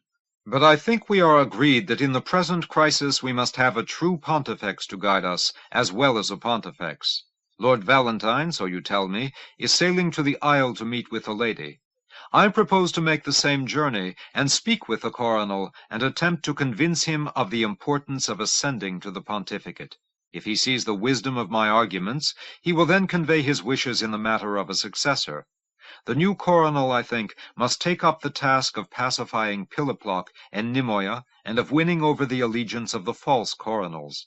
The other of us, I suggest, should have command of the army that will invade the Metamorph lands. For my part, it makes no difference to me which it is to wear the crown, Divis or I, but it is essential that we take the field at once and begin the restoration of order, which is already long overdue. And shall we toss a royal piece for it? Came a voice suddenly from the doorway. Divis, sweaty-looking and unshaven, and still in his hunting clothes, stood facing Hisoon. Hisoon smiled. "I am cheered to see you once again, my Lord Divis. I regret that I have missed so much of this meeting. Are we forming armies and choosing coronels today, Prince Hisoon?" "Lord Valentine must choose the coronel," Hisoon replied calmly. "To you and me after that will fall the task of forming the armies and leading them. And it will be a while, I think, before either of us again has the leisure for such pastimes as hunting, my lord." He indicated the vacant chair beside him at the high table. "Will you sit, my Lord Divis? I have made some proposals before this meeting, which I will repeat to you if you will grant me a few moments for it, and then we must come to some decisions. So will you sit and listen to me, my Lord Divis? Will you sit?" Chapter 4. Once more, then, to sea. Through heat haze and swelter, with the fiery wind out of Souvrael at his back, and a swift unceasing current from the southwest pushing the ships swiftly toward northern lands. Valentine felt other currents, turbulent ones, sweeping through his soul. The words of the high spokesman Horncast at the banquet in the labyrinth still resounded in him, as though he had heard them only yesterday, and not what seemed like 10,000 years ago. The coronel is the embodiment of Majapur. The coronel is Majapur personified. He is the world is the coronel. Yes, yes. And, as he moved back and forth upon the face of the world, from Castle Mount to the labyrinth, from the labyrinth to the isle, from the isle to Piliplock, to Purifane, to Belachuli, from Belachuli to Souvrael, now from Souvrael again to the isle, Valentine's spirit opened ever more widely to the anguish of Majapur. His mind grew ever more receptive to the pain, the confusion, the madness, the horror that now was ripping apart what had been the happiest and most peaceful of worlds. Night and day was he flooded with the outpourings of 20 billion tormented souls. And gladly did he receive it all, and eagerly did he accept and absorb all that Majapur must pour into him, and willingly did he search for ways of easing that pain. But the strain was wearying him. Too much came flooding in. He could not process and integrate it all, and often it baffled and overwhelmed him, and there was no escaping from it, for he was a power of the realm, and this was his task, which could not be refused. All this afternoon he had stood by himself on the deck, staring straight ahead, and no one dared approach him, not even Carabella, so complete was the sphere of isolation in which he had enclosed himself. When, after a time, she did go to him, hesitantly, timidly, it was in silence. He smiled and drew her close, her hip against his thigh, her shoulder against the pit of his arm, but still he did not speak.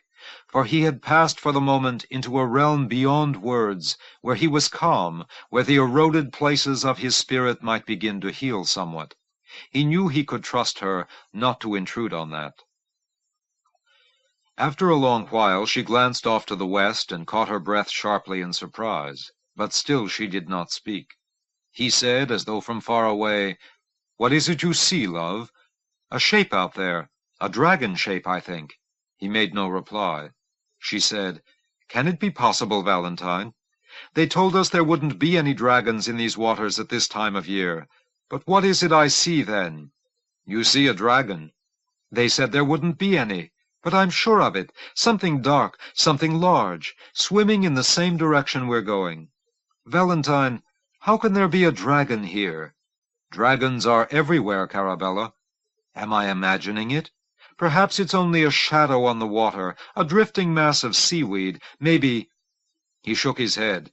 "You see a dragon, a king dragon, one of the great ones." "You say that without even looking, Valentine." "Yes, but the dragon is there." "You sense it?" "I sense it, yes. That great heavy dragon presence, the strength of its mind, that powerful intelligence. I sensed it before you said anything." "You sense so many things now," she said. "Too many," said Valentine. He continued to look northward. The vast soul of the dragon lay like a weight upon his. His sensitivity had grown during these months of stress. He was able now to send his mind forth with scarcely an effort, indeed, could scarcely keep himself from doing so. Awake or asleep, he roved deep into the soul of the world. Distance no longer seemed to be a barrier. He sensed everything, even the harsh, bitter thoughts of the shapeshifters, even the slow-throbbing emanations of the sea-dragons. Carabella said, "What does the dragon want? Is it going to attack us, Valentine?" "I doubt it." "Can you be sure of that?" "I'm not sure of anything, Carabella." He reached toward the great beast in the sea. He strived to touch its mind with his. For an instant there was something like contact, a sense of opening, a sense of joining. Then he was brushed aside as though by a mighty hand, but not disdainfully, not contemptuously. It was as though the dragon were saying, "Not now, not here, not yet." "You look so strange," she said. "Will the dragon attack?" "No, no." "You seem frightened." "Not frightened, no. I'm simply trying to understand. But I feel no danger, only watchfulness, surveillance, that powerful mind keeping watch over us, sending reports on us to the shapeshifters, perhaps." "That may be, I suppose. If the dragons and the shapeshifters are in alliance against us, so Deliamber suspects, on the evidence of someone who is no longer available for questioning. I think it may be more complex than that. I think we will be a long time understanding what it is that links the shapeshifters and the sea-dragons. But I tell you, I feel no danger."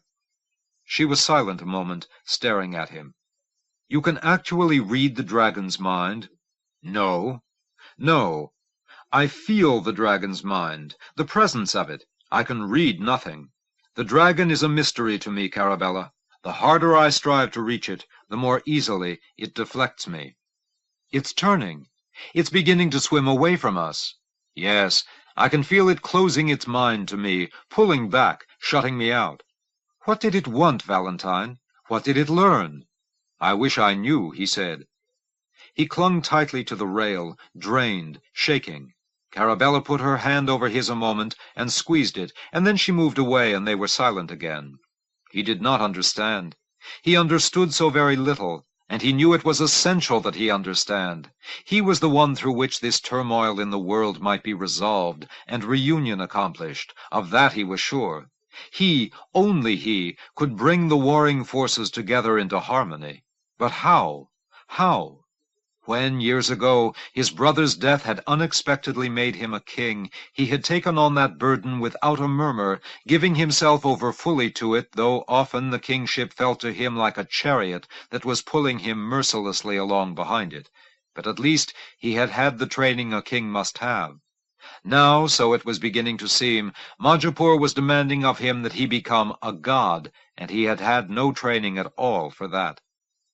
He sensed the dragon still there, somewhere not far away, but he could make no real contact, and after a time he abandoned the attempt. He stood until dusk, peering to the north as though he expected to see the Isle of the Lady shining like a beacon in the darkness. But the isle was still some days' journey away. They were only now passing the latitude of the great peninsula known as the Stoyanzar.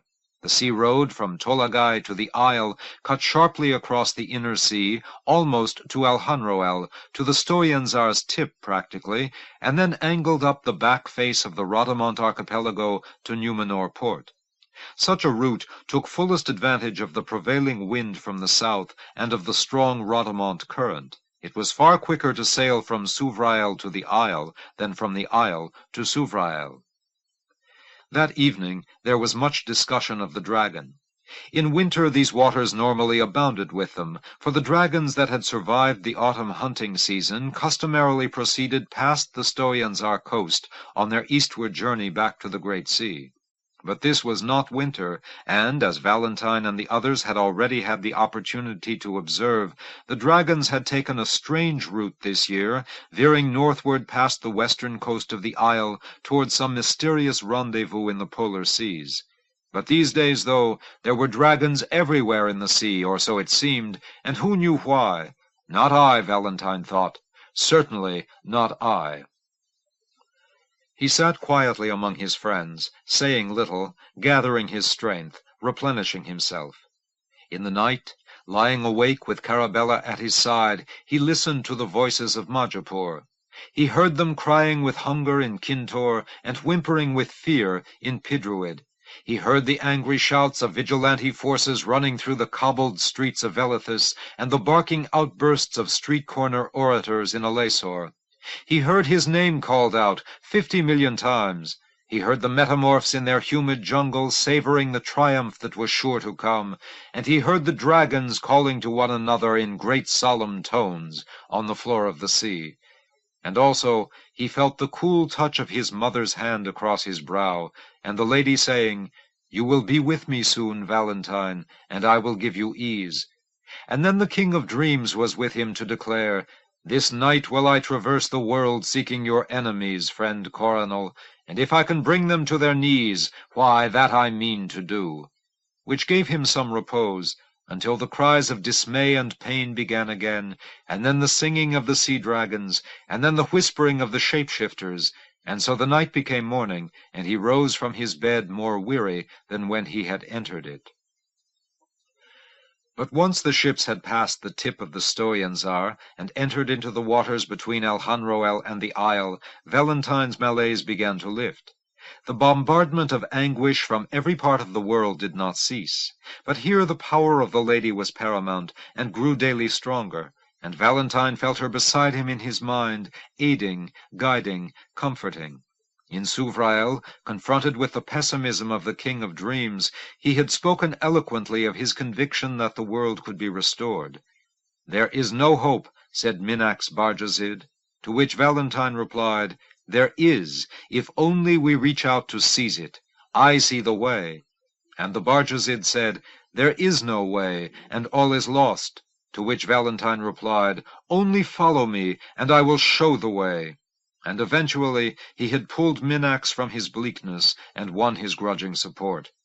That shard of hope that Valentine had found in Souvrael had somehow slipped from his grasp during this voyage north, but again it seemed to be returning. Now the Isle was very close. Now each day it stood higher above the horizon, and every morning as the rising sun struck its eastern face, its chalky ramparts offered a brilliant display, pale pink in the first light, then a stunning scarlet that gave way imperceptibly to gold, and then at last, when the sun was fully aloft, the splendor of total whiteness, a whiteness that rang out across the waters like the clashing of giant cymbals and the upsurge of a vast, sustained melody. In Numenor port the lady was waiting for him at the house known as the Seven Walls. Once more the hierarch Talenat Esuld conducted Valentine to her in the Emerald Room. Once more he found her standing between the potted tanagale trees, smiling, her arms outstretched to him. But startling and dismaying changes had occurred in her, he saw, since that other time, not a year ago, when they had met in this room. Her dark hair was shot through now with strands of white. The warm gleam of her eyes had turned dull and almost chilly, and time was making inroads now even on her regal bearing, rounding her shoulders, pulling her head down closer to them, and thrusting it forward. She had seemed to him a goddess once. Now she seemed a goddess being transformed gradually into an old woman, very much mortal. They embraced.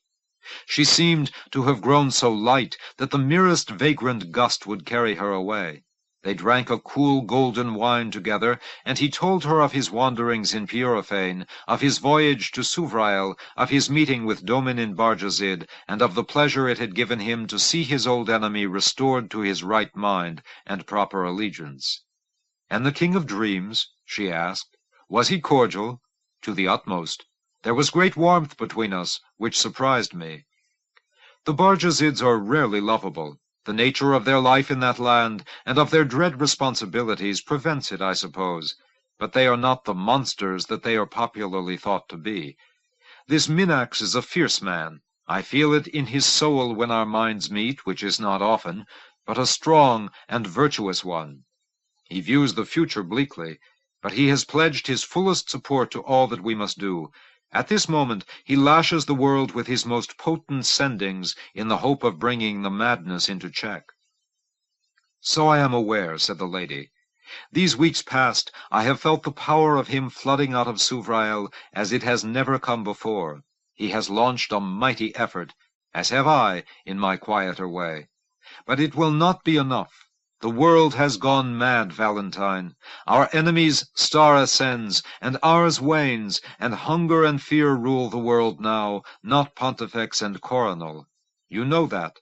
You feel the madness pressing upon you, engulfing you, threatening to sweep everything away." "Then we will fail, Mother? Is that what you're saying? You, the fountain of hope, the bringer of comfort?" Some of the old steely metal returned to her eyes. "I said nothing of failure. I said only that the King of Dreams and Lady of the Isle are not of themselves able to stem the torrent of insanity. There is a third power, Mother, or do you think I am incapable of waging this war? You are capable of anything you wish to achieve, Valentine, but even 3 powers are not enough. A lame government cannot meet a crisis such as afflicts us now." "Lame? It stands on 3 legs. There should be 4. It is time for old Tievărus to sleep." "Mother, how long can you evade your responsibility?" "I evade nothing, Mother. But if I bottle myself up in the labyrinth, what purpose will that achieve? Do you think a Pontifex is useless? How strange a view of our Commonwealth you must have, if you think that. I understand the value of the Pontifex, yet you have ruled without one throughout your whole reign. It was not my fault that Tievărus was senile when I came to the throne. What was I to do? Go on to the labyrinth immediately upon becoming coronel? I had no Pontifex, because I was not given one, and the time was not right for me to take Tievărus's place. I had work of a more visible kind to do. I still have." "You owe Majapur a Pontifex, Valentine." "Not yet. Not yet." "How long will you say that?" "I must remain in sight.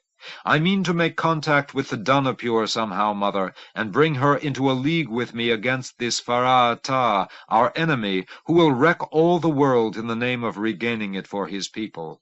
If I am in the labyrinth, how can I—" "Do you mean you will go to Purifane a second time?" "That would only fail a second time. All the same, I see it as essential that I negotiate with the metamorphs. The Danapure must comprehend that I am not like the kings of the past, that I recognize new truths, that I believe we can no longer repress the metamorph in the soul of Majapur, but must recognize it and admit it to our midst and incorporate it in us all. And this can only be done while you are coronel.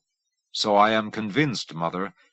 "Examine your convictions again, then," said the lady in an inexorable voice, "if indeed they are convictions, and not merely a loathing for the labyrinth. I detest the labyrinth, and make no secret of it.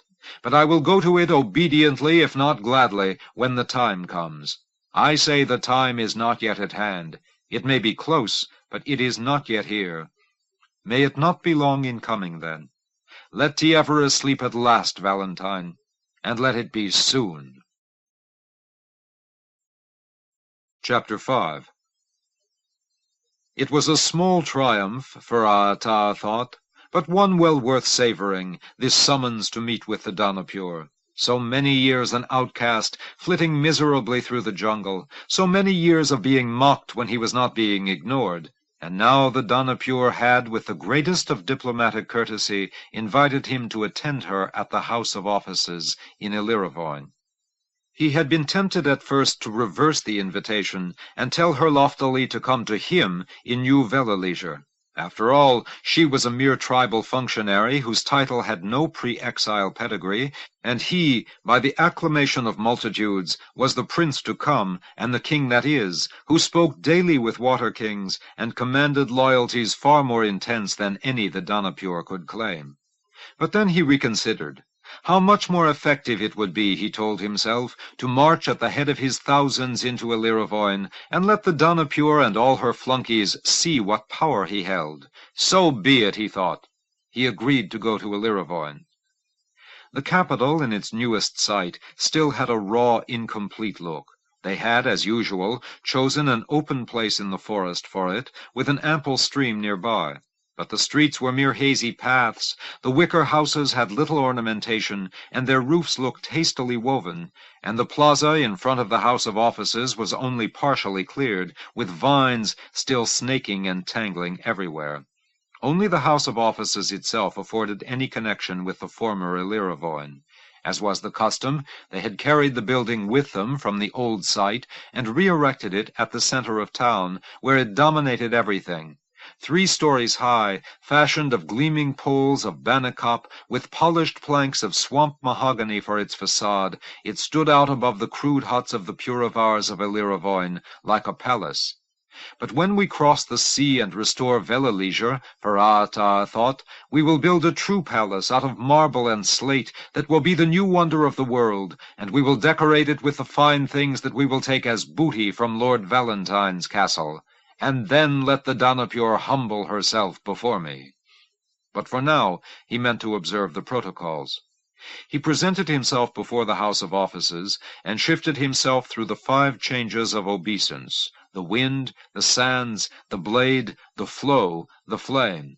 He held himself in the 5th of the changes until the Danapure appeared. She seemed startled for the barest brief moment by the size of the force that had accompanied him to the capital. It filled the plaza and spread out beyond the borders of the city. But she recovered her poise swiftly, and welcomed him with the 3 changes of acceptance: the star, the moon, the comet. On that last, Faraata reverted to his own form, and followed her into the building. Never before had he entered the House of Offices. The Danapure was cool, remote, proper. Faraata felt the merest flicker of awe. She had held her office during the entire span of his life, after all, but quickly he mastered it. Her lofty style, her supreme self-possession were, he knew, mere weapons of defense. She offered him a meal of kalimbats and gumba, and to drink gave him a pale lavender wine, which he eyed with displeasure, wine not being a beverage that had been used among the Puravars in the ancient times. He would not drink it, or even raise it in a salute, which did not pass unnoticed. When the formalities were done, the Danapure said brusquely to him, "I love the unchanging ones no more than you do, Faraata, but what you seek is unattainable." "And what is it that I seek, then?" "To rid the world of them." "You think this is unattainable?" he said, a tone of delicate curiosity in his voice. "Why is that?" "There are 20 billion of them. Where are they to go?" "Are there no other worlds in the universe? They came from them. Let them return."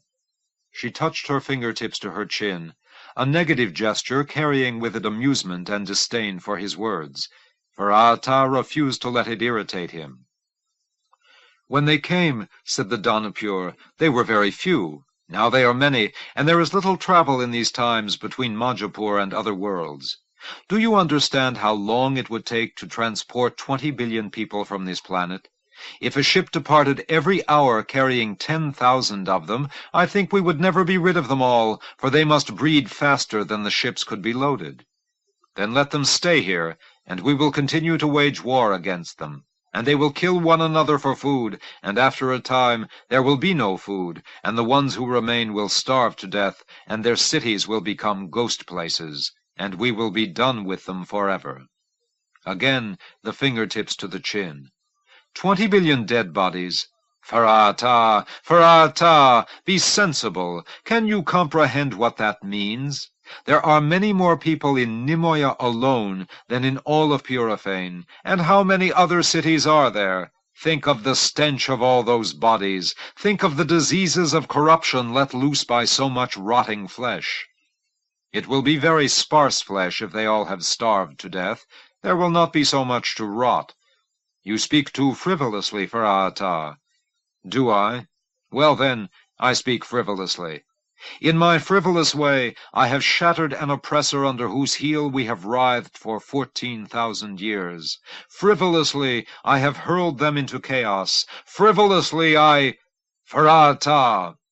I have achieved much in my frivolous way, Danapure, not only without any aid from you, but in fact with your direct opposition much of the time. And now, attend me, Farata. You have set loose mighty forces, yes, and you have shaken the unchanging ones in a way that I did not think possible. But the time has come now for you to pause and give some thought to the ultimate consequences of what you have done. I have, he replied. We will regain our world. Perhaps, but at what a cost? You have sent blights out into their lands. Can those blights be so easily called back, do you think? You have devised monstrous and frightful new animals and turned them loose, and now you propose to let the world be choked by the decaying corpses of billions of people. Are you saving our world, Farata, or destroying it? The blights will disappear when the crops they feed on, which are mainly not anything of any use to us, have perished. The new animals are few, and the world is large, and the scientists assure me that they are unable to reproduce themselves, so we will be rid of them once their work is done. And I am less fearful of those decaying corpses than you. The scavenger birds will feed as they have never fed before, and we will build temples out of the mounds of bones that remain. Victory is ours, Danapure. The world has been regained. You are too confident. They have not yet begun to strike back at us. But what if they do, Farata? What if they do? I ask you to remember, Farata, what Lord Stiamat accomplished against us. Lord Stiamat needed 30 years to complete his conquest. Yes, said the Danapure, but his armies were small. Now the unchanging ones outnumber us greatly. And now we have the art of sending plagues and monsters against them, which we did not have in Lord Stiamat's time. Their very numbers will work in their disfavor once their food supplies run out. How can they fight us for 30 days, let alone 30 years, with famine pulling their civilization apart? Hungry warriors may fight much more fiercely than plump ones. Farata laughed. Warriors? What warriors? You speak absurdities, Danapure. These people are soft. In Lord Stiamat's day, Lord Stiamat's day was 8,000 years ago. Life has been very easy for them ever since, and they have become a race of simpletons and cowards. And the biggest simpleton of all is this Lord Valentine of theirs, this holy fool, with his pious abhorrence of violence. What do we have to fear from such a king as that, who has no stomach for slaughter? Agreed. We have nothing to fear from him. But we can use him, Farata, and that is what I mean to do. In what way? You know that it is his dream to come to terms with us. I know, said Farata, that he entered Purifane foolishly hoping to negotiate with you in some way, and that you wisely avoided seeing him. He came seeking friendship, yes. And yes, I avoided him. I needed to learn more about your intentions before I could enter into any dealings with him. You know my intentions now. I do, and I ask you to cease spreading these plagues, and to give me your support when I meet with the coronel. Your actions threaten my purposes. Which are? Lord Valentine is different from the other coronels I have known. As you say, he is a holy fool, a gentle man with no stomach for slaughter. His loathing of warfare makes him pliant and manipulable. I mean to win from him such concessions as no previous coronel would grant us. the right to settle once again in Alhanroel, possession once more of the sacred city Velaleisure, a voice in the government, complete political equality, in short, within the framework of Majapuri life. Better to destroy the framework entirely, and settle where we choose without asking leave of anyone. But you must see that that is impossible.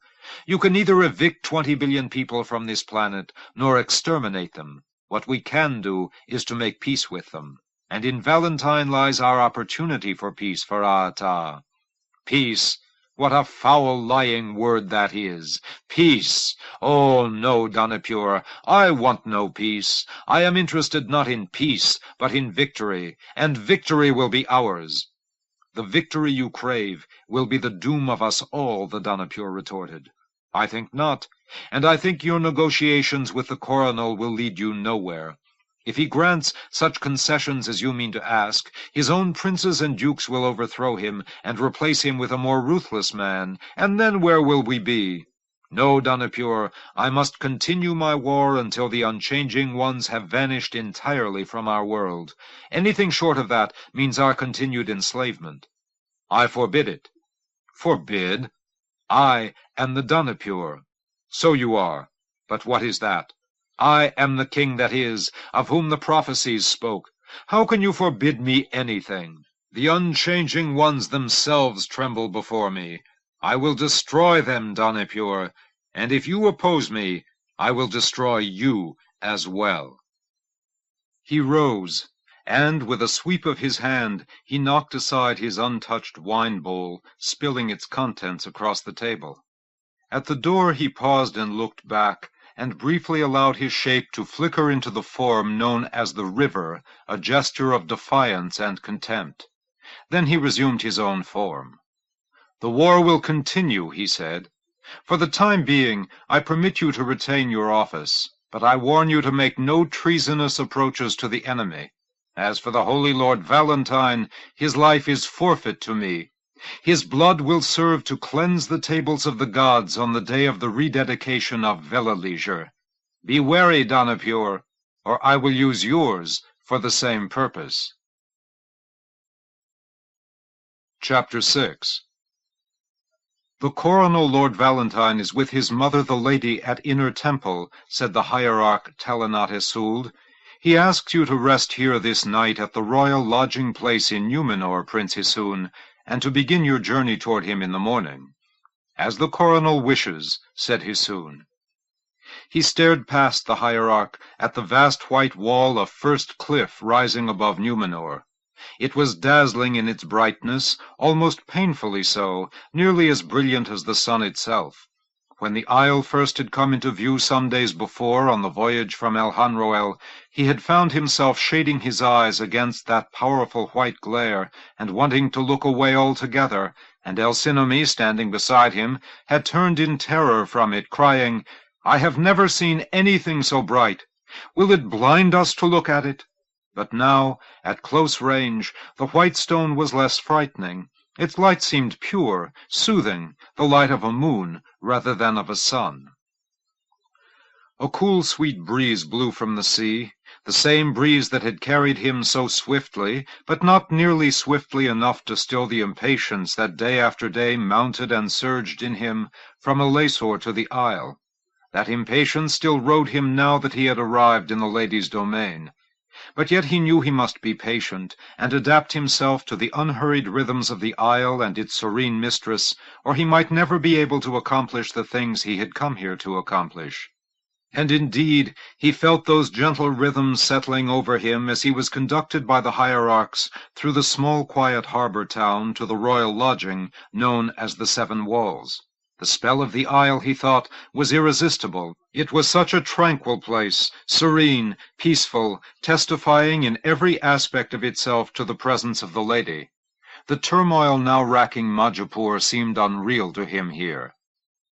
That night, though, Hisoun found it far from easy to get to sleep.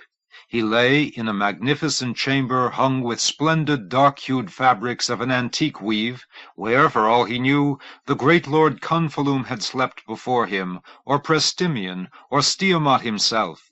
and it seemed to him that those ancient kings still hovered nearby, speaking to one another in low whispers, and what they were saying was in mockery of him, upstart, popinjay, peacock. It is only the sound of the surf against the rampart below, he told himself angrily. But still sleep would not come, and the harder he sought it, the wider awake he became.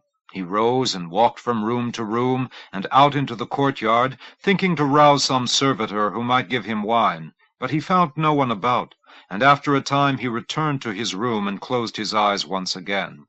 This time he thought he felt the lady lightly touch his soul, almost at once, not ascending, nothing like that, merely a contact delicate as a breath across his soul, a soft hiss-soon, hiss-soon, hiss-soon, which calmed him into a light sleep, and then into a deeper one, beyond the reach of dreams. In the morning the slender and stately hierarch Talanatis came for him and for Alcinomi, and led them to a place at the foot of the great white cliff, where floater sleds were waiting to carry them to the high terraces of the isle. The ascent of the vertical face of First Cliff was awesome, up and up and up, as though in a dream. Hisoon did not dare open his eyes until the sled had come to rest in its landing pad. Then he looked back and saw the sun-streaked expanse of the sea stretching off to distant Alhanroel, and the twin curving arms of the Numenor breakwater jutting out into it directly below him. A floater wagon took them across the heavily wooded tableland atop the cliff to the base of Second Cliff, which sprang upward so steeply it seemed to fill all the sky. And there they rested for the night, in a lodge at a place called the Terrace of Mirrors, where massive slabs of polished black stone rose like mysterious ancient idols from the ground. Thence it was upward once more by sled, to the highest and innermost cliff, thousands of feet above sea level, that was the sanctuary of the lady. Atop Third Cliff, the air was startlingly clear, so that objects many miles away stood out as though magnified in a glass. Great birds of a kind unknown to Hisoon, with plump red bodies and enormous black wings, circled in lazy spirals far overhead. Again Hisoon and Alcinomi traveled inward over the isle's flat summit, past terrace after terrace, until at last they halted at a place where simple buildings of whitewashed stone were scattered in seeming randomness amidst gardens of a surpassing serenity. "This is the Terrace of Adoration," said Talanatis, "the gateway to Inner Temple." They slept that night in a quiet, secluded lodge, pleasant and unpretentious, with its own shimmering pool, and a quiet, intimate garden bordered by vines whose thick, ancient trunks were woven into an impenetrable wall. At dawn, servitors brought them chilled fruits and grilled fish, and soon after they had eaten, Talanatis appeared. With her was a second hierarch, a formidable, keen-eyed, white-haired woman.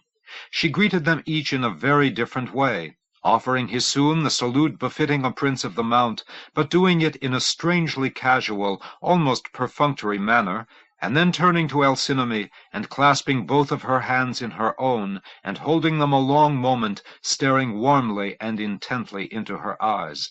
When at last she released Alcinomi, she said, "I bid you both welcome to Third Cliff. I am Loravade.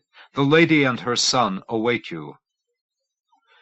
The morning was cool and misty, with a hint of sunlight about to break through the low clouds. In single file, with Loravade leading, and Talanatis to the rear, no one uttering a word, they passed through a garden where every leaf was shimmering with dew sparkles, and crossed a bridge of white stone, so delicately arched that it seemed it might shatter at the most gentle of footfalls, into a broad grassy field, at the far end of which lay Inner Temple.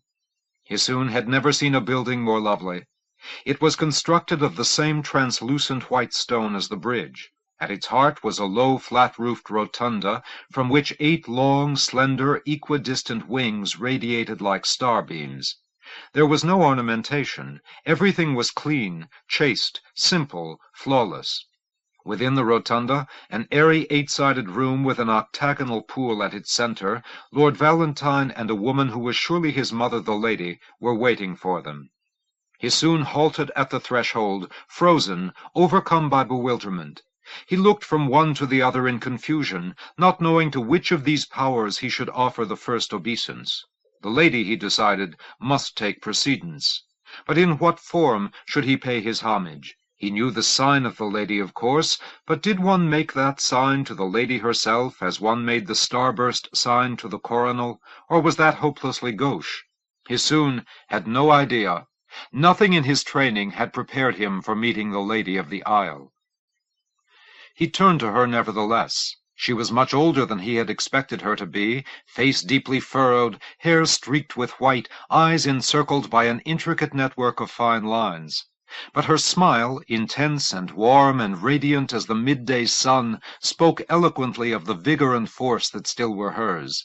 In that astonishing glow, Hissoun felt his doubts and fears swiftly melting away. He would have knelt to her, but she seemed to sense what he intended before he could make the gesture, and halted him with a quick little shake of her head. Instead, the lady held forth her hand to him. Hissoun, somehow comprehending what was expected of him, lightly touched the tips of his fingers to hers for an instant, and took from her a startling, tingling inrush of energy that might have caused him to leap back if he had not been holding himself under such taut control. But from that unexpected current he found himself gaining a surge of renewed assurance, strength, poise. Then he turned to the coronal. "My lord," he whispered. Hissoun was astonished and dismayed by the alteration in Lord Valentine's appearance since he last had seen the coronal, so very long ago, in the labyrinth, at the beginning of his ill-starred grand processional. Then Lord Valentine had been in the grip of terrible fatigue, but even so, his features had displayed an inner light, a certain irrepressible joyousness that no weariness could altogether dispel. Not now. The cruel son of Souvrael had darkened his skin and bleached his hair, giving him a strangely fierce, almost barbaric look. His eyes were deep and hooded, his face was gaunt and lined, there was no trace whatever of that amiable sunniness of spirit that was his most visible trait of character. He seemed altogether unfamiliar, somber, tense, remote. Hissoun began to offer the starburst sign. But Lord Valentine brushed it away impatiently, and, reaching forward, seized Hissoun's hand, gripping it tightly a moment. That, too, was unsettling. One did not shake hands with coronals. And at the contact of their hands, Hissoun again felt a current flowing into him. But this energy, unlike that which had come from the lady, left him disturbed, jangled, ill at ease. When the coronal released him, Hissoun stepped back and beckoned to Alcinomy, who was standing immobile by the threshold, as though she had been turned to stone by the sight of two powers of Majapur in the same room. In a thick, hoarse voice he said, "My lord, good lady, I pray you welcome my mother, the Lady Alcinomy." "A worthy mother, for so worthy a son," said the lady, the first word she had spoken, and her voice seemed to Hissoun to be the finest he had ever heard, rich, calm, musical. "Come to me, Alcinomy." Breaking from her trance-like state, Alcinomy advanced across the smooth marble floor, and the lady advanced also toward her, so that they met by the eight-sided pool at the room's center. There the lady took Alcinomy in her arms, and embraced her closely, and with great warmth. And when finally the two women parted, Hissoun saw that his mother seemed like one who has for a long while been in darkness, and who now has emerged into the full brightness of the sun. Her eyes were shining, her face was flushed, there was no sign of timidity or awe about her. She looked now toward Lord Valentine, and began to make the starburst sign, only to have the coronal rejected as he had from Hissoun, holding out the palm of his hand to her and saying, "That is not necessary, good Lady Alcinomy." "My lord, it is my duty," she replied in a firm voice. "No, no longer."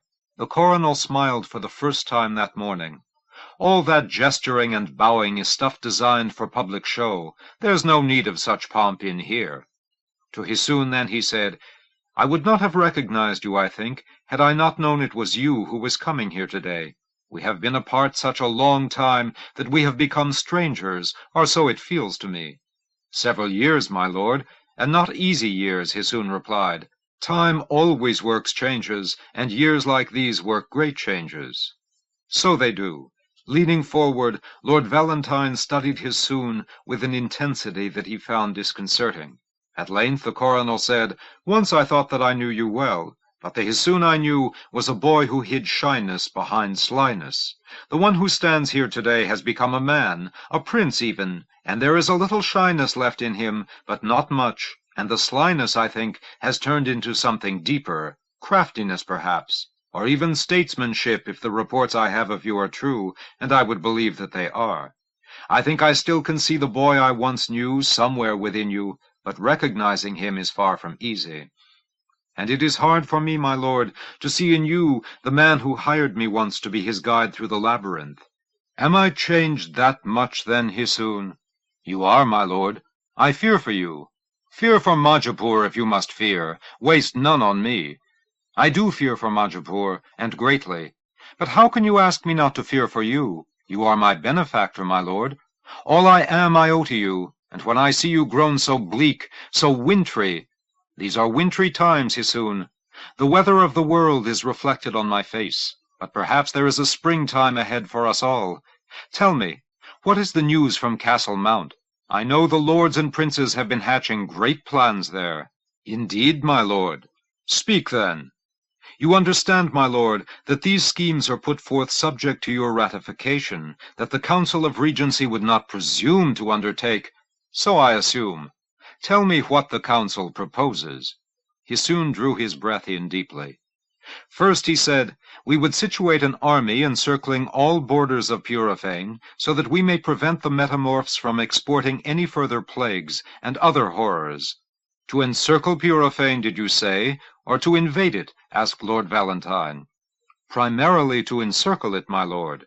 Primarily? Once we have established control of the borders, the plan is to enter the province in search of the rebel Farah Ata and his followers. Ah, to capture Farah Ata and his followers. And what will be done to them if they are captured, which I very much doubt they will be, considering my own experiences when I wandered in that jungle? They will be confined. Nothing more? No execution of ringleaders? My lord, we are not savages. Of course. And the aim of this invasion will be strictly to take Farah Ata? No more than that, my lord. No attempt to overthrow the Danapur? No campaign of general extermination of the metamorphs? Those ideas were never suggested. I see. His voice was curiously controlled, almost mocking, much unlike any tone Hissoun had ever heard him use before. And what other plans does the Council propose? An army of pacification to occupy Piloplok, without bloodshed, if bloodshed can be avoided, and to take control of any other cities or provinces that may have seceded from the government.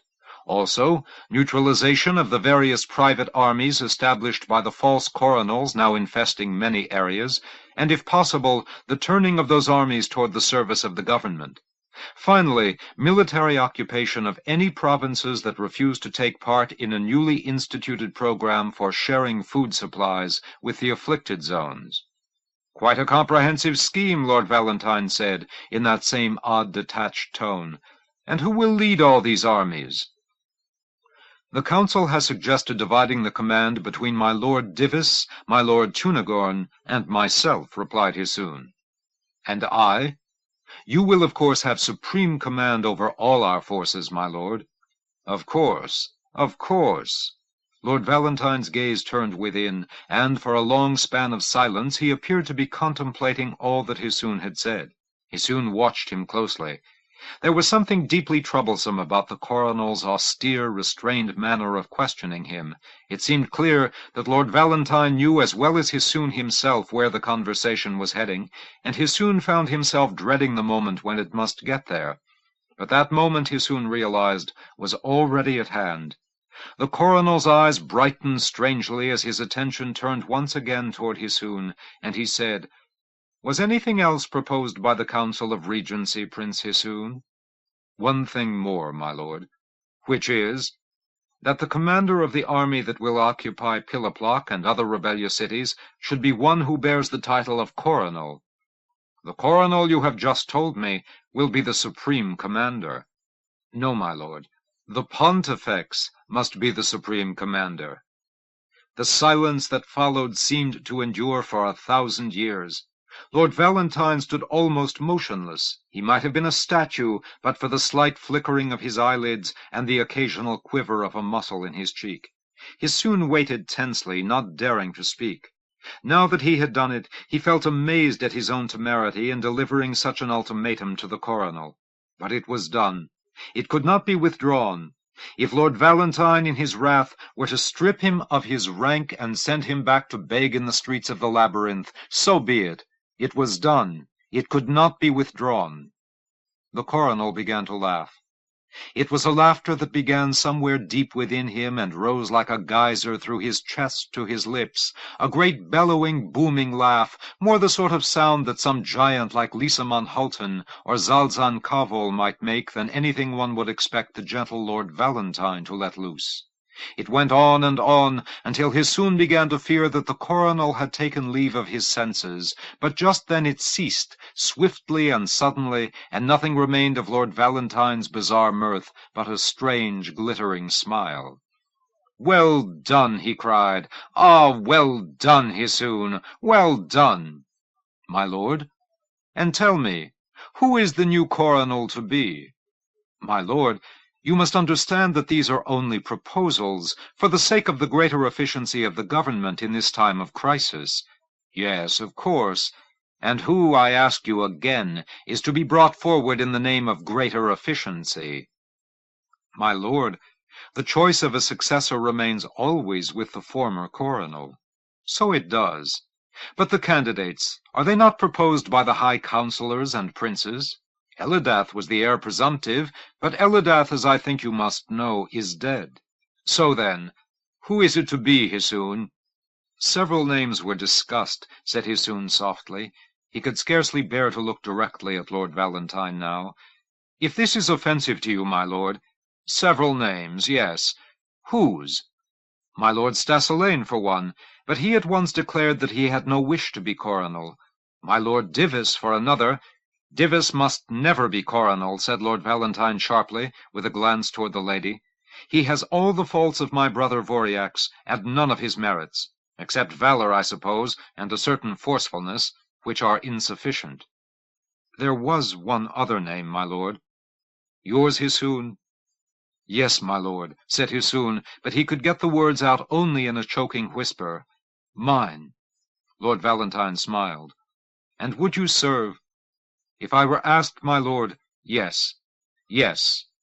The coronel's eyes bore down intensely on Hisoun's, who withstood that fierce inquiry without flinching. "Well, then, there is no problem, eh? My mother would have me ascend. The Council of Regency would have me ascend. Old Tievere surely would have me ascend." "Valentine," said the lady, frowning. "No, all is well, mother. I understand what must be done. I can hesitate no longer, can I? Therefore, I accept my destiny.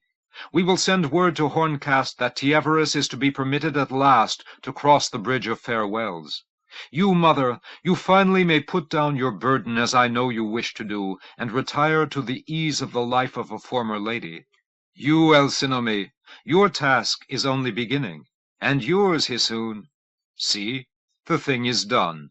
It is as I intended, only sooner, perhaps, than I had expected."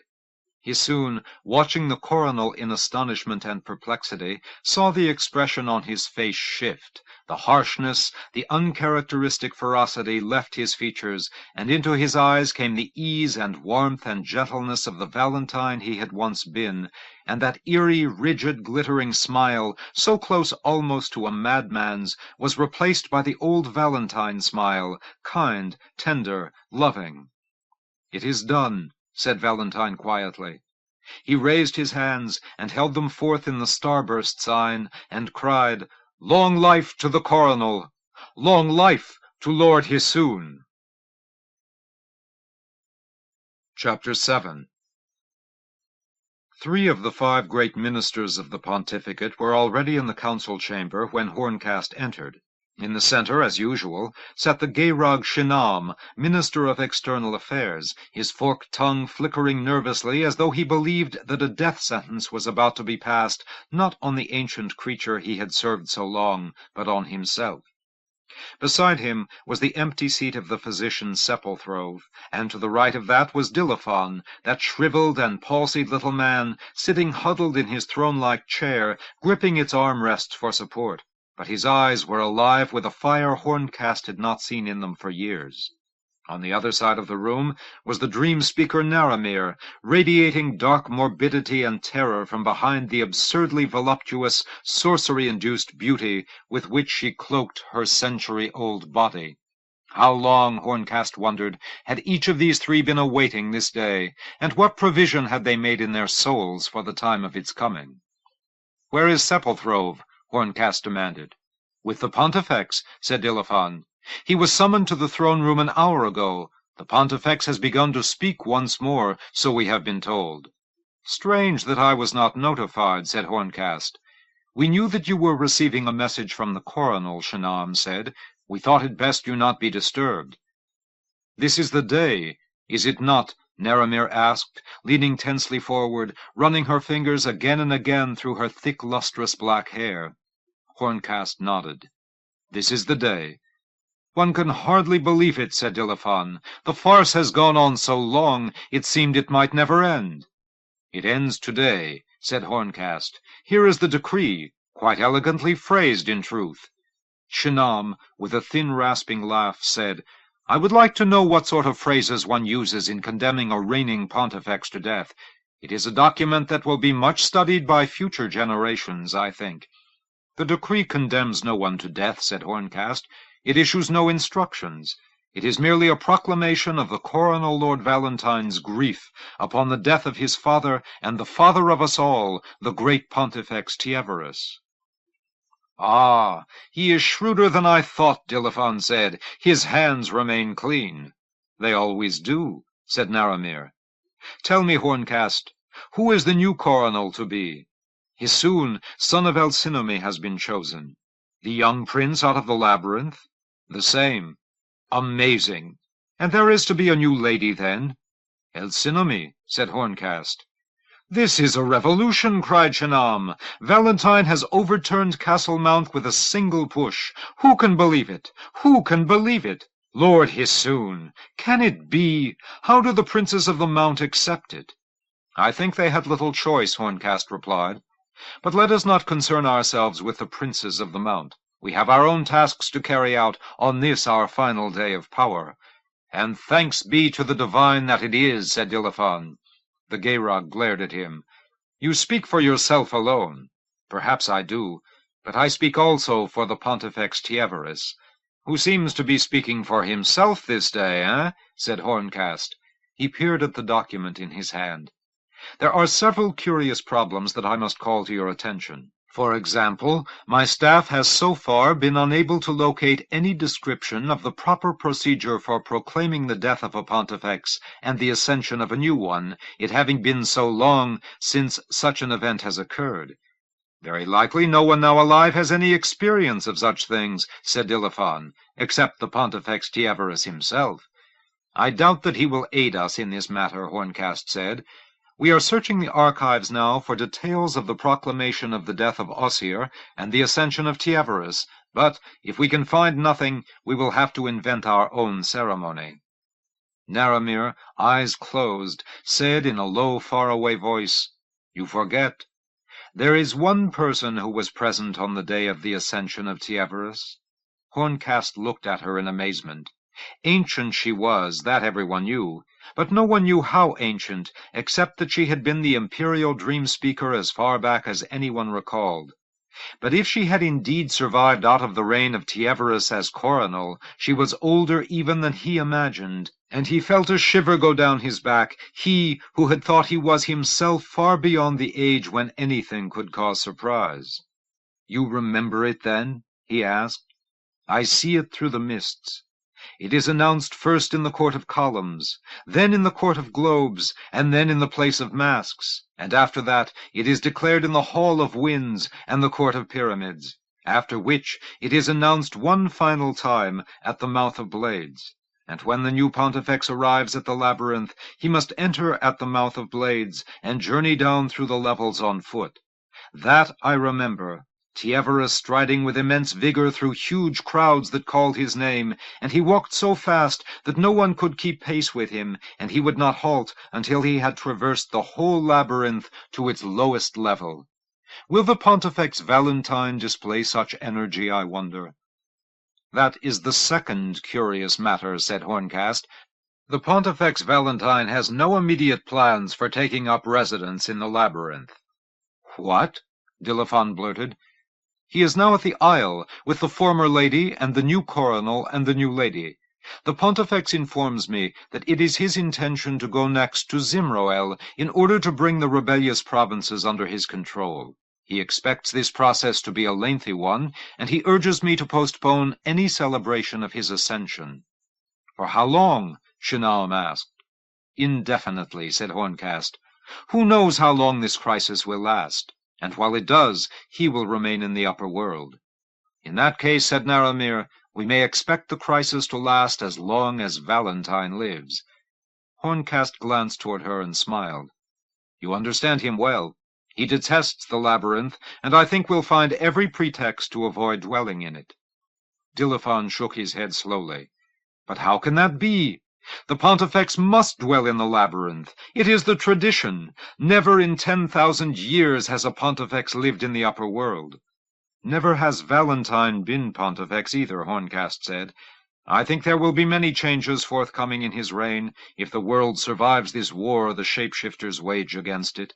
But I tell you, it matters little to me whether he live in the labyrinth, or in Souvrael, or on Castle Mount. My time is over, as is yours, good Dilaphon, and yours, Shinam, and perhaps even yours, my Lady Naramir. Such transformations as may come hold little interest for me. He must dwell here, said Dilaphon again. How can the new coronel assert his power, if the Pontifex is also a parent to the citizens of the upper world? Perhaps that is Valentine's plan, Shinam suggested. He makes himself Pontifex because he can no longer avoid it, but by remaining above he continues to play the active role of a coronel, reducing this Lord Hisoon of his to a subordinate position. By the lady, I never thought him so crafty. Nor I, said Dilaphon. Horncast said, shrugging, we have no idea what his intent may be, except that so long as the war continues, he will not come to this place, and his court will follow him about, for we are all relieved of our posts in the moment when the succession occurs. He looked slowly about the room. And I remind you that we have been speaking of Valentine as Pontifex, when in fact the succession has not yet occurred. That is our final responsibility. Ours? Said Shinam. Would you shirk it? Horncast asked. Then go, take to your bed, old man, and we will do our work without you, for we must move on to the throne room now, and discharge our duty. Dilaphon? Naramir? I will accompany you, Shinam said dourly. Horncast led the way, a slow procession, a parade of antiquities. Several times it was necessary to wait while Dilaphon, leaning on the arms of two burly aides, paused for breath. But at last they stood outside the great door of the imperial chamber, and once more Horncast slipped his hand into the recognition glove and touched the door-opening device, a task that he knew he would never perform again. Sepulthrove stood beside the intricate life-support globe that housed the Pontifex. It is very strange, the physician said. After this long silence, he speaks again. Listen, he stirs now. And from within the sphere of blue glass came the whistling and gurgling sounds of the voice of Tiavarus. And then, plainly, as he had once before done, he could be heard to say, Come, rise, walk. The same words, said Sepulthrove. Life, pain, death. I think he knows, Horncast said. I think he must. Sepulthrove frowned. Knows what? Horncast indicated the decree. This is Lord Valentine's proclamation of grief upon the loss of Majapur's great emperor. I see, said the physician, and his hawk-featured face turned dark with congested blood. So it finally must come. Indeed. Now? Sepulchrov asked. His hands trembled. He held them poised above a bank of controls. From the Pontifex came one last burst of words. Life, majesty, death, Valentine Pontifex of Majapur. There was a terrible silence. Now, Horncast said. Chapter 8. Endlessly back and forth across the sea, now sailing once more from the isle to Zimroel, it was beginning to seem to Valentine that in one of his former lives he must have been that legendary ancient captain Sinabor Lavon, who had set out to make the first crossing of the great sea and given up the voyage after 5 years, and who, perhaps for that, had been condemned to be reborn and sail from land to land without ever halting for rest. But Valentine felt no weariness now, and no yearning to give up this life of wandering that he had undertaken. In a way, a strange and unexpected way, he was still making his grand processional. The fleet, sped westward by favorable winds, was nearing Piloplok. There had been no dragons in the sea this time to menace or delay the journey, and the crossing had been swift.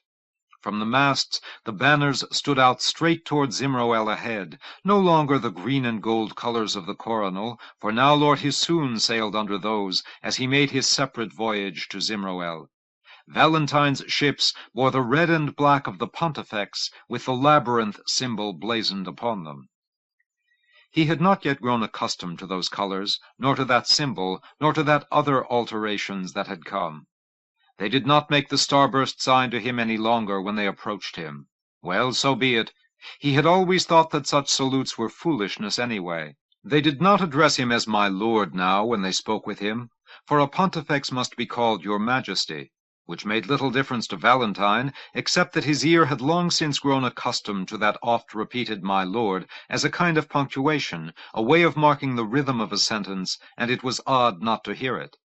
It was with difficulty that he got people to speak to him at all now, for everyone knew that the custom since ancient times had been to address one's words to the high spokesman of the Pontifex, never to the Pontifex himself, though the Pontifex was right there and perfectly capable of hearing. And when the Pontifex replied, why, he must do it by indirect discourse also, through his spokesman. That was the first of the pontifical customs that Valentine had discarded. But it was not easy to get others to abide by the change.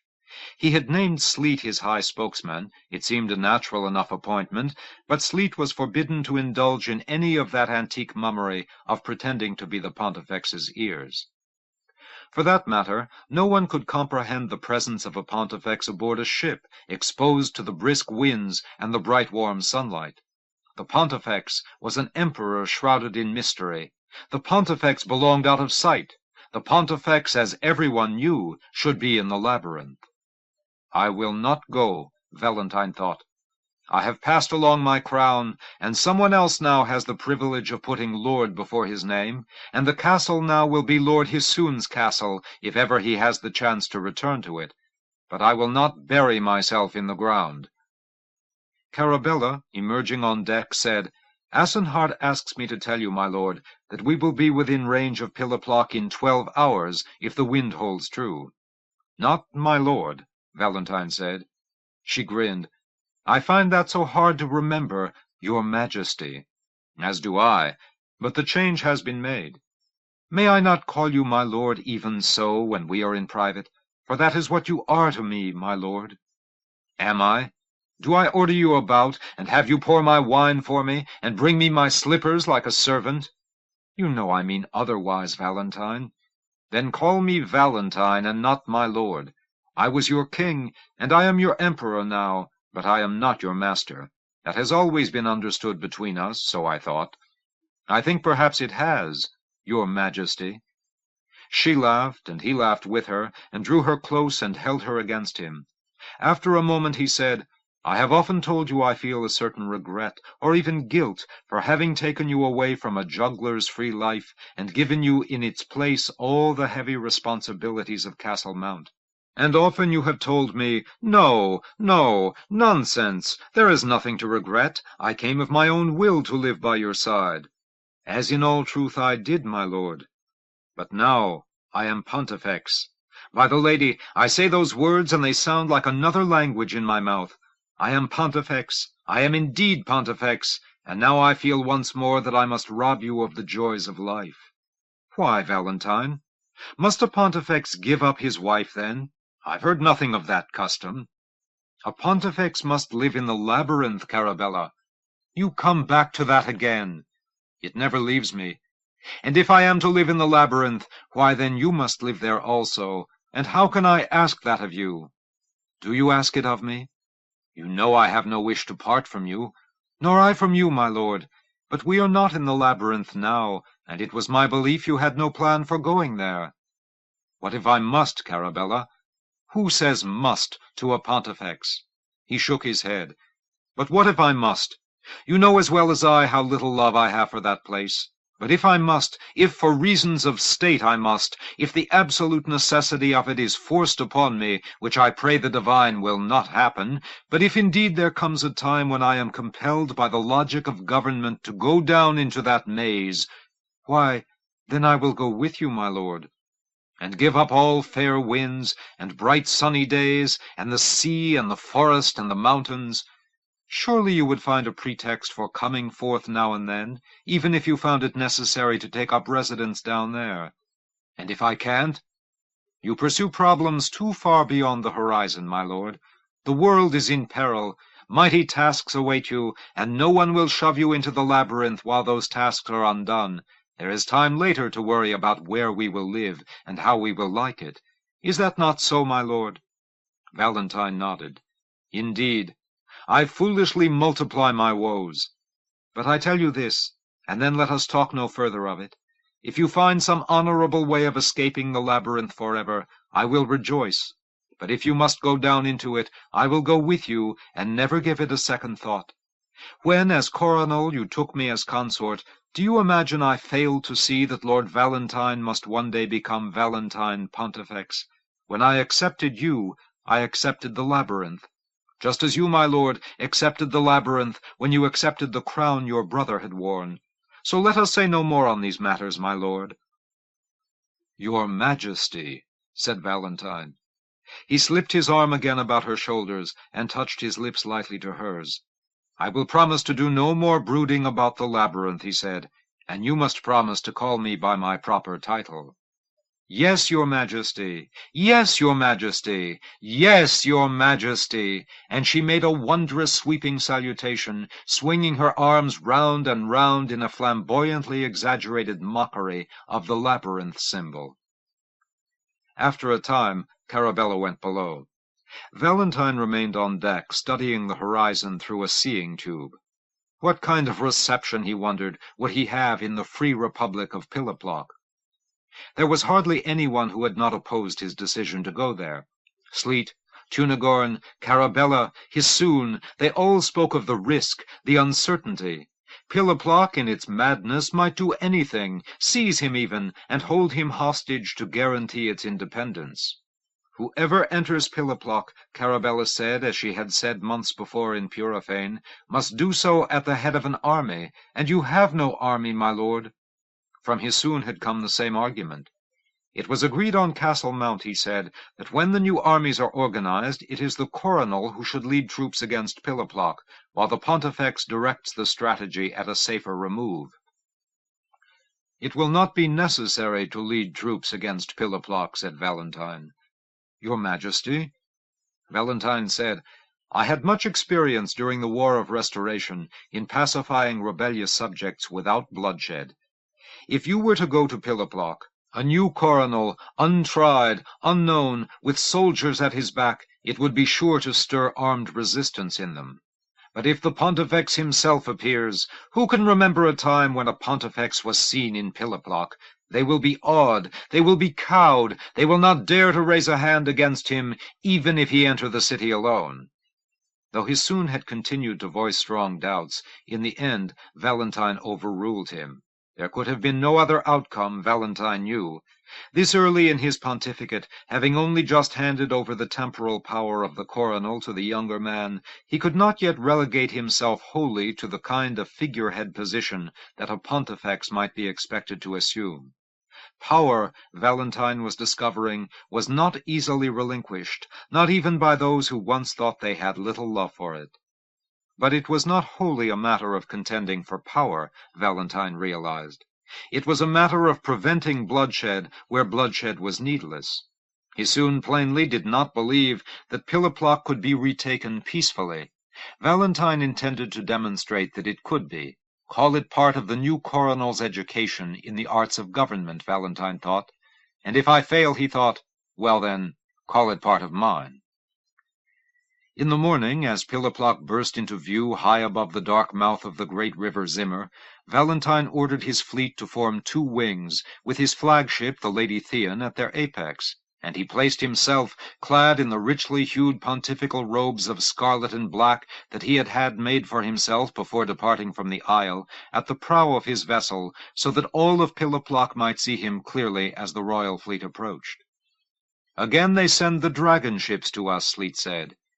Yes, as had been done the last time, when Valentine as coronel had come to Piliplock, on what was to have been the beginning of his grand processional through Zimroel, the fleet of dragon hunters was sailing forth to meet him.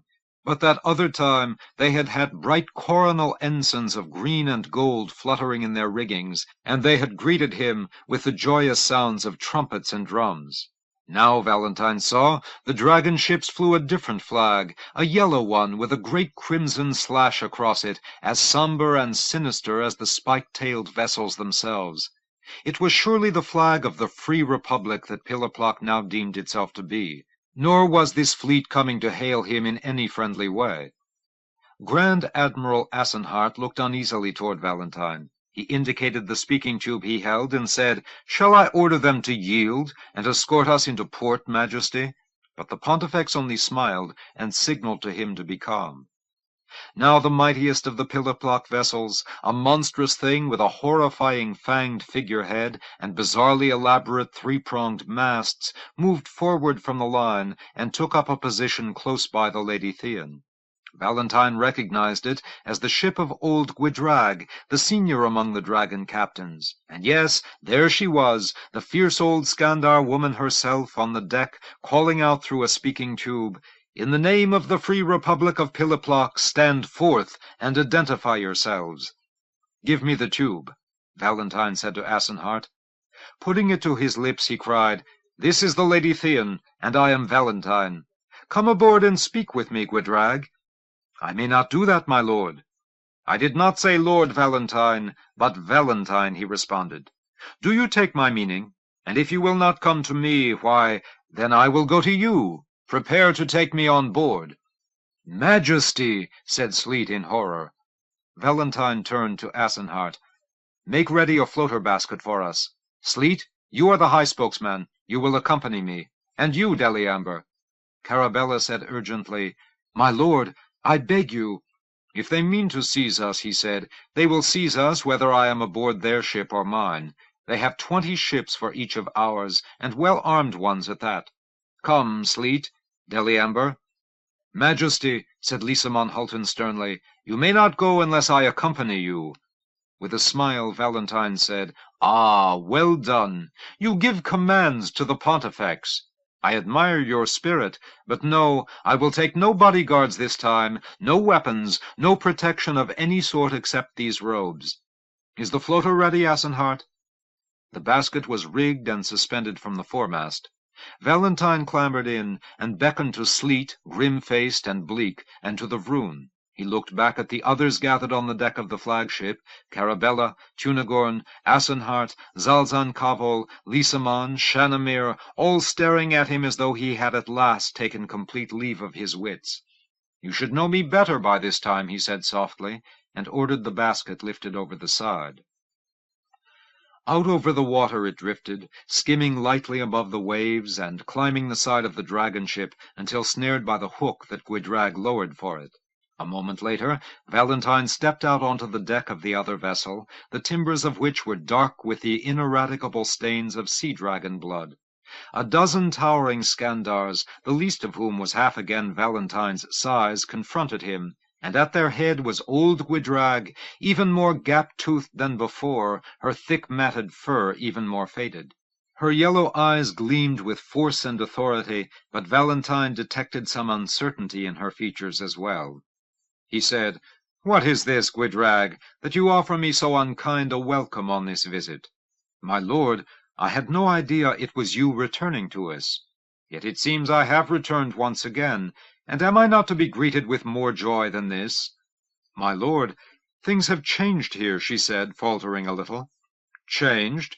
The Free Republic?" He glanced about the deck, and at the other dragon ships arrayed on all sides. "What is a Free Republic, Gwydrag? I think I have not heard the term before. I ask you, what does it mean?" "I am only a dragon captain, my lord. These political things, they are not for me to speak of." "Forgive me, then. But tell me this at least. Why were you sent forth to meet my fleet, if not to welcome us and guide us to port?" Gwydrag said, "I was sent not to welcome you, but to turn you away, though I tell you again that we had no idea it was you, my lord, that we knew only it was a fleet of imperial ships. And imperial ships are no longer welcome in Piliplock?" There was a long pause. "No, my lord," said the Skandar woman lamely. "They are not, my lord. We have, how do I say this? We have withdrawn from the empire, my lord. That is what a free republic is. It is a territory that rules itself, and is not governed from without." Valentine lifted his eyebrows delicately. "Ah, and why is that? Is the rule of the imperial government so burdensome, do you think?" "You play with me, my lord. These matters are beyond my understanding. I know only that these are difficult times, that changes have been made, that Piliplock now chooses to decide its own destinies. Because Piliplock still has food, and other cities have none, and the burden of feeding the hungry is too heavy for Piliplock? Is that it, Gwydrag?" "My lord, and you must stop calling me my lord," said Valentine. "You must call me your majesty now." The dragon captain, looking more troubled than ever, replied, "But are you no longer coronel, my lord, your majesty?" "The changes in Piliplock are not the only changes that have occurred," he said. "I will show you, Gwydrag, and then I will return to my ship, and you will lead me to the harbor, and I will speak with the masters of this free republic of yours, so that they can explain it to me more thoroughly. Gwydrag, let me show you who I am." And he took Sleet's hand in one of his, and a tentacle of Deliamber's in the other, and moved easily and smoothly into the waking sleep, the trance state that allowed him to speak mind to mind as though he were issuing sendings. And from his soul to Gwydrag's there flowed a current of vitality and power so great that it caused the air between them to glow. For he drew now not only on the strength that had been growing in himself throughout this time of trial and turmoil, but on that which was lent him by Sleet and the Vroon, and by his comrades aboard the Lady Thean, and by Lord Hisoon, and Hisoon's mother the lady, and by his own mother the former lady, and by all others who loved Majapur as it had been, and as they wished it would be again. And he reached forth to Gwydrag, and then beyond her, to the Skandar dragon hunters at her side, and then to the crews of the other ships, and then to the citizens of the Free Republic of Piliplock across the waters. And the message that he sent them was a simple one, that he had come to them to forgive them for their errors, and to receive from them their renewed loyalty to the great commonwealth that was Majapur. And he told them also that Majapur was indivisible, and that the strong must aid the weak, or all would perish together, for the world stood at the brink of doom, and nothing but a single mighty effort would save it. And lastly, he told them that the beginning of the end of the time of chaos was at hand, for Pontifex and Coronel and Lady and King of Dreams were striding forth together to set things to rights, and all would be made whole again, if only they had faith in the justice of the divine, in whose name he reigned now as supreme monarch. He opened his eyes. He saw Gwydrag dazed and swaying, and sinking slowly to her knees on the deck, and the other Skandars beside her doing the same. Then she threw up her hands before her eyes as though to shield them from a terrible light, and murmured in a stunned, awestruck way, "My lord, your majesty, your majesty!" "Valentine!" someone cried farther back on the deck. "Valentine Pontifex!" and the cry was taken up by one sailor after another, "Valentine Pontifex! Valentine Pontifex!" until it went echoing from ship to ship all across the waters, and even to the ramparts of distant Piliplock. "Valentine! Valentine Pontifex! Valentine Pontifex!" 5. The Book of the Reunion. Chapter 1. When the Royal Expeditionary Force was some hours yet down river from Nimoya, Lord Hisoon called Alcimmer to him and said, "Find out whether the great house known as Nissamorn Prospect still exists. If it does, I mean to requisition it as my headquarters while I'm in Nimoya." Hisoon remembered that house, remembered all of Nimoya, its white towers and glittering arcades, as vividly as though he had dwelled there half his life. But he had never set foot on the continent of Zimroel at all before this voyage. It was through the eyes of another that he had seen Nimoya. Now he cast his mind back to that time in his boyhood when he had covertly peered at the memory readings on file in the Register of Souls in the depths of the labyrinth.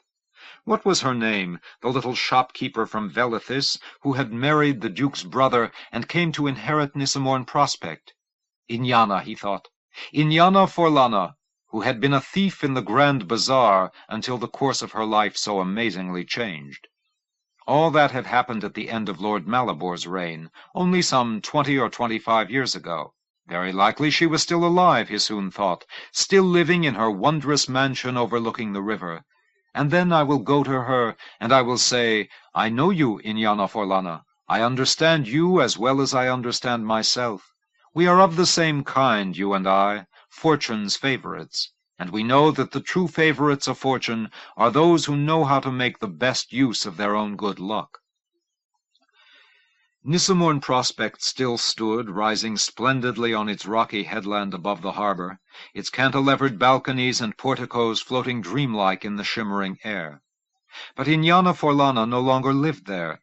The great house was occupied now by a brawling horde of squatters packed 5 and 6 to a room, who had scrawled their names on the glass wall of the hall of windows, and built smoky campfires on the verandas facing the garden, and left smeary fingerprints on the shining white walls.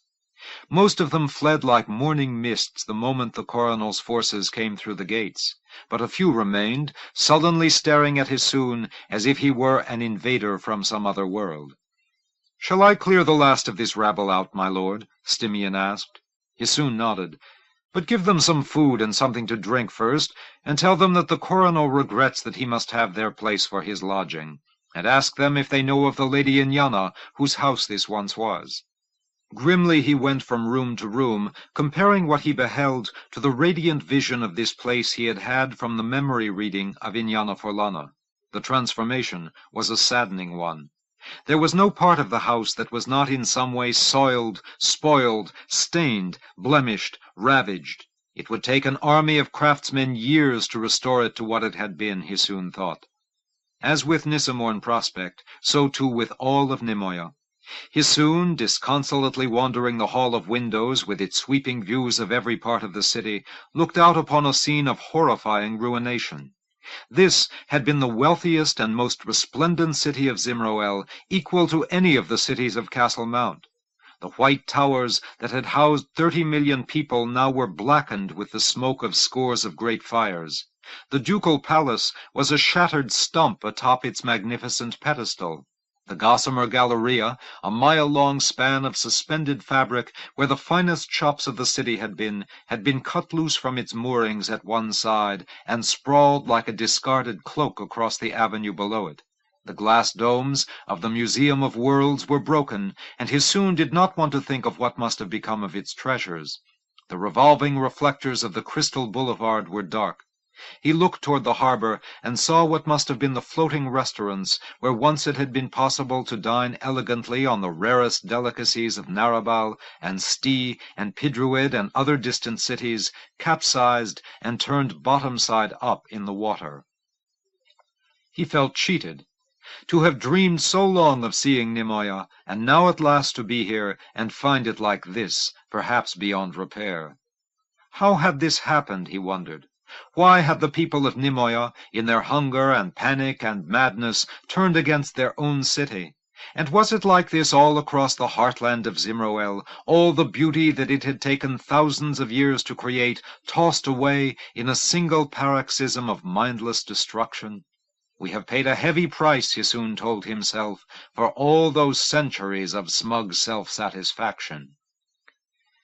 Stimmyon came to him to report the news of the Lady Inyana that he had learned from one of the squatters. She had fled Nimoia more than a year ago, he said, when one of the false coronels had demanded her mansion from her to serve as his palace. Where she had gone, whether she was still alive at all, no one knew that. The Duke of Nimoia and all his family had fled too, even earlier, and most of the other nobility. And the false coronel? Hissoun asked.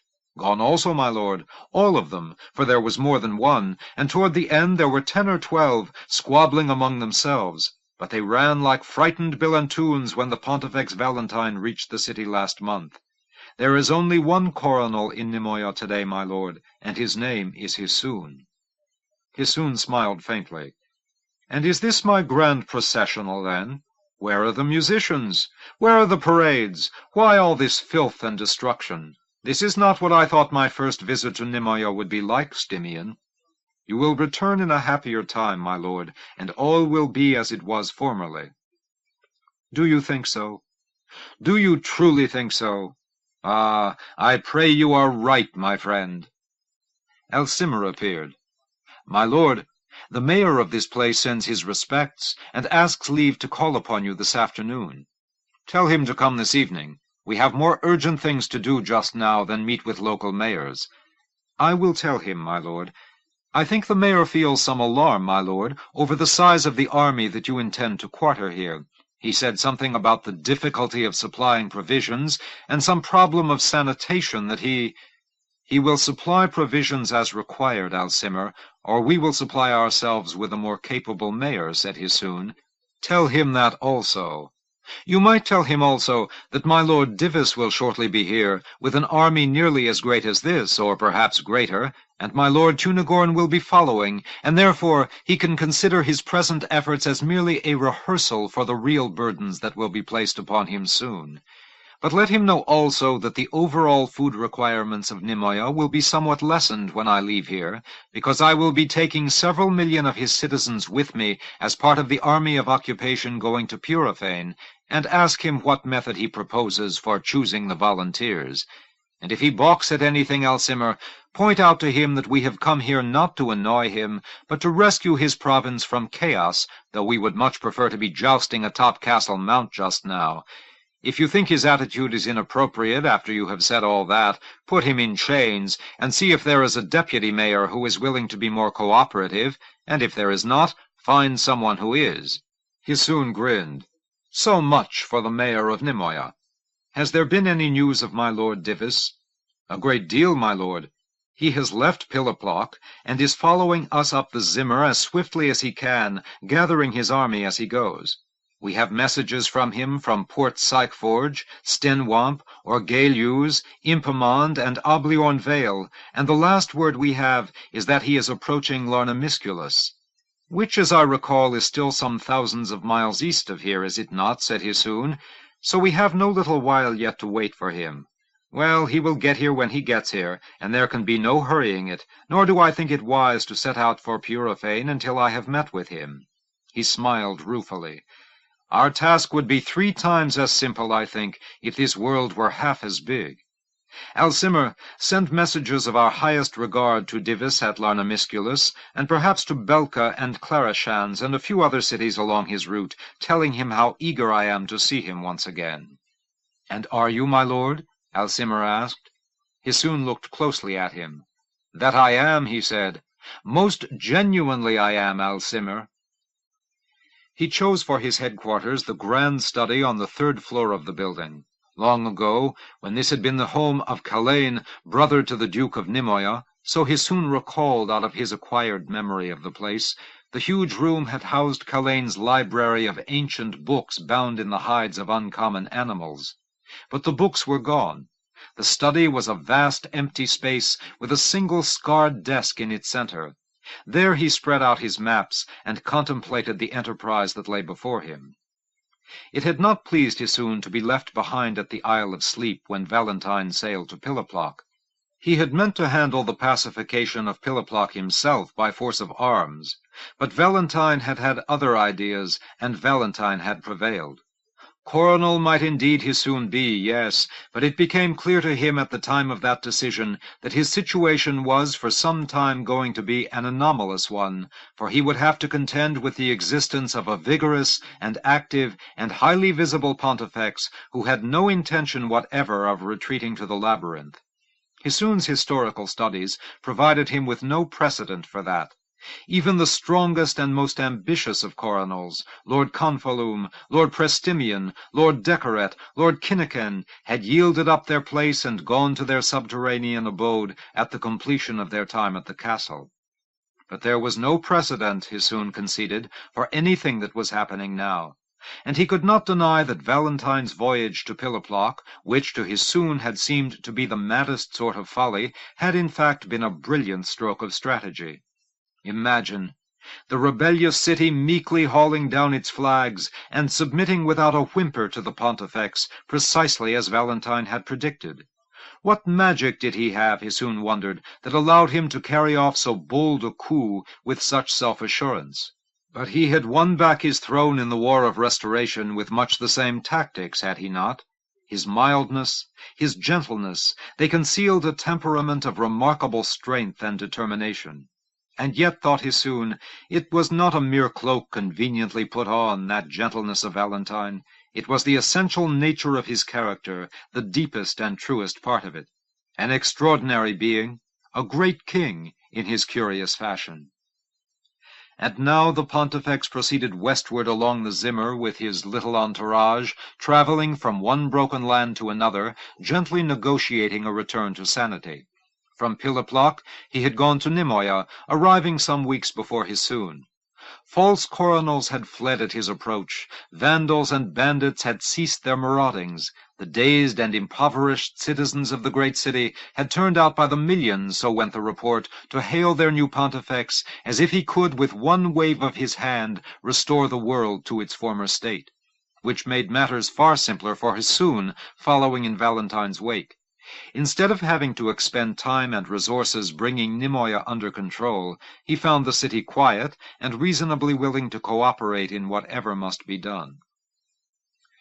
Hissoun traced a path with his finger over the map. Valentine had gone on to Kintor, a tough assignment. That was the stronghold of the false coronel Sempitern and his private army, the Knights of Decoret. Hissoun feared for the Pontifex there, yet he could take no action to protect him. Valentine would not hear of it. "I will not lead armies into the cities of Majapur," he had said when they debated the point on the isle, and Hissoun had had no choice but to yield to his will. The authority of the Pontifex is always supreme. And after Kintor for Valentine, the rift cities Hissoun assumed, and then perhaps onward toward the cities of the sea, Pidruid, Tiloman, Narabal. No one knew what was happening on that far coast, where so many millions of refugees from the troubled Zimroel heartland had gone. But, in the eye of his mind, Hissoun could see Valentine marching tirelessly on and on and on, bringing chaos into order by the glowing force of his soul alone. It was, in effect, a weird sort of grand processional for the Pontifex. But the Pontifex, Hissoun thought uneasily, is not the one who is supposed to be making grand processionals. He turned his mind away from Valentine and toward his own responsibilities. Wait for Divis to get here first. A ticklish business that would be. But Hissoun knew that all the future success of his reign would depend on how well he handled that brooding and jealous man. Offer him high authority, yes, make it clear that among the generals of this war he is second only to the coronel himself. But contain him, control him at the same time, if it could be done. Hissoun sketched quick lines on the map. One army under Divis, swinging out west as far as Kintor or Macedon, to make certain that Valentine had really re-established order there, and levying troops as it went, then looping back to the south and east to take up a position along the upper reaches of the Metamorph province. The other main army, under Hisoon's own command, cutting down from Nimoya along the banks of the Styche to seal Purifene's eastern border. The pincers tactic, inward then from both sides until the rebels were taken. And what will those soldiers eat, Hisoon wondered, in a world that is starving to death? Feed an army of many millions on roots and nuts and grass? He shook his head. We will eat roots and nuts and grass, if that is all there is. We will eat stones and mud. We will eat the devilish fanged creatures that the rebels hurl against us. We will eat our own dead if need be, and we will prevail, and then this madness will end. He rose and went to the window, and stared out over ruined Nimoya, more beautiful now the twilight was descending to hide the worst of the scars. He caught sight of his own reflection in the glass. Mockingly he bowed to it. "Good evening, my lord." "The divine be with you, my lord." "Lord Hisoon." How strange that sounded. "Yes, my lord." "No, my lord. I will do it at once, my lord." They made the starburst at him. They backed away in awe. They treated him, all of them, as though he really were coronel. Perhaps he would become used to it before long. It was not as though any of this had come as a surprise, after all, and yet it still felt unreal to him. Possibly that was because he had spent his entire reign thus far journeying about Zimroel in this improvised way. It would not become real, Hisoon decided, until he finally returned to Castle Mount, to Lord Hisoon's castle, and took up that life of signing decrees, and making appointments, and presiding over grand ceremonies that was, he imagined, the true occupation of a coronel in peacetime. But would that day ever come? He shrugged. A foolish question, like most questions. That day would come on the day that it came. In the meantime there was work to do. He soon returned to his desk, and for an hour more continued to annotate his maps. After a time, Alcimmer returned. "I have spoken with the mayor, my lord. He promises complete cooperation now. He waits downstairs, in the hope that you will allow him to tell you how cooperative he plans to be." Hisoon smiled. "Send him to me," he said. Chapter 2. When he reached Kintore at last, Valentine directed Asenhart to make his landfall not in the city proper, but across the river in the southern suburb of Hot Kintore, where the geothermal wonders were, the geysers and fumaroles and simmering lakes. He wanted to enter the city in a slow and measured way, giving the so-called coronel who ruled it full warning that he was coming. Not that his arrival could be any surprise to the self-styled Lord Sempitern. During his voyage up the Zimmer from Nimoya, Valentine had made no secret of his identity, nor of his destination. He had halted again and again at the larger river towns along the way, meeting with whatever municipal leadership still survived in them, and obtaining pledges of backing for the armies that were being recruited to meet the metamorph threat. And all along the river, even at towns where he did not stop, the populace turned out to see the imperial fleet pass by on its way to Kintore, and to wave and shout, "Valentine Pontifex! Valentine Pontifex!" A dismal journey that had been, too, for it was apparent even from the river that those towns, once so lively and prosperous, were mere ghosts of themselves, their dockside warehouses empty and windowless, their bazaars deserted, their waterfront promenades choked with weeds. And wherever he went ashore, he saw that the people who remained in these places, for all their shouting and waving, were utterly without hope, their eyes dull and downcast, their shoulders slumped, their faces forlorn.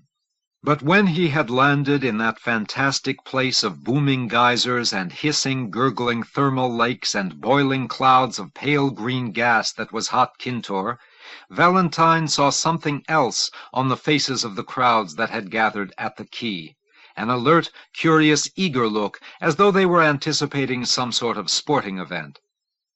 They were waiting, Valentine knew, to see what sort of reception he would receive at the hands of Lord Sempitern. "We'll be ready to go in just a couple of minutes, Your Majesty," Shanamir called. "The floaters are coming down the ramp right now." "No floaters," said Valentine. "We'll enter Kintore on foot." He heard Sleet's familiar gasp of horror, saw the familiar exasperated look on Sleet's face. Lysamon Hulton was red-faced with annoyance. Zalzan Kavol wore a brooding scowl. Carabella, too, was showing alarm. But no one dared to remonstrate with him. No one had for some time now. It was not so much that he was Pontifex now, he thought. The exchange of one gaudy title for another was really a trivial matter. It was, rather, as though they regarded him as moving deeper and deeper each day into a realm they could not enter. He was becoming incomprehensible to them. As for himself, he felt beyond all trifling concern with security, invulnerable, invincible. Deliamber said, "Which bridge shall we take, your Majesty?" There were 4 in view, one of brick, one of stone arches, one that was slender and gleaming and transparent as though it had been made of glass, and one, the closest at hand, that was an airy thing of light swaying cables. Valentine looked from one to another, and at the distant square-topped towers of Kintor far across the river. The bridge of stone arches, he observed, seemed to be shattered in mid-span. One more task for the Pontifex, he thought, remembering that the title he bore had meant in ancient times builder of bridges. He said, "I knew the names of these bridges once, good Deliamber, but I have forgotten them. Tell them to me again." "That is the Bridge of Dreams to our right, your Majesty. Nearer to us is the Bridge of the Pontifex, and next to it is Kintor Bridge, which appears to be damaged beyond use. The one upstream is the Bridge of the Coronal." "Why, then, let us take the Bridge of the Pontifex," said Valentine. Zalzan Kavol and several of his fellow Skandars led the way. Behind them marched Lysamon Hulton, then Valentine at an unhurried pace, with Carabella by his side. Deliamber and Sleet and Tisana walked just behind them, with the rest of the small party bringing up the rear. The crowd, growing larger all the time, followed alongside, keeping back of its own accord. As Valentine was nearing the threshold of the bridge, a thin, dark-haired woman in a faded orange gown detached herself from the onlookers and came rushing toward him, crying, "Majesty! Majesty!" She managed to get within a dozen feet of him before Lysamon Hulton stopped her, catching her by one arm and swinging her off her feet as though she were a child's doll. "No, wait," the woman murmured, as Lysamon seemed about to hurl her back into the throng. "I mean no harm. I have a gift for the Pontifex." "Put her down, Lysamon," Valentine said calmly. Frowning suspiciously, Lysamon released her, but remained close beside the Pontifex, poised at her readiest. The woman was trembling, so that she could barely keep her footing. Her lips moved, but for a moment she did not speak. Then she said, "You are truly Lord Valentine?" "I was Lord Valentine, yes. I am Valentine Pontifex now." Of course, I knew that. They said you were dead, but I never believed that. Never." She bowed. "Your Majesty." She was still trembling. She seemed fairly young, though it was hard to be certain, for hunger and hardship had etched deep lines in her face, and her skin was even paler than Sleet's. She held forth her hand. "I am Millerlane," she said. "I wanted to give you this." What looked like a dagger of bone, long, slender, tapering to a sharp point, lay in her palm. "An assassin! See!" Lysamon roared, and moved as if to pounce once again. Valentine held up his hand. "Wait," he said. "What do you have there, Millerlane?" "A tooth, a holy tooth, a tooth of the Water King Maasmorn." "Ah, to guard you, to guide you. He is the greatest of the Water Kings. This tooth is precious, your Majesty." She was shaking now. "I thought at first it was wrong to worship them, that it was blasphemy, that it was criminal.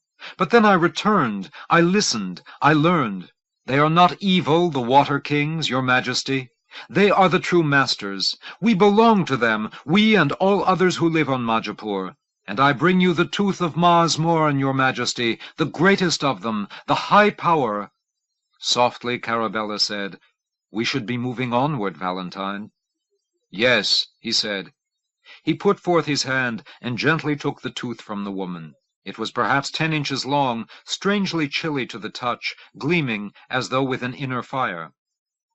As he wrapped his hand about it, he thought only for a moment that he heard the sound of far-off bells, or what might have been bells, though their melody was like that of no bells he had ever heard. Gravely he said, "Thank you, Millelane. I will treasure this." "Your Majesty," she whispered, and went stumbling away, back into the crowd. He continued on slowly across the bridge into Kintore. The crossing took an hour or more. Long before he reached the far side, Valentine could see that a crowd had gathered over there to await him. And it was no mere mob, he realized, for those who stood in the vanguard were dressed identically in uniforms of green and gold, the colors of the coronal.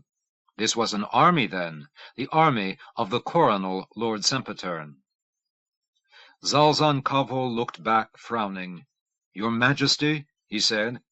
"Keep going," said Valentine. "When you reach the front row of them, step back and let me through, and remain at my side." He felt Carabella's hand closing in fear on his wrist. "Do you remember," he said, "early in the War of Restoration, when we were coming into Penduane and found a militia of 10,000 waiting for us at the gate, and there were just a few dozen of us? This is not Penduane. Penduane was not in rebellion against you. There was no false coronel waiting at the gate for you, but only a fat, terrified provincial mayor."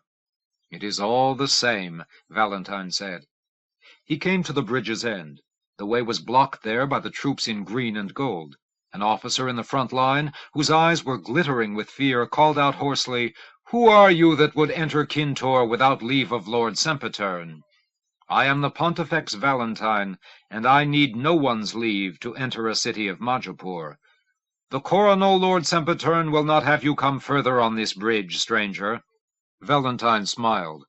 "How can the coronel, if coronel he be, gainsay the word of the Pontifex? Come, fellow, stand aside." "That I will not do, for you are no more Pontifex than I." "Do you deny me?" "I think your coronel must do that with his own voice," said Valentine quietly. He began to walk forward, flanked by Zalzan Kavo and Lisamon Hulton. The officer who had challenged him threw uncertain glances at the soldiers to his right and left in the front line. He drew himself up rigidly, and so did they. Their hands went ostentatiously to the butts of the weapons they carried. Valentine continued to advance. They stepped back half a pace, and then half a pace more, while continuing to glare sternly at him. Valentine did not halt. The front line was melting away to this side and that now, as he marched steadfastly into it. Then the ranks opened, and a short, stocky man with rough reddish cheeks emerged to face Valentine.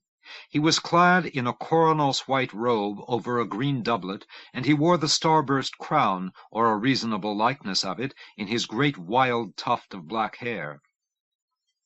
He held up both hands with his palms outstretched, and cried loudly, "Enough! No further, impostor!" "And by whose authority do you issue such orders?" Valentine asked amiably. "My own, for I am the coronel Lord Sempitern."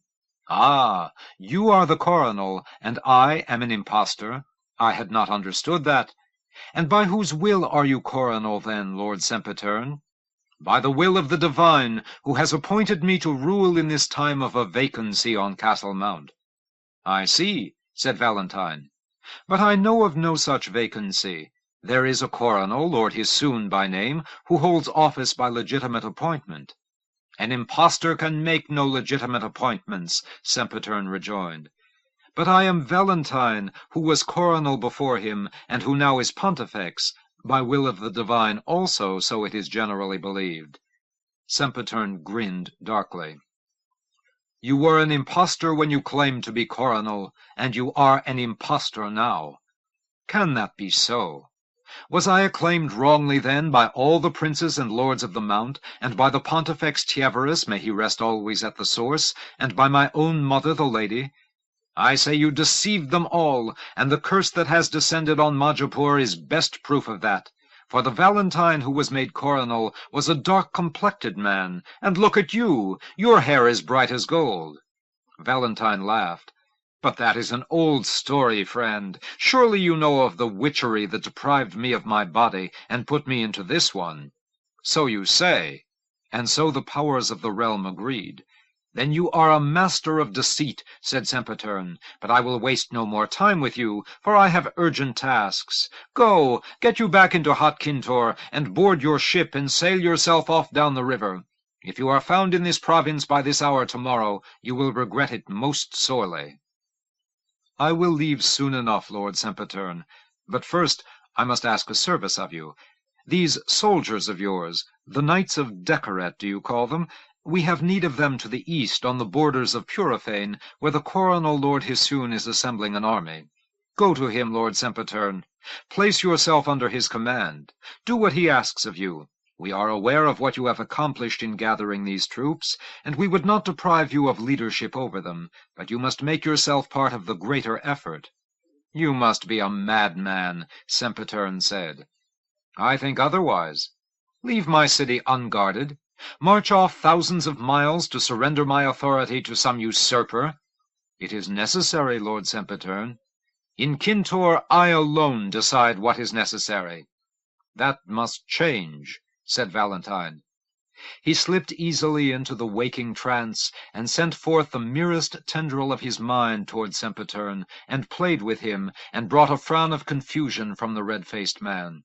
He sent into Sempitern's mind the image of Dominin Barjazid, wearing the body that once had been his own, and said, "Do you recognize that man, Lord Sempitern?" He is the former Lord Valentine." "No," said Valentine, and hurled a full jolt of his metal force at the false coronel of Kintor. Sempitern lurched and nearly fell, and clutched at the men in green and gold about him, and the color of his cheeks deepened until it was the purple of overripe grapes. "Who is that man?" Valentine asked. "He is the brother of the King of Dreams," whispered Sempitern. "And why does he wear the features of the former Lord Valentine?" Because... "Tell me." Sempitern sagged until his knees were bent and his quivering hands hung almost to the ground. "Because he stole the coronel's body during the time of the usurpation, and wears it yet, by the mercy and dispensation of the man he would have overthrown." "Ah, and who am I, then?" "You are Lord Valentine," Sempitern said miserably. "Wrong. Who am I, Sempitern?" "Valentine Pontifex of Majapur." "Indeed. At last. And if I am Pontifex, who is coronel?" "Whoever you say, your majesty." "I say he is Lord Hissoun, who waits for you in Nimoy, Sempitern. Go, gather your knights, take your army east, serve your coronel as he wishes. Go, Sempitern, go!" He sent one last thrust of force toward Sempitern, who reeled and swayed and shook, and at last fell to his knees. "Majesty! Majesty! Forgive me!" "I will spend a night or two in Kintor," said Valentine, "and see to it that all is in order here. And then I think I must move on toward the west, where more work awaits me." He turned and saw Carabella staring at him as though he had sprouted wings or horns. He smiled at her, and lightly blew her a kiss. "This is thirsty work," he thought. "A good bowl or two of wine now, if they have any in Kintor, eh?" He glanced down at the dragon tooth that he had held in his hands all this time, and ran his fingers lightly over it, and heard once more the sound of bells, and thought that he felt the stirring of mighty wings within his soul. Carefully he wrapped the tooth in a piece of colored silk that he took from Carabella, and handed it to her, saying, "Guard this well, my lady, until I ask you for it again. I will have some great use for it, I think." He looked into the crowd, and caught sight of the woman Millelane, who had given the tooth to him. Her eyes were fixed on his, and they blazed with a frightening intensity, as though she were staring with awe and rapture at some godlike being. Chapter 3. What sounded like a loud argument seemed to be going on just outside the door of his bedchamber, he soon realized. He sat up, scowled, blinked groggily.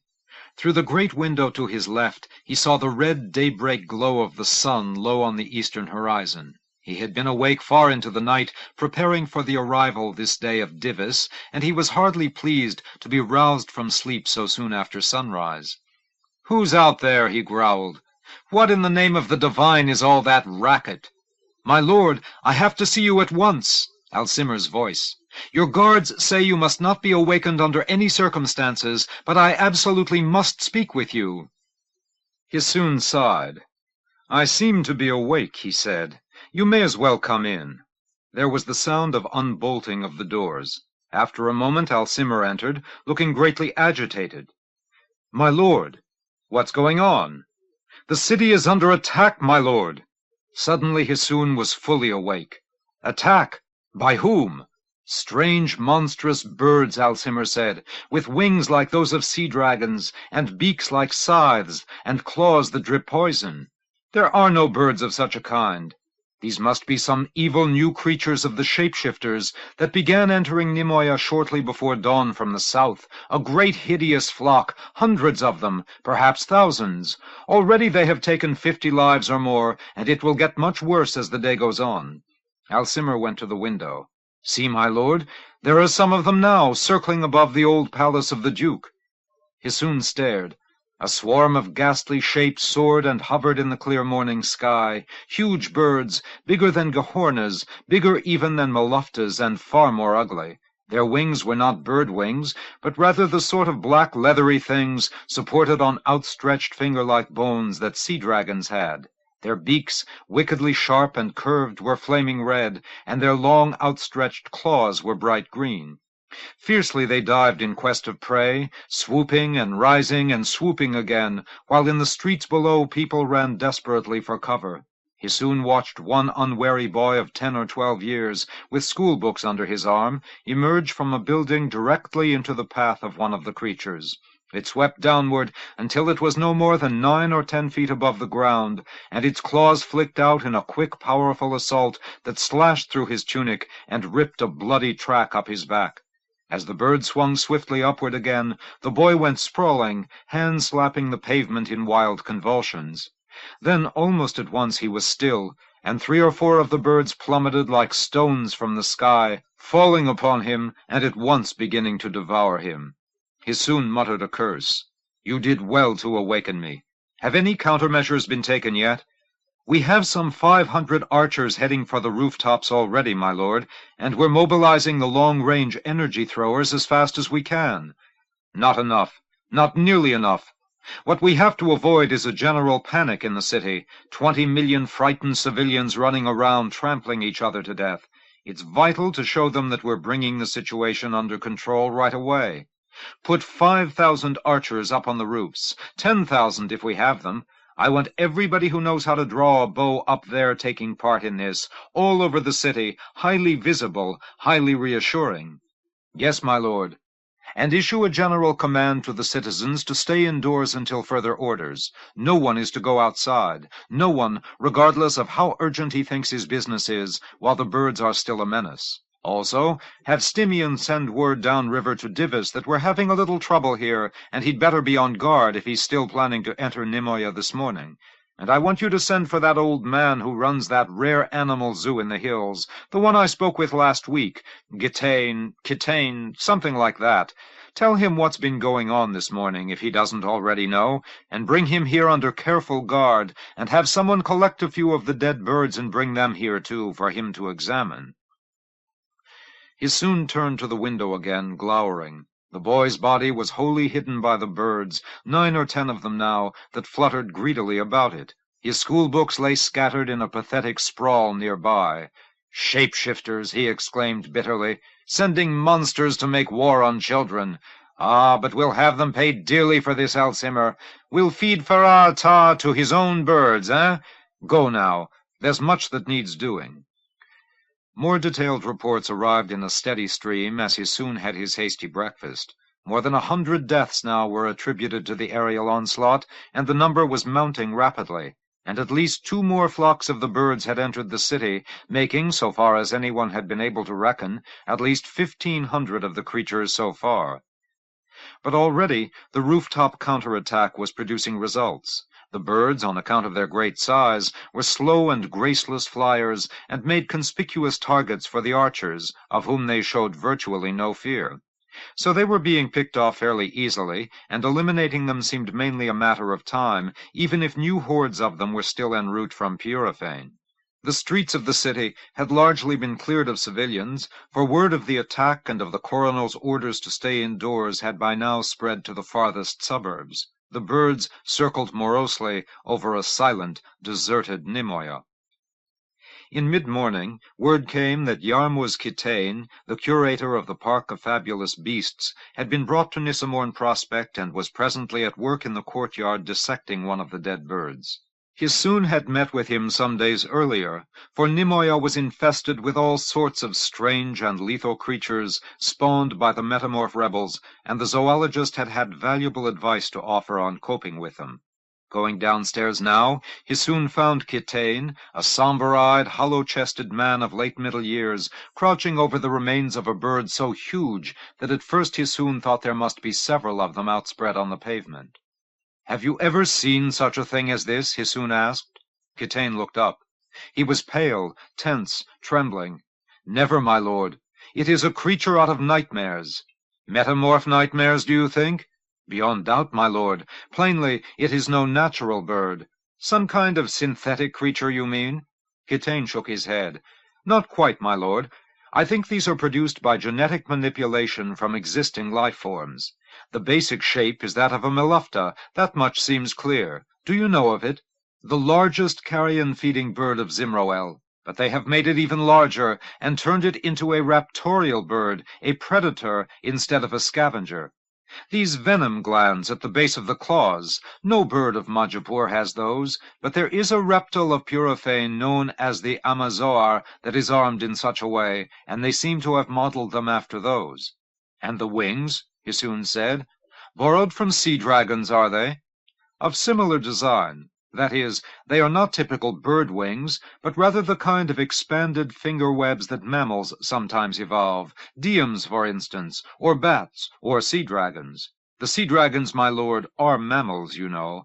"Yes, I know," said Hisoon dryly, "but dragons don't use their wings for flying. What purpose is served, would you say, by putting dragon wings on a bird?" Kitane shrugged.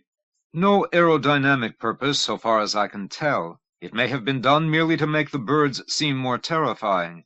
When one is designing a life form to use as an instrument of war—" "Yes, yes. So it is your opinion without any question that these birds are yet one more metamorph weapon?" "Without question, my lord. As I have said, this is no natural life form of Majapur, nothing that has ever existed in the wild. A creature this large and dangerous could certainly not have gone undiscovered for 14,000 years. Then it is one more crime we must add to their score. Who could have supposed, Kitane, that the shapeshifters were such ingenious scientists? They are a very ancient race, my lord. They may have many secrets of this sort." "Let us hope," Hisoon said, shuddering, "that they have nothing nastier than this ready to launch at us." But by early afternoon, the assault seemed all but over. Hundreds of the birds had been shot down. The bodies of all that could be recovered were dumped in the great plaza outside the main gate of the Grand Bazaar, where they made an enormous foul-smelling mound, and those that survived, at last comprehending that nothing better than arrows awaited them in Nimoya, had mainly flown off into the hills to the north, leaving only a scattered few behind in the city. 5 archers had perished in the defense of Nimoya, Hisoon was dismayed to learn, struck from behind as they searched the skies for the birds. A heavy price, he thought, but he knew it had been a necessary one. The greatest city of Majapur could not be allowed to be held hostage by a flock of birds. For an hour or more Hisoon toured the city by floater, to assure himself that it was safe to lift the restrictions on going out of doors. Then he returned to Nissamorn Prospect, just in time to learn from Stimion that the forces under the command of Divis had begun to arrive at the docks of Strand Vista. Through all the months since Valentine had given him the crown at Inner Temple, Hisoon had looked forward apprehensively to his first encounter as coronel with the man he had defeated for the office. Show any sign of weakness, he knew, and Divis would see it as an invitation to shove him aside once this war was won, and take from him the throne he coveted. Though he had never once heard an overt hint of such treason from Divis, Hisoon had no reason to place much faith in his goodwill. Yet, as he made ready to go down to Strand Vista to greet the older prince, he soon felt a strange calmness settling over himself. He was, after all, coronal by true succession, the free choice of the man who was now Pontifex. Like it or not, Divis must accept that, and Divis would. When he reached the riverfront at Strand Vista, he soon was astounded by the vastness of the armada that Divis had gathered. He seemed to have commandeered every river-going vessel between Piliplock and Nimoya, and the Zimmer was choked with ships as far as he soon could see, an enormous fleet stretching halfway out toward the distant confluence, a colossal freshwater sea, where the river Styche flowed south from the Zimmer. The only vessel that had tied up thus far at its pier, Stimmien said, was Divis's flagship, and Divis himself waited aboard it for Lord Hisoon's arrival. "Shall I tell him to come ashore, and greet you here, my lord?" Stimmien asked. Hisoon smiled. "I will go to him," he said. Dismounting from his floater, he walked solemnly toward the arcade at the end of the passenger terminal, and out onto the pier itself. He was in his full regalia of office, and his councillors also were bedecked at their most formal, as were the members of his guard, and a dozen archers flanked him on either side, in case the deadly birds should choose this moment to reappear.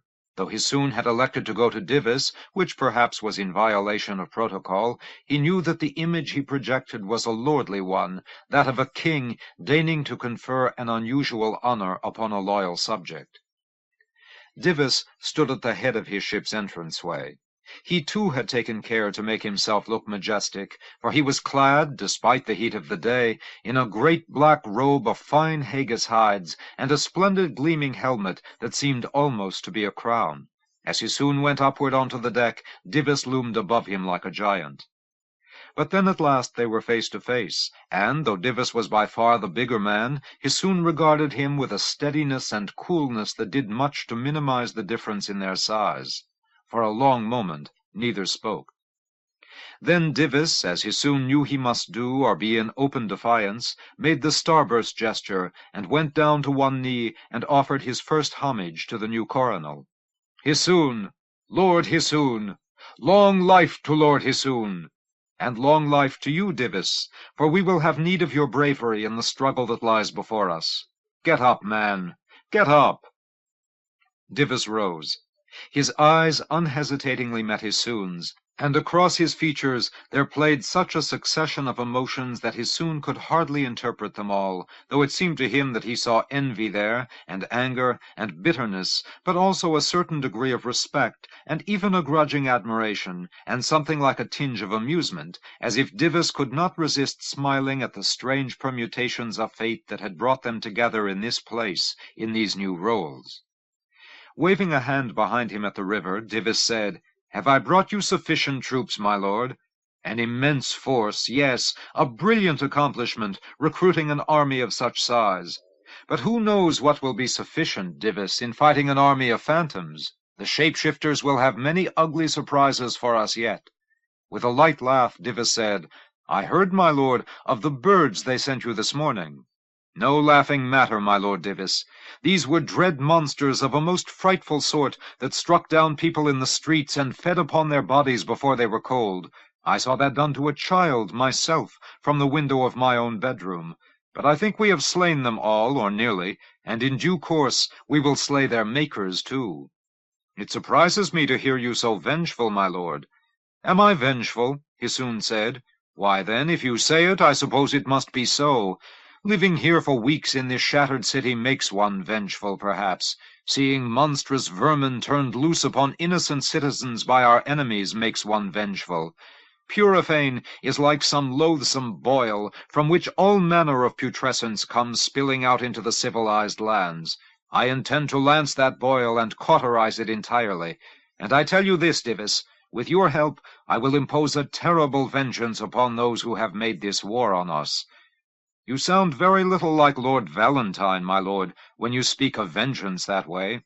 I think I never knew him to use the word. And is there any reason why I should sound like Lord Valentine, Divis? I am Hisoon. You are his chosen successor." "Yes, and Valentine is no longer coronal by that very choice. It may be that my way of dealing with our enemies will not be much like Lord Valentine's way." Then you must tell me what your way is. I think you already know it. I mean to march down into Purifane by way of the Styche, while you go around from the western side, and we will squeeze the rebels between us, and take this Farah-Ata, and bring a halt to his loosing of monsters and plagues against us. And afterward, the Pontifex can summon the surviving rebels, and in his more loving way negotiate some resolution of the shapeshifter's valid grievances against us. But first, we must show force, I think. And if we must shed the blood of those who would shed ours, why, then we must shed their blood. What do you say to that, Divis? I say that I have not heard greater sense from the lips of a coronel since my father held the throne. But the Pontifex, I think, would answer otherwise if he had heard you speaking so belligerently. Is he aware of your plans? We have not yet discussed them in great detail. And will you then? The Pontifex is currently in Kintor, or west of there, said Hisoon. His work will occupy him there some time, and then it will take him a very long while to come this far east again, and I will be deep into Purifane, I think, by that time, and we will have little opportunity for consultation. A certain slyness entered Divis's eyes. Ah, I see how you deal with your problem, my lord. And what problem is that? Of being coronel, while your Pontifex remains at large, marching about the countryside, instead of hiding himself decently out of sight in the labyrinth. I think that could be a great embarrassment to a new young coronel, and I would like it very little if I faced such a situation myself. But if you take care to keep a great distance between the Pontifex and yourself, and you credit any differences between your policies and his to that great distance, why then, you could manage to function almost as though you had a completely free hand, eh, my lord? I think we tread now on dangerous ground, Divis. Ah, do we? We do indeed. And you overestimate the differences between my outlook and Valentine's. He is not himself a man of war, as we all well understand, but perhaps that is why he has removed himself from the Confolum throne in my favor. I believe we understand each other, the Pontifex and I, and let us not carry this discussion any further in that direction. Come now, Divis. It would be proper, I think, to invite me to your cabin to share a bowl or two of wine, and then you must come with me to Nissamorn Prospect to share another, and then we should sit down to plan the conduct of our war. What do you say to that, my Lord Divis? What do you say to that? Chapter 4. The rain was beginning again, washing away the outlines of the map Farah-Ata had drawn in the damp mud of the river-bank. But that made little difference to him. He had been drawing and redrawing the same map all day, and no need for doing any of that, for every detail of it was engraved in the recesses and contours of his brain. Illyrivoin here, a Vendroin there, New Velaleisure over here, the rivers, the mountains, the positions of the two invading armies. The positions of the two invading armies. Farah-Ata had not anticipated that. It was the one great flaw in his planning that the unchanging ones should have invaded Purifane. The coward weakling Lord Valentine would never have done anything like that. No, Valentine would rather have come groveling with his nose in the mud to the Danapure and begged humbly for a treaty of friendship. But Valentine was no longer the king, or rather, he had become the other king now, the one with the greater rank, but the weaker powers. How could anyone understand the mad arrangements of the unchanging ones? And there was a new king now, the young one, Lord Hisoon, who appeared to be a very different sort of man. "Ah, Rasim," Farah-Ata called. "What news is there?" "Very little, O king, that is. We are awaiting reports from the western front, but it will be some while." "And from the Styche battle?" "I am told that the forest brethren are still being uncooperative, but that we are at last succeeding in compelling their assistance in laying the bird-net vine." "Good, good. But will it be laid in time to stop Lord Hisoon's advance?" "That is most likely, O king, that is." "And do you say that," Farah-Ata demanded, "because it is true, or because it is what you think I prefer to hear?" Rasim stared and gaped, and in his embarrassment his shape began to alter, so that for a moment he became a frail structure of wavy ropes that blew in the breeze, and then a tangle of elongated rigid rods, swollen at both ends, and then he was Rasim once again. In a quiet voice he said, "You do me great injustice, O Faraata." "Perhaps I do." "I tell you no untruths." "If that is true, then all else is, and I will accept it that that is true," said Faraata bleakly. Overhead, the rain grew more clamorous, battering against the jungle canopy. "Go, and come back when you have the news from the west." Arisim vanished amidst the darkness of the trees. Faraata, scowling, restless, began drawing his map once again.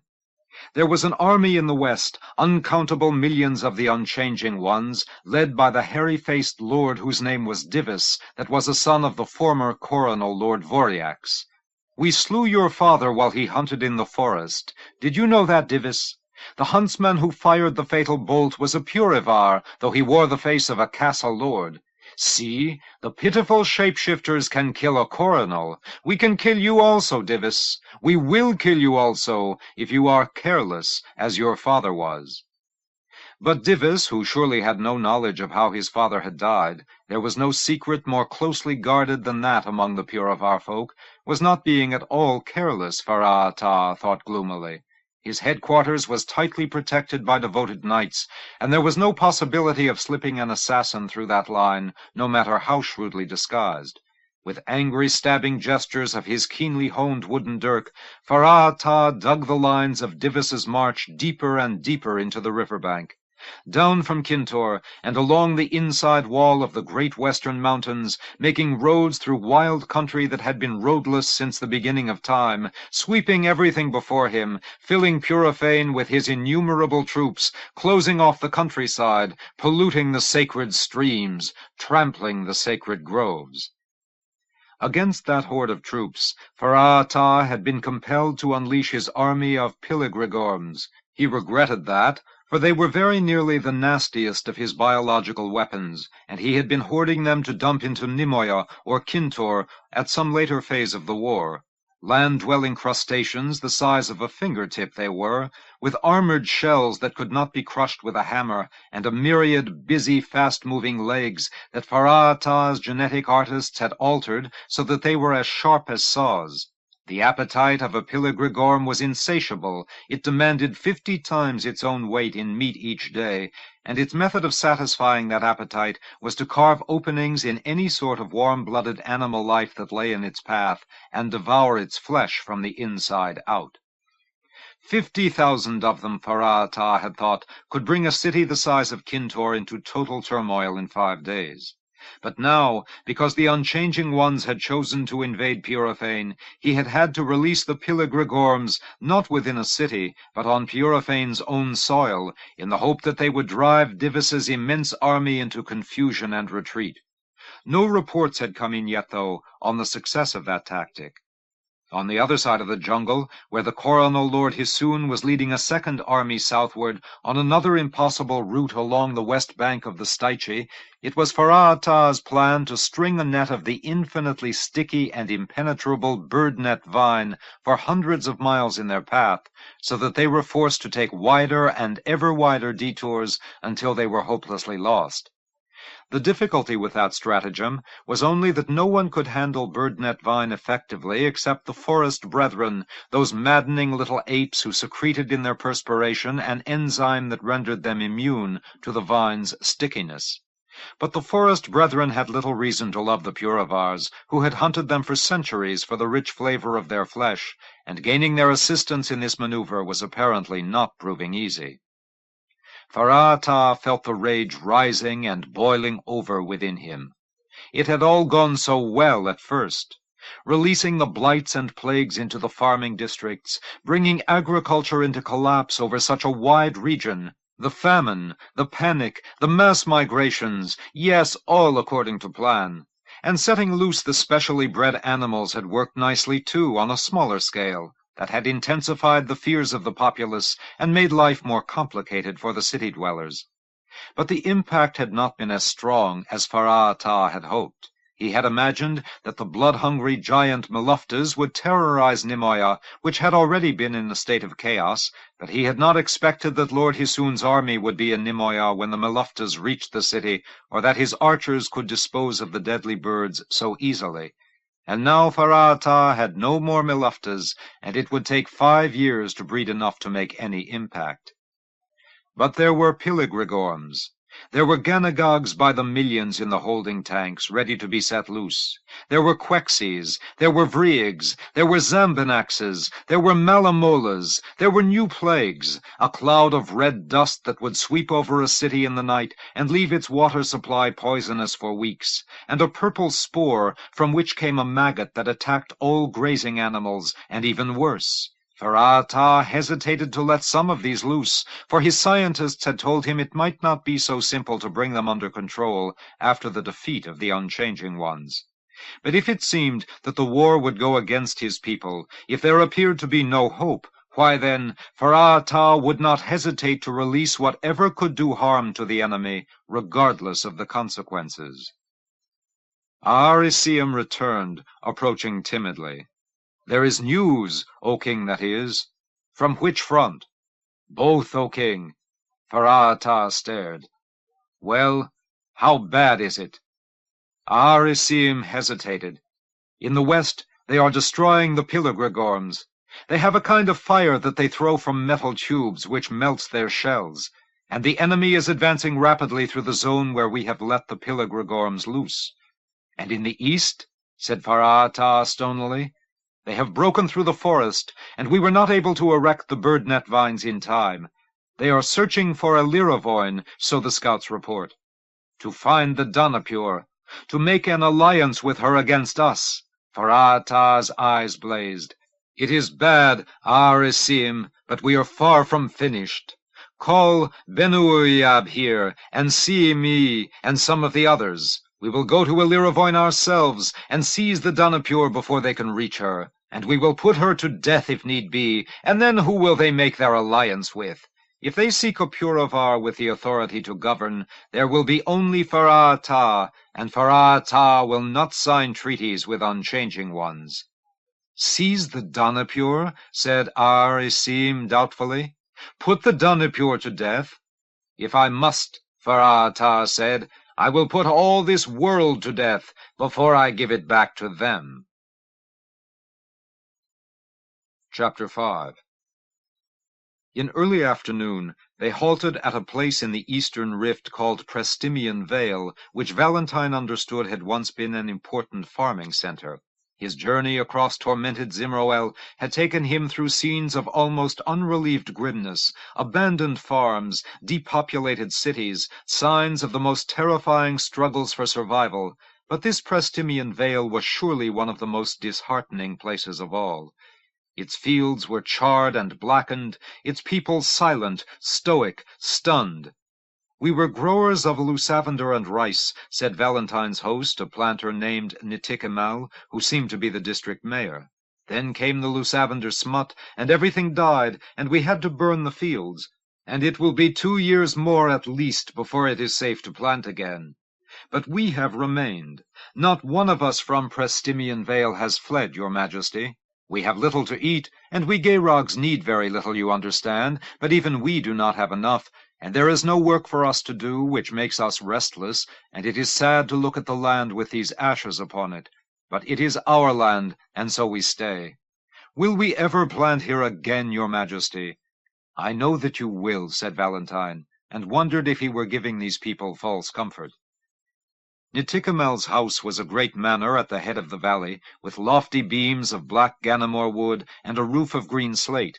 But it was damp and draughty within, as though the planter no longer had the heart to make repairs as they became necessary in Prestimian Vale's rainy and humid climate. That afternoon, Valentine rested alone for a while in the huge master suite that Nitikemal had turned over to him, before going to the municipal meeting hall to speak with the citizens of the district. A thick packet of dispatches from the east had caught up with him here. Hisoon, he learned, was deep within Metamorph country, somewhere in the vicinity of the Styche, searching for New Velilege, as the rebel capital was known. Valentine wondered if Hisoon would have better luck than he himself had had in his quest for the wandering city of Illyravoin. And Divis had assembled a second and even greater army to raid the Puravar lands from the other side. The thought of a warlike man like Divis in those jungles troubled Valentine. This is not what I had intended, he thought, sending armies marching into Purifane. This was what I had hoped to avoid. But of course it had become unavoidable, he knew, and the times called for Divises and Hissoons, not for Valentines. He would play his proper role, and they would play theirs, and, the divine willing, the wounds of the world would someday begin to heal. He looked through the other dispatches. News from Castle Mount. Stasilaine was regent now, toiling over the routine tasks of government. Valentine pitied him. Stasilaine the splendid, Stasilaine the agile, sitting now at that desk scribbling his name on pieces of paper. How time undoes us all, Valentine thought. We, who thought life on Castle Mount was all hunting and frolic, bowed now under responsibilities, holding up the poor tottering world with our backs. How far away the castle seemed, how far away all the joys of that time when the world apparently governed itself, and it was springtime all the year round. Dispatches from Tunagorn, too, moving through Zimroel not far behind Valentine, handling the day-by-day chores of relief activities, the distribution of food, the conservation of remaining resources, the burial of the dead, and all the other various anti-famine and anti-plague measures. Tunagorn the archer, Tunagorn, the famous slayer of game. Now did he justify, now do we all justify, Valentine thought, the ease and comfort of our playful boyhoods on the Mount. He shoved the dispatches away. From the case in which he kept it now, he drew forth the dragon's tooth that the woman Millelane had so strangely put into his hand as he entered Kintor. From his first moment of contact with it, he had known that it was something more than a mere bizarre trinket, an amulet for the blindly superstitious. But it was only as the days unfolded, as he devoted time to comprehending its meaning and uses, secretly, always secretly, not letting even Carabella see what he was doing, that Valentine had come to realize what kind of thing it was that Millelane had given him. Lightly, he touched its shining surface. It was a delicate-looking thing, so thin as to be nearly translucent. But it was as hard as the hardest stone, and its tapered edges were sharp as fine-honed steel. It was cool in his hand, but yet it seemed to him there was a core of fire within it. The music of the bells began to resound in his mind. A solemn tolling, slow, almost funereal, and then a more rapid cascade of sound, a quickening of rhythm that swiftly became a breathless mixing of melodies, one rushing forth so hastily that it covered the last notes of the one that preceded it, and then all the melodies at once, a complex, mind-baffling symphony of changes. Yes, he knew that music now, understood it for what it was, the music of the Water King Maasmorn, the creature that land-dwellers knew as Lord Kinnikin's dragon, that was the mightiest of all this huge planet's inhabitants. It had taken Valentine a great while to realize that he had heard the music of Maasmorn long before this talisman had come into his possession. Lying asleep aboard the Lady Thean so many voyages ago, as he was first crossing from Elhunroel to the Isle of Sleep, he had dreamed a dream of a pilgrimage, white-robed worshippers rushing toward the sea, and he had been among them, and in the sea had loomed the great dragon known as Lord Kinnikin's, with its mouth yawning open so that it might engulf the pilgrims as they were drawn toward him. And from that dragon, as it came near the land and clambered even onto the shore, had emanated the pealing of terrible bells, a sound so heavy it crushed the air itself. From this tooth came the same sound of bells, and with this tooth as his guide, he could, if he drew himself to the center of his soul and sent himself forth across the world, bring himself into contact with the awesome mind of the great Water King Maasmorn that the ignorant had called Lord Kinnikin's dragon. That was Millelane's gift to him. How had she known what use he and he alone could make of it? Or had she known at all? Perhaps she had given it to him only because it was holy to her. Perhaps she had no idea he could use it in this special way, as a focus of concentration. Maasmorn! Maasmorn! He probed. He sought. He called. Day after day he had come closer and closer to actual communication with the Water King, to a true conversation, a meeting of individual identities. He was almost there now. Perhaps tonight, perhaps tomorrow, or the day after that. Answer me, Maasmorn. It is Valentine Pontifex who calls you now. He no longer feared that vast, terrifying mind. He was beginning to learn in these secret voyages of the soul how greatly the land-dwellers of Majapur had misunderstood these huge creatures of the sea. The water kings were fearsome, yes, but they were not to be feared. Maasmorn! Maasmorn! Almost there, he thought. Valentine? Carabella's voice outside the door. Startled, he broke from his trance with a jump that nearly threw him from his seat. Then, regaining control, he slipped the tooth into its case, calmed himself, went to her. "We should be at the town hall now," she said. "Yes, of course, of course." The sound of those mysterious bells still tolled in his spirit. But he had other responsibilities now. The tooth of Maasmorn must wait a little while longer. At the municipal meeting hall an hour later, Valentine sat upon a high platform, and the farmers filed slowly before him, making their obeisance, and bringing him their tools to be blessed, scythes, hoes, humble things like that, as though the Pontifex could, by the mere laying on of hands, restore the prosperity that this blight-stricken valley formerly had known. He wondered if that were some ancient belief of these rural folk, nearly all of them Gayrogs. Probably not, he decided. No reigning Pontifex had ever visited Prestimian Vale or any other part of Zimroel before, and there was no reason why any would have been expected to. Most likely this was a tradition that these people had invented on the spur of the moment when they had learned that he would pass their way. But that did not trouble him.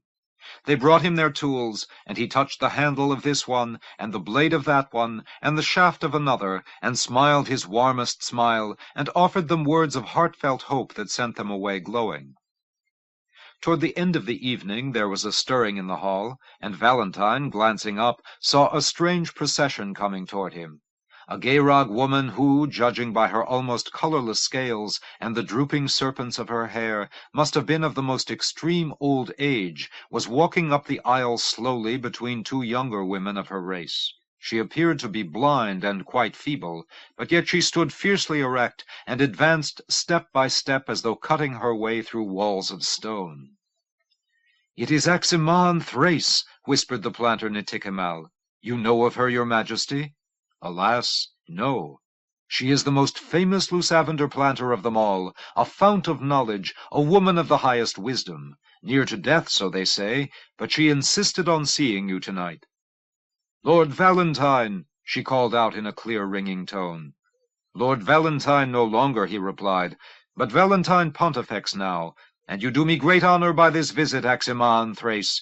Your fame precedes you." "Valentine Pontifex. Come, give me your hand," said Valentine. He took her withered ancient claws in his and held them tightly. Her eyes met his, staring straight into them, although he could tell from the clearness of her pupils that she saw nothing. "They said you were a usurper," she declared. "A little red-faced man came here and told us you were not the true coronel, but I would not listen to him, and went away from this place. I did not know if you were true or false, but I thought he was not the one to speak of such things, that red-faced man." "Sempitern, yes, I have met him," Valentine said. "He believes now that I was the true coronel, and am the true Pontifex these days." "And will you make the world whole again, true Pontifex?" said Aximan Thrace in a voice of amazing vigor and clarity. "We will all of us make it whole together, Aximan Thrace." "No, not I, Pontifex Valentine. I will die next week, the week after, and none too soon either. But I want a promise from you that the world will be what it formerly was, for my children, for my children's children. And if you will promise me that, I will go on my knees to you, and if you promise it falsely, may the divines scourge you as we have been scourged, Pontifex Valentine. I promise you, Aximan Thrace, that the world will be entirely restored, and finer than it was, and I tell you that this is no false promise, but I will not have you go on your knees to me. I have said I would, and I will do it. And, amazingly, brushing aside the two younger women as if they were gnats, she dropped herself down in deep homage, although her body seemed as rigid as a slab of leather that has been left in the sun 100 years. Valentine reached down to lift her, but one of the women, her daughter, certainly her daughter, caught his hand and pulled it back, and then stared at her own hand in horror for having dared to touch a pontifex. Slowly but unaided she stood again and said, "Do you know how old I am? I was born when Orsier was pontifex. I think I am the oldest person in the world, and I will die when Valentine is pontifex, and you will restore the world." It was probably meant as a prophecy, Valentine thought, but it sounded more like a command. He said, "It will be done, Aximan Thrace, and you will live to see it done." No, no, second sight comes upon us when first sight goes. My life is almost over, but the course of yours unfolds clearly before me. You will save us by doing that which you think is impossible for you to do, and then you will seal your deed by doing that which you desire least to do. And though you do the impossible, and then you do the undesirable, you will know that what you have done is right, and you will rejoice in it, Pontifex Valentine. Now go, Pontifex, and heal us. Her forked tongue flickered with tremendous force and energy.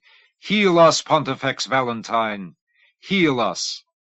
She turned and proceeded slowly back the way she had come, disdaining the help of the two women beside her.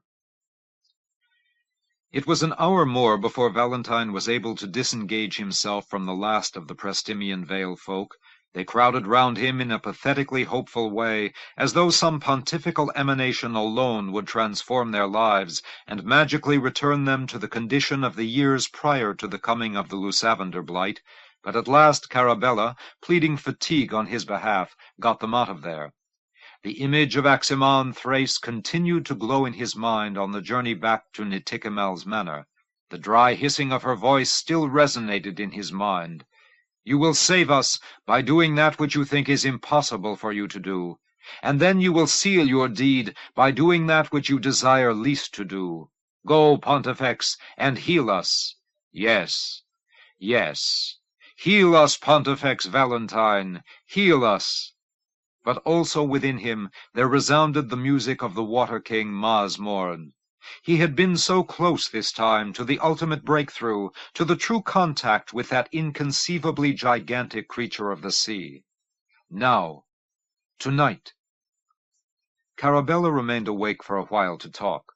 That ancient Gayrog woman haunted her too, and she dwelled almost obsessively on the power of Aximan Thrace's words, the eerie compelling force of her sightless eyes, the mysteries of her prophecy. Then finally she kissed Valentine lightly on the lips, and burrowed down into the darkness of the enormous bed they shared. He waited a few endless minutes. Then he took forth the tooth of the sea-dragon. Maasmorn! He held the tooth so tightly, its edges dug deep into the flesh of his hand. Urgently, he centered all the power of his mind on the bridging of the gulf of thousands of miles between Prestimian Vale and the waters, where, at the pole, where the Sea King lay hidden. Maasmorn! I hear you, land brother, Valentine brother, king brother, at last. You know who I am? I know you. I knew your father. I knew many before you. You spoke with them? No, you are the first for that. But I knew them. They did not know me, but I knew them. I have lived many circlings of the ocean, Valentine brother, and I have watched all that has occurred upon the land. You know what is occurring now? I know. We are being destroyed, and you are a party to our destruction. No. You guide the Purivar rebels in their war against us. We know that. They worship you as gods, and you teach them how to ruin us. No, Valentine brother. I know they worship you. Yes, that they do, for we are gods. But we do not support them in their rebellion. We give them only what we would give anyone who comes to us for nourishment, but it is not our purpose to see you driven from the world. Surely you must hate us. No, Valentine brother. We hunt you, we kill you, we eat your flesh and drink your blood, and use your bones for trinkets. Yes, that is true. But why should we hate you, Valentine, brother? Why?" Valentine did not for the moment reply. He lay cold and trembling with awe beside the sleeping Carabella, pondering all that he had heard, the calm admission by the Water King that the dragons were gods. What could that mean? And the denial of complicity in the rebellion, and now this astounding insistence that the dragons bore the Majapuri folk no anger for all that had been committed against them. It was too much all at once, a turbulent inrush of knowledge where before there had been only the sound of bells and a sense of a distant looming presence. "Are you incapable of anger, then, Mars Morn? We understand anger, but do not feel it. Anger is beside the point, Valentine, brother. What your hunters do to us is a natural thing. It is a part of life. It is an aspect of that which is, as am I, as are you. We give praise to that which is, in all its manifestations. You slay us as we pass the coast of what you call Zimroel, and you make your uses of us. Sometimes we slay you in your ships, if it seems to be what must be done at that moment, and so we make our uses of you. And all that is that which is. Once the pure of our folk slew some of us in their stone city that is now dead, and they thought they were committing a monstrous crime, and to atone for that crime they destroyed their own city. But they did not understand. None of you land children understand. All is merely that which is. And if we resist now, when the pure of our folk hurl chaos at us, are we wrong to resist? Must we calmly accept our doom, because that too is that which is? Your resistance is also that which is, Valentine, brother. Then your philosophy makes no sense to me, Masmord. It does not have to, Valentine, brother, but that too is that which is.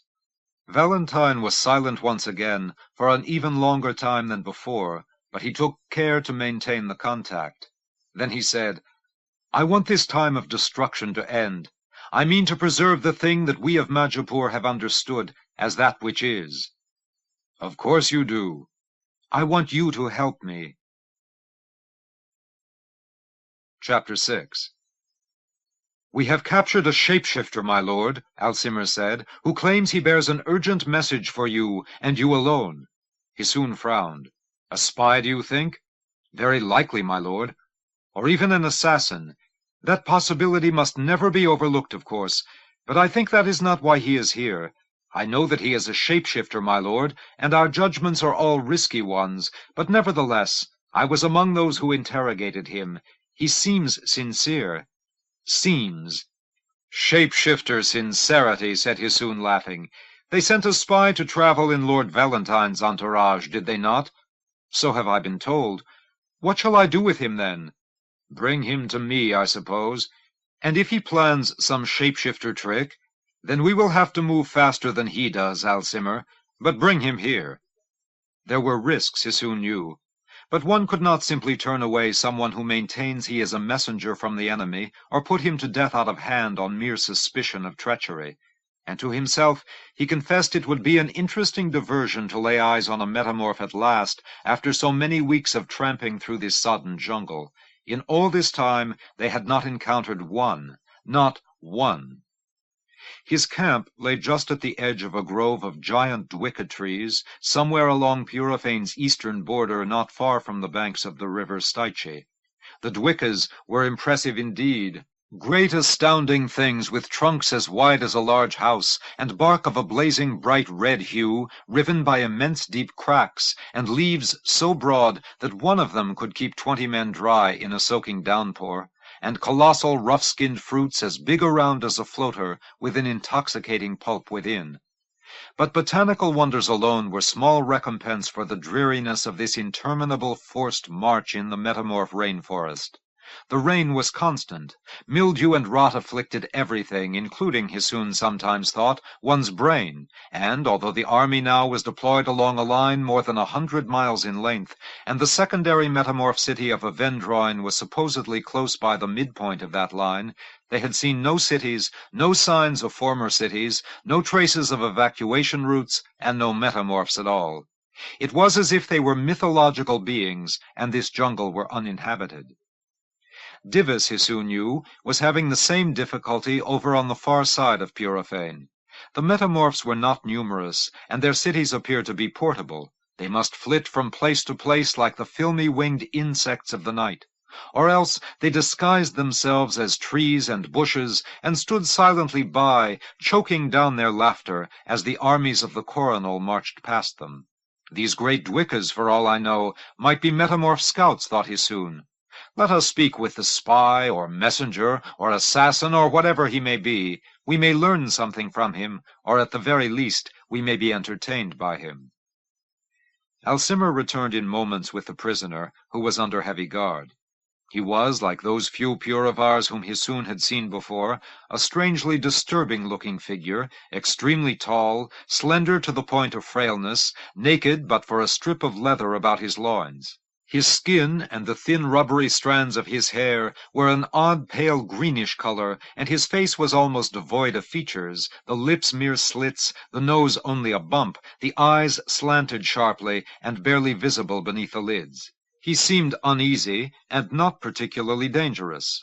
All the same, he soon wished he had someone with the gift of seeing into minds about him now, a Deliamber, or a Tisana, or Valentine himself, to whom the secrets of others seemed often to be no secrets at all. This metamorph might yet have some disagreeable surprise in mind. "Who are you?" Hisoon asked. "My name is Ar-Isim. I serve the king that is, whom you know as Farah-Ata. Did he send you to me?" "No, Lord Hisoon. He does not know I am here." The metamorph trembled suddenly, quivering in an odd convulsive way, and for an instant the shape of his body seemed to change and flow. The coronel's guards at once moved forward, interposing themselves between the metamorph and Hisoon, in case these movements were the prelude to an attack. But in a moment Ar-Isim was under control and restored to his form. In a low voice he said, "I have come here to betray Farah-Ata." In astonishment Hisoon said, "Do you mean to lead us to his hiding place?" "I will." "Yes." This is much too good to be true, Hisoon thought, and stared about the circle, at Alcimar, at Stimian, at his other close advisers. Obviously they felt the same way. They looked skeptical, guarded, hostile, wary. He said, "Why are you willing to do this?" "He has done something unlawful." "Only now does that occur to you, when this rebellion has been going on since—" "I mean, my lord, unlawful by our beliefs, not by yours." "Ah, and what is that then?" Ar-Isim said, "He has gone to Illyravoin and taken the Danapure captive, and he means to have her slain. It is not lawful to seize the person of the Danapure. It is not lawful to deprive her of her life. He would listen to no advice. He has seized her. To my shame, I was among those who was with him. I thought he only wanted her a prisoner, so that she could not strike up an alliance against us with you unchanging ones. That was what he said, that he would not kill her unless he thought the war was entirely lost." "And does he think that now?" Hisoon asked. "No, Lord Hisoon. He thinks the war is far from lost. He is about to release new creatures against you, and new diseases, and he feels he is on the threshold of victory." "Then why kill the Danapure?" "To ensure his victory." "Madness." "I think so too, my lord." Ar-Isim's eyes were open wide now, and burned with a strange, harsh gleam. He sees her, of course, as a dangerous rival, one whose inclinations are more toward peace than war. If she is removed, that risk to his power is gone. But there is more than that. He means to sacrifice her on the altar, to offer her blood to the Water Kings for their continued support.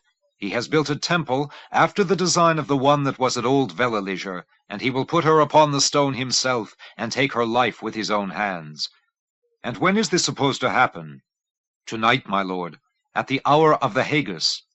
Tonight? Yes, my lord.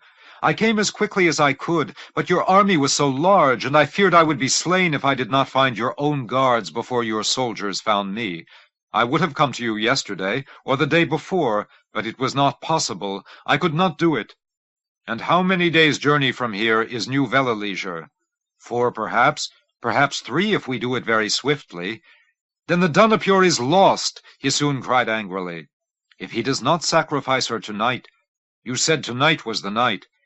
Yes, the moons are right tonight, the stars are right tonight, but if he loses his resolve, if at the last moment he changes his mind— And does Farah lose his resolve often? Hisoon asked. Never, my lord. Then there is no way we can get there in time. No, my lord, said Aarisim darkly. Hisoon stared off toward the Dwicker Grove, scowling. The Danapure dead? That left no hope of coming to any accommodation with the shapeshifters. She alone, so he understood it, might soften the fury of the rebels and allow some sort of compromise to be negotiated. Without her, it must be a battle to the end. To Alcimar he said, Where is the Pontifex today? He is west of Kintor, perhaps as far west as Dulorn, certainly somewhere in the rift. And can we send word to him there? The communications channels linking us to that region are very uncertain, my lord. I know that. I want you to get this news through to him somehow, and within the next 2 hours. Try anything that might work. Use wizards. Use prayers. Send word to the lady and let her try dreams. Every imaginable channel, Alcimar. Do you understand that? He must know that Farah means to slay the Danapure tonight. Get that information to him, somehow, and tell him that he alone can save her, somehow. Chapter 7. For this, Valentine thought, he would need the circlet of the lady as well as the tooth of Ma's Morn. There must be no failures of transmission, no distortions of the message. He would make use of every capacity at his command. Stand close beside me, he said to Carabella, and to Deliamber, to Tisana, to Sleet, he said the same thing. Surround me. When I reach toward you, take hold of my hand. Say nothing, only take hold. The day was bright and clear. The morning air was crisp, fresh, sweet as elabandina nectar. But in Purifane, far to the east, night was already descending. He donned the circlet. He grasped the tooth of the Water King. He drew the fresh, sweet air deep into his lungs until he was all but dizzied with it. Ma's Morn! The summons leaped from Valentine with such power that those about him must have felt a backlash from it. Sleet flinched. Carabella put her hands to her ears. Deliamber's tentacles writhed in a sudden flurry. Ma's Morn! Ma's Morn! The sound of bells. The slow, heavy turnings of a giant body lying at rest in cold northern waters. The faint rustlings of great black wings. I hear, Valentine, brother. Help me, Ma's Morn. Help? How shall I help? Let me ride on your spirit across the world. Then come upon me, King brother, Valentine brother. It was wondrously easy. He felt himself grow light, and glided up, and floated, and soared, and flew. Below him lay the great curving arc of the planet, sweeping off eastward into night. The Water King carried him effortlessly, serenely, as a giant might carry a kitten in the palm of his hand. Onward, onward, over the world which was altogether open to him as he coursed above it. He felt that he and the planet were one, that he embodied in himself the 20 billion people of Majapur, humans and Skandars and Hjorts and Metamorphs, and all the rest, moving within him like the corpuscles of his blood. He was everywhere at once. He was all the sorrow in the world, and all the joy, and all the yearning, and all the need. He was everything. He was a boiling universe of contradictions and conflicts. He felt the heat of the desert, and the warm rain of the tropics, and the chill of the high peaks. He laughed and wept and died and made love and ate and drank and danced and fought and rode wildly through unknown hills and toiled in the fields and cut a path through thick vine-wet jungles. In the oceans of his soul, vast sea dragons breached the surface and let forth monstrous bleating roars and dived again to the uttermost depths. He looked down and saw the broken places of the world, the wounded and shattered places where the land had risen and crashed against itself, and he saw how it all could be healed, how it could be made whole and serene again. For everything tended to return to serenity. Everything enfolded itself into that which is. Everything was part of a vast, seamless harmony. But in that great harmony he felt a single dissonance. It screeched and yawped and shrieked and screamed. It slashed across the fabric of the world like a knife, leaving behind a track of blood. It ripped apart the wholeness. Even that dissonance, Valentine knew, was an aspect of that which is. Yet it was, far across the world, roiling and churning and roaring in its madness, the one aspect of that which is that would not itself accept that which is. It was a force that cried a mighty no to all else. It rose up against those who would restore the harmony, who would repair the fabric, who would make whole the wholeness. Farata, who are you? I am Valentine the Pontifex. Valentine the fool, Valentine the child. No, Farata, Valentine the Pontifex. That means nothing to me. I am the king that is. Valentine laughed, and his laughter showered across the world like a rainfall of drops of golden honey. Soaring on the wings of the great Dragon King, he rose almost to the edge of the sky, where he could look across the darkness and see the tip of Castle Mount piercing the heavens on the far side of the world, and the great sea beyond it. And he looked down into the jungle of Purifane, and laughed again, and watched the furious Farata writhing and struggling beneath the torrent of that laughter. Farata, what do you want? You may not kill her, Farata. Who are you to tell me what I may not do? I am Majapur. You are the fool Valentine, and I am the king that is. No, Farata. No? I see the old tale glistening in your mind. The prince to come, the king that is. How can you lay such a claim for yourself? You are not that prince. You can never be that king. You clutter my mind with your nonsense. Leave me, or I will drive you out. Valentine felt the thrust, the push. He warded it off. The prince to come is a being absolutely without hatred. Can you deny that, Farata? It is part of your own people's legend. He is without the hunger for vengeance. He is without the lust for destruction. You are nothing except hatred and vengeance and destruction, Farata. If those things were emptied from you, you would be a shell, a husk. Fool! Your claim is a false one. Fool! Let me take the anger and the hatred from you, Farata, if you would be the king you claim you are. You talk of fool's foolishness. Come, Farata, release the Danapure. Give your soul over to me for healing. The Danapure will die within the hour. No, Farata. Look! The interwoven crowns of the jungle trees parted, and Valentine beheld new Vellelisure by the gleam of torchlight. The temples of interwoven logs, the banners, the altar, the pyre already blazing. The metamorph woman, silent, dignified, chained to the block of stone. The faces surrounding her, blank, alien. The night, the trees, the sounds, the smells, the music, the chanting. Release her, Farata, and then come to me, you and she together, and let us establish what must be established. Never. I will give her to the god with my own hands, and with her sacrifice atone for the crime of the defilement when we slew our gods and were laden with you as our penance. You are wrong even about that, Farata. What? The gods gave themselves willingly that day in Vellelisure. It was their sacrifice which you misunderstand. You have invented a myth of a defilement, but it is the wrong myth. Farata, it is a mistake. It is a total error. The Water King Nisnorn and the Water King Damsitor gave themselves as sacrifices that day long ago, just as the Water Kings give themselves yet to our hunters as they round the curve of Zimroel. And you do not understand.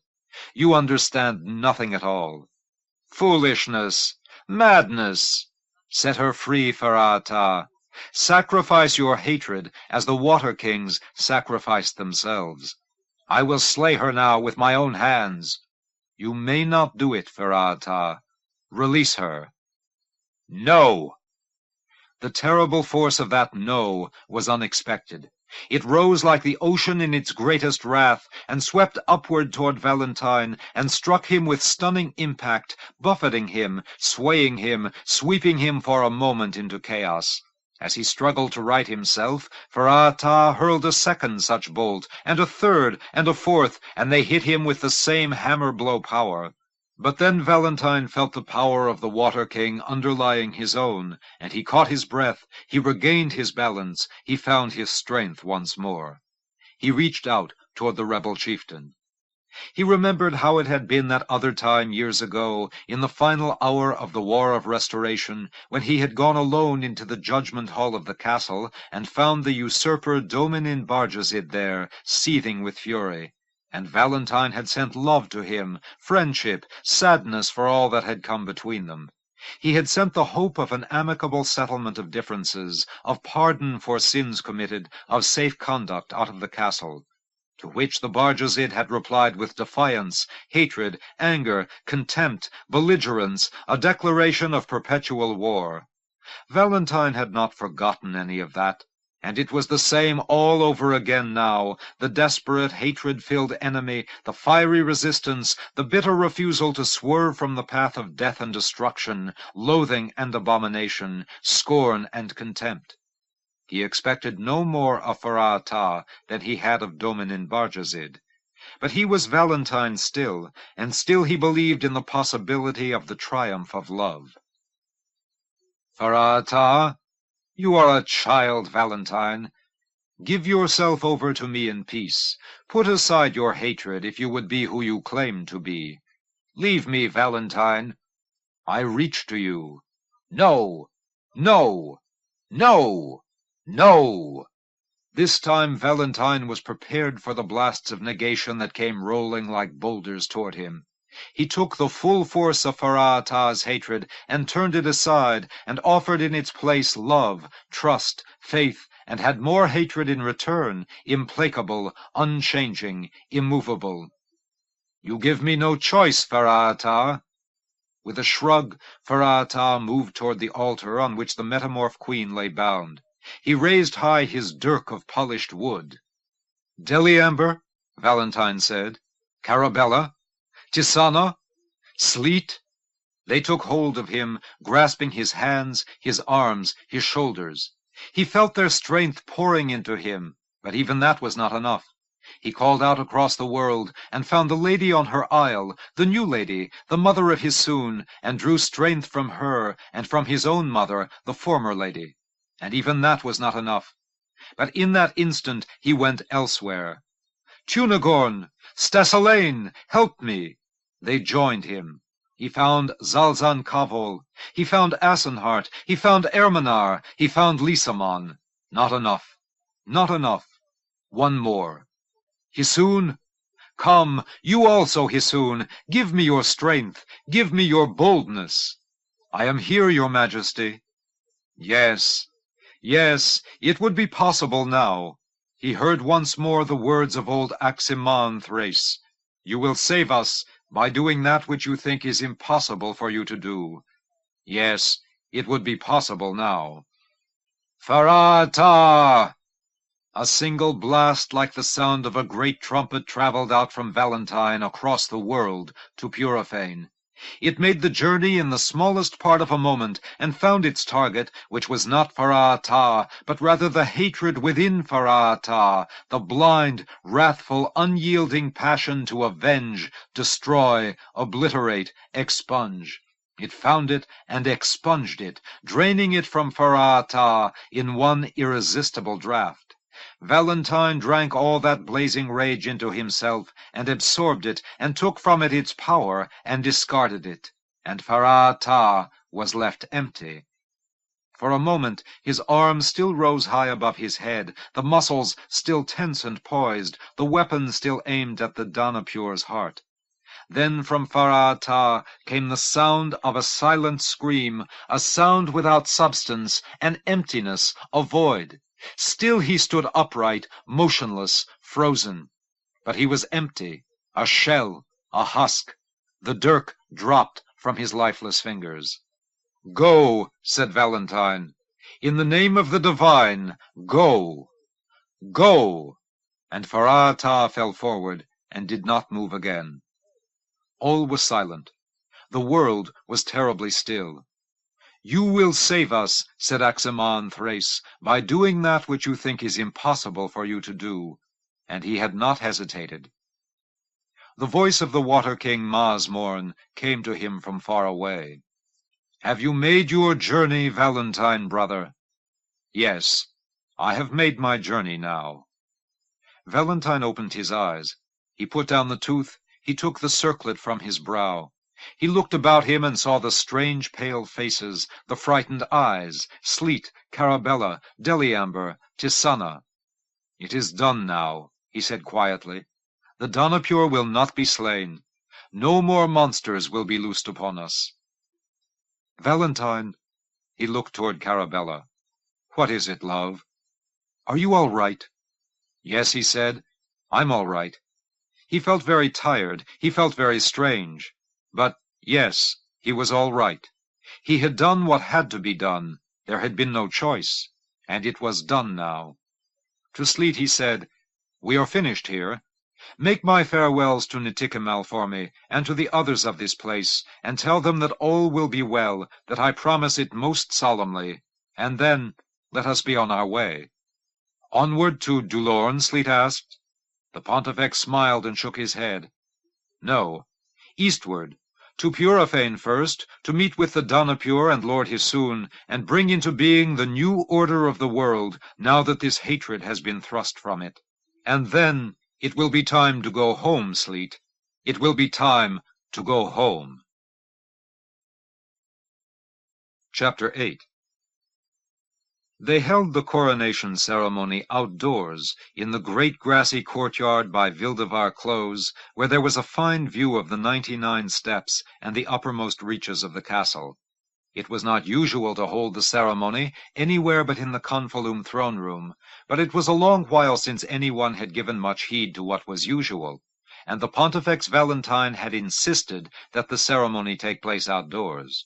Who could gainsay the express wish of a Pontifex?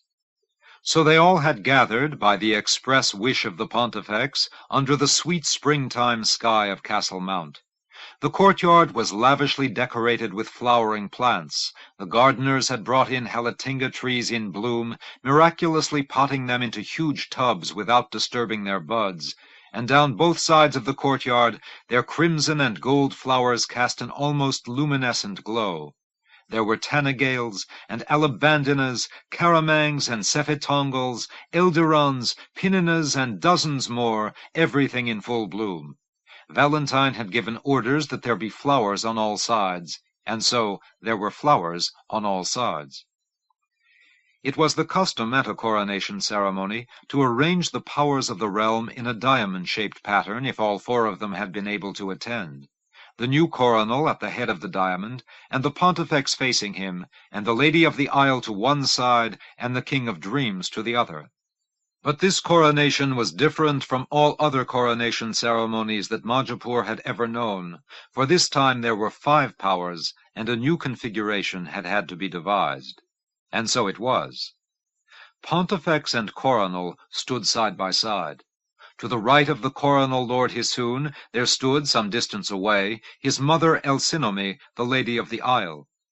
To the left of the Pontifex Valentine, at an equal distance, stood Minax Barjazid, the King of Dreams. And, at the farthest end of the group, facing the other 4, stood the Donapure of Purifane, 5th and newest of the powers of Majapur. All about them were their closest aides and counselors, the high spokesman Sleet on one side of the Pontifex, and the Lady Carabella on the other, and Alcimar and Stymian flanking the coronal, and a little cluster of hierarchs, Loravade and Talenat Esuld, and some others about the lady. The King of Dreams had brought his brothers Christophe and Dominin, and the Donapure was surrounded by a dozen Puravars in shining silken robes, who clung close together as though they could not quite believe they were honored guests at a ceremony atop Castle Mount. Farther out in the group were the princes and dukes, Tunagorn and Stassilane and Divis, Miragant and Elzander and all the rest, and delegates from the far lands, from Alesor and Stoyen and Piliplock and Nimoya and Pidruid. and certain special guests, Nitikamal of Prestimian Vale, and Millelane of Kintor, and others like them whose lives had intersected that of the Pontifex in his journey across the world. And even that little red-faced man Sempitern, pardoned now for his treason by his valor in the campaign in Purifane, who stared about in awe and wonder, and again made the sign of the starburst toward Lord Hisoon, and the sign of the Pontifex toward Valentine, acts of homage that appeared to be uncontrollable in their frequency. And also there were certain people of the labyrinth, childhood friends of the new coronel, Vanamoon, who had been almost a brother to the coronel when they were boys, and Vanamoon's slender almond-eyed sister Schulair, and Herlen's 3 brothers, and some more, and they too stood stiffly, eyes wide, mouths agape. There was the usual abundance of wine. There were the usual prayers. There were the usual hymns. There were the traditional speeches. But the ceremony was by no means even at its halfway point when the Pontifex Valentine held up his hand to indicate that he meant to speak. "Friends," he began. At once there were whispers of astonishment. A Pontifex addressing others, even powers, even princes, as friends? How strange, how Valentine-like. "Friends," he said again, "let me have just a few words now, and then I think you will very rarely hear from me thereafter, for this is Lord Hisoon's time, and this is Lord Hisoon's castle, and I am not to be conspicuous here after today. I want only to give you my thanks for attending us here this day." Whispers again, did a Pontifex give thanks? "And to bid you be joyful, not only today, but in all the time of reconciliation that now we enter. For on this day we confirm in office a coronel who will govern you with wisdom and mercy for many years to come, as our time of rebuilding this world goes forth. And we hail also as a new power of the realm another monarch who was of late our enemy, and who will be our enemy no longer, the divine willing.